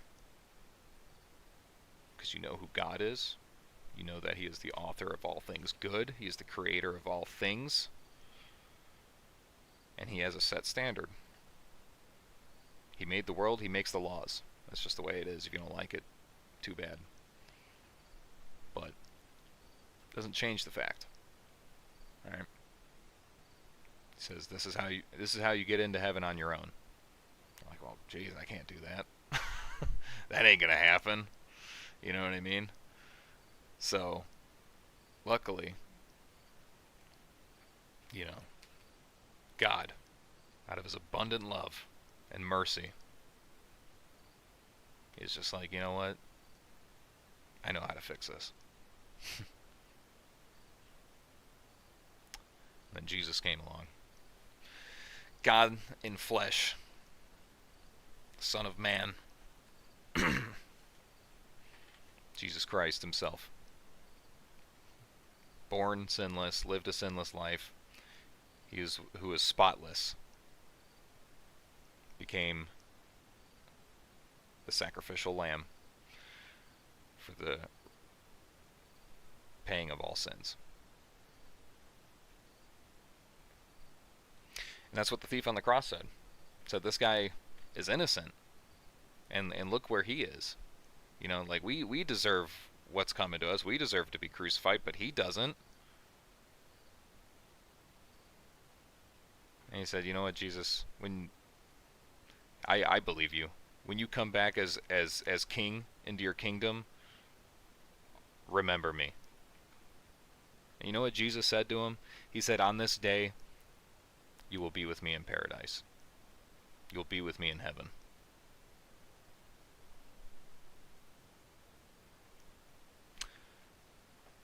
So there isn't anybody that is too far from salvation if you're above ground.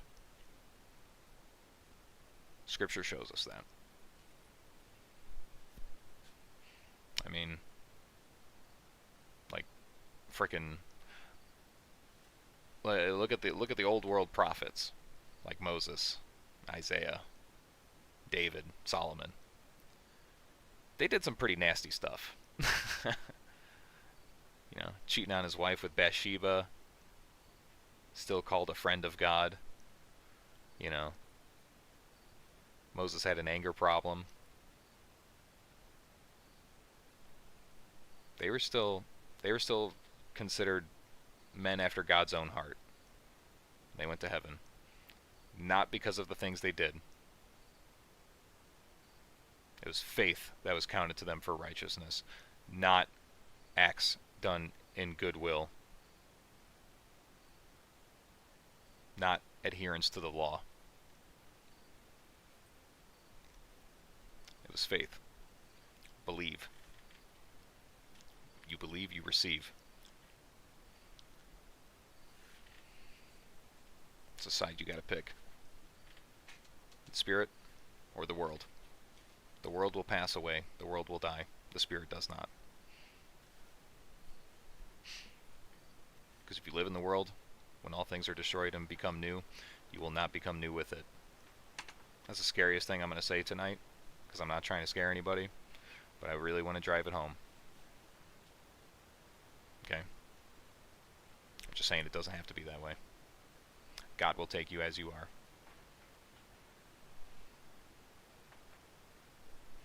My cat's going goblin mode right now.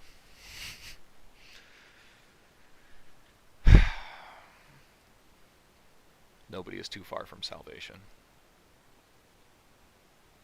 And it's nothing that you have to do. Asian Massage. Uncle OG, I am raising an issue regarding Native American lore and a cultural taboo on even symbolic consumption of the body of Christ. How about no? Abhorrent. So you're not you don't like the idea of communion because it's told to us that it's the body and blood of Christ. So take this and eat. This is my body given unto you. Do this in remembrance of me. That's the bridge too far.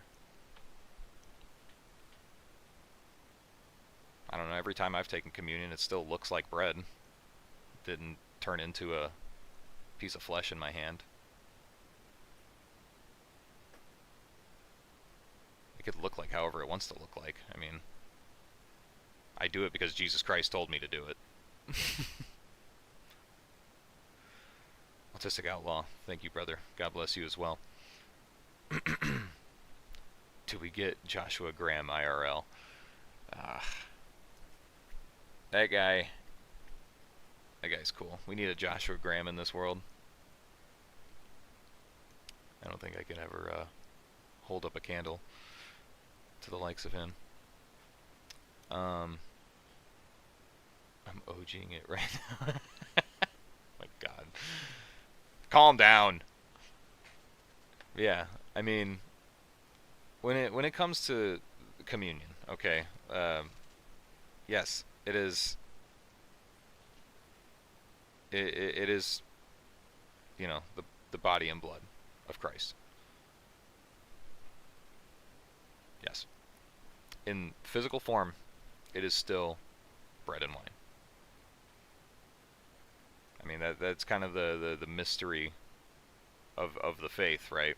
We don't have every single finite answer. That, like, you know, some church schools of thought, like Catholics with like transubstantiation and stuff like that. They believe whatever they want to believe, but I mean, I know that when I take communion, I'm getting bread, I'm getting wine. I'm told, hey, take this and eat. This is my body. Do this in remembrance of me. This is my blood shed for you. Take and drink. Do this in remembrance of me. Like, I'm leaving it at that. But when it touches my lips, it's still bread and wine. So it's not like you're literally eating flesh. Wish I could help you more on that one. Ham saw his father Canaan, and did not look away, and he told his brothers, and was made a servant of servants. This is the biblical explanation for the bell curve and why my people can never be saved.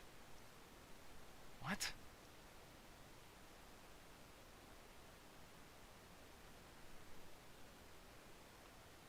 What are you talking about, dude? Okay. Abraham and Sarah were brother and sister, and they had Isaac, and he is highly remembered, and got saved. Yeah. Dugan Ashley in the chat, boys. We are so back. Things will get a lot simpler when Jesus gets back. You ain't lying, brother. You are not lying. I look forward to it every day. That is something that I think about a whole lot. You know, once you have the knowledge of sin, like I was saying, like sin is a mirror, okay, that points you to God, that points you to Christ. And even in His abundant mercy, you know, where sin dwell, where sin abound, grace aboundeth more. Thank God for that, first of all. But second, like, it's a big thing to me to know that one day it will stop. One day every tear will be wiped away. There will be no more death. There will be no more pain. There will be no more sin. And we will be made anew.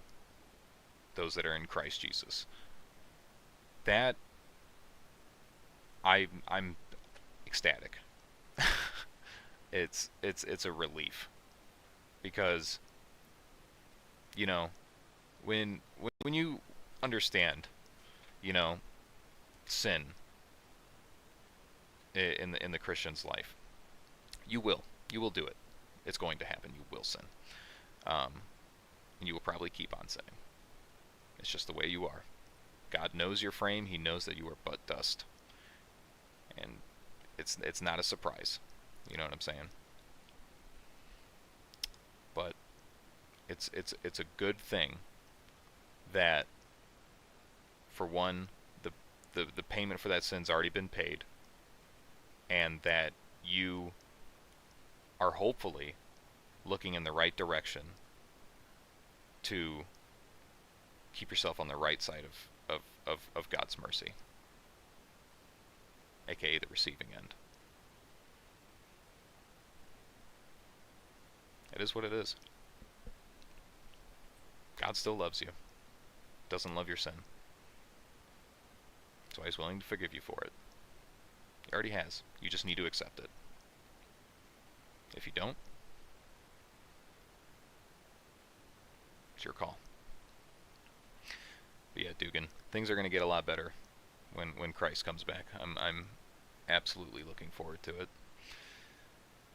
Maybe we'll see it in our lifetime. I don't know.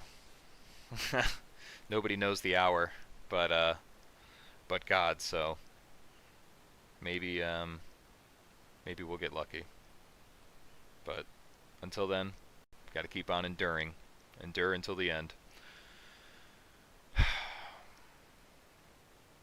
will do it gladly.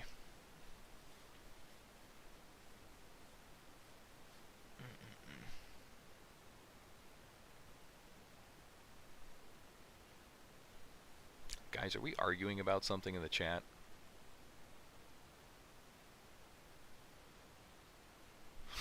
Jesus edging, bro, come on. You could just say praying. My goodness. My people are low IQ and can never know God.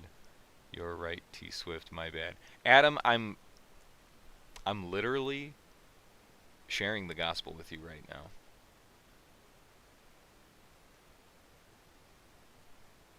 Sirs, what must I do to be saved? This is the work of God, that you believe on him who the Lord had sent, Jesus Christ. Simple as. Believe in the name of the Son of God. That's what you need to do. That's the gospel for you. So, you can't really say, oh, yeah, my people won't get it. I don't understand it. I mean, I'm just trying to keep it simple for you, because the gospel is simple.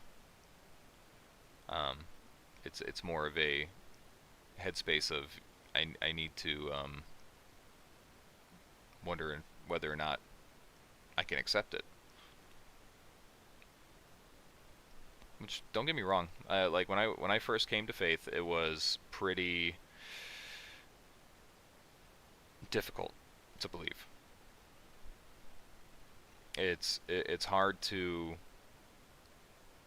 you know, take it at face value. A lot of people can't do that. That's fine.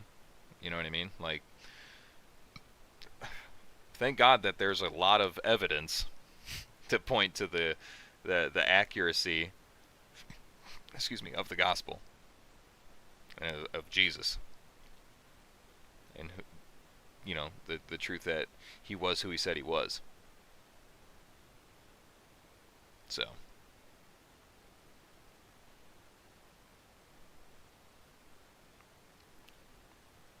that's what, like I said, that's what helped me believe the gospel, was looking at the history of it. It's good. It's sound. You know what I'm saying? You should check out Wes Huff if you want to look into it. He is a very smart, scholarly individual who specializes in historical New Testament verification. Smart guy.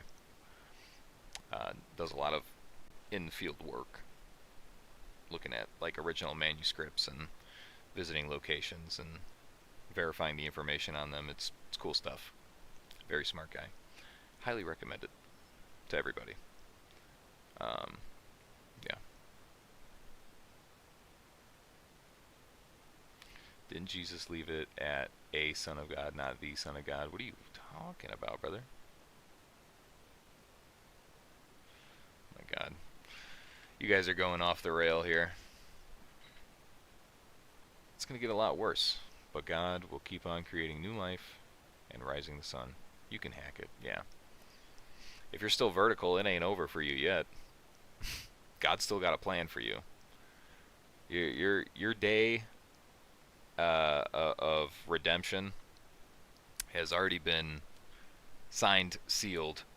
It's going to happen that way, no matter what. So it's like, I don't worry about it too much. I mean, I already know. I know where I'm going on the other side, so whatever. I'm gonna keep doing my thing over here. Hopefully, bringing some glory to the name of God, spreading the gospel to my brothers here. And until then, we gonna keep repping the kingdom. You know what I mean? You mean? Oh, goodness gracious. Alright. Chat, it's getting kind of late. I'm going to wrap it up here pretty quick. I got work at 5 in the morning. It's almost 12. But I enjoy talking Bible talk with you guys. Do you guys enjoy it too? Honestly. You know, I talk about it a lot in the server and stuff, but if you guys enjoy it here, you know, we could talk about it here too. I just know sometimes once I get started with this stuff, I'll keep going on and on and on. So that's why I kind of like to save it for the end of a stream. So if you guys like this kind of stuff, I mean, just let me know. If you don't like it, tell me to stop, and I'll do it more. Y'all getting saved no matter what, you hear me? I'm dragging y'all to baptism. Y'all gonna believe. Nah, I'm just kidding. But, yeah, I'm gonna wrap it up here, guys. Thanks a ton for hanging out. Seriously. You guys are a huge blessing in my life. Yes, amen, guys. Thank you. Dugan, Nostalgia, all the supporters, homies coming in. You guys are awesome. Still got some slots open in the Discord if you guys want to hop in. It's free and easy. All the channel members, subscribers, returning fans. If you're not subscribed, consider subscribing. You know, it's free. Support this channel, support what I do here. Check out the links in the description, support the homies, support what they got going on. We're all a big community here, and we want to support each other. So, yeah, that's all I got, guys. God bless you all abundantly, many times. I hope things stay good for you guys, no matter what, and they will. It's all going to be right, no matter what. Any way you spin it, it will be okay. So,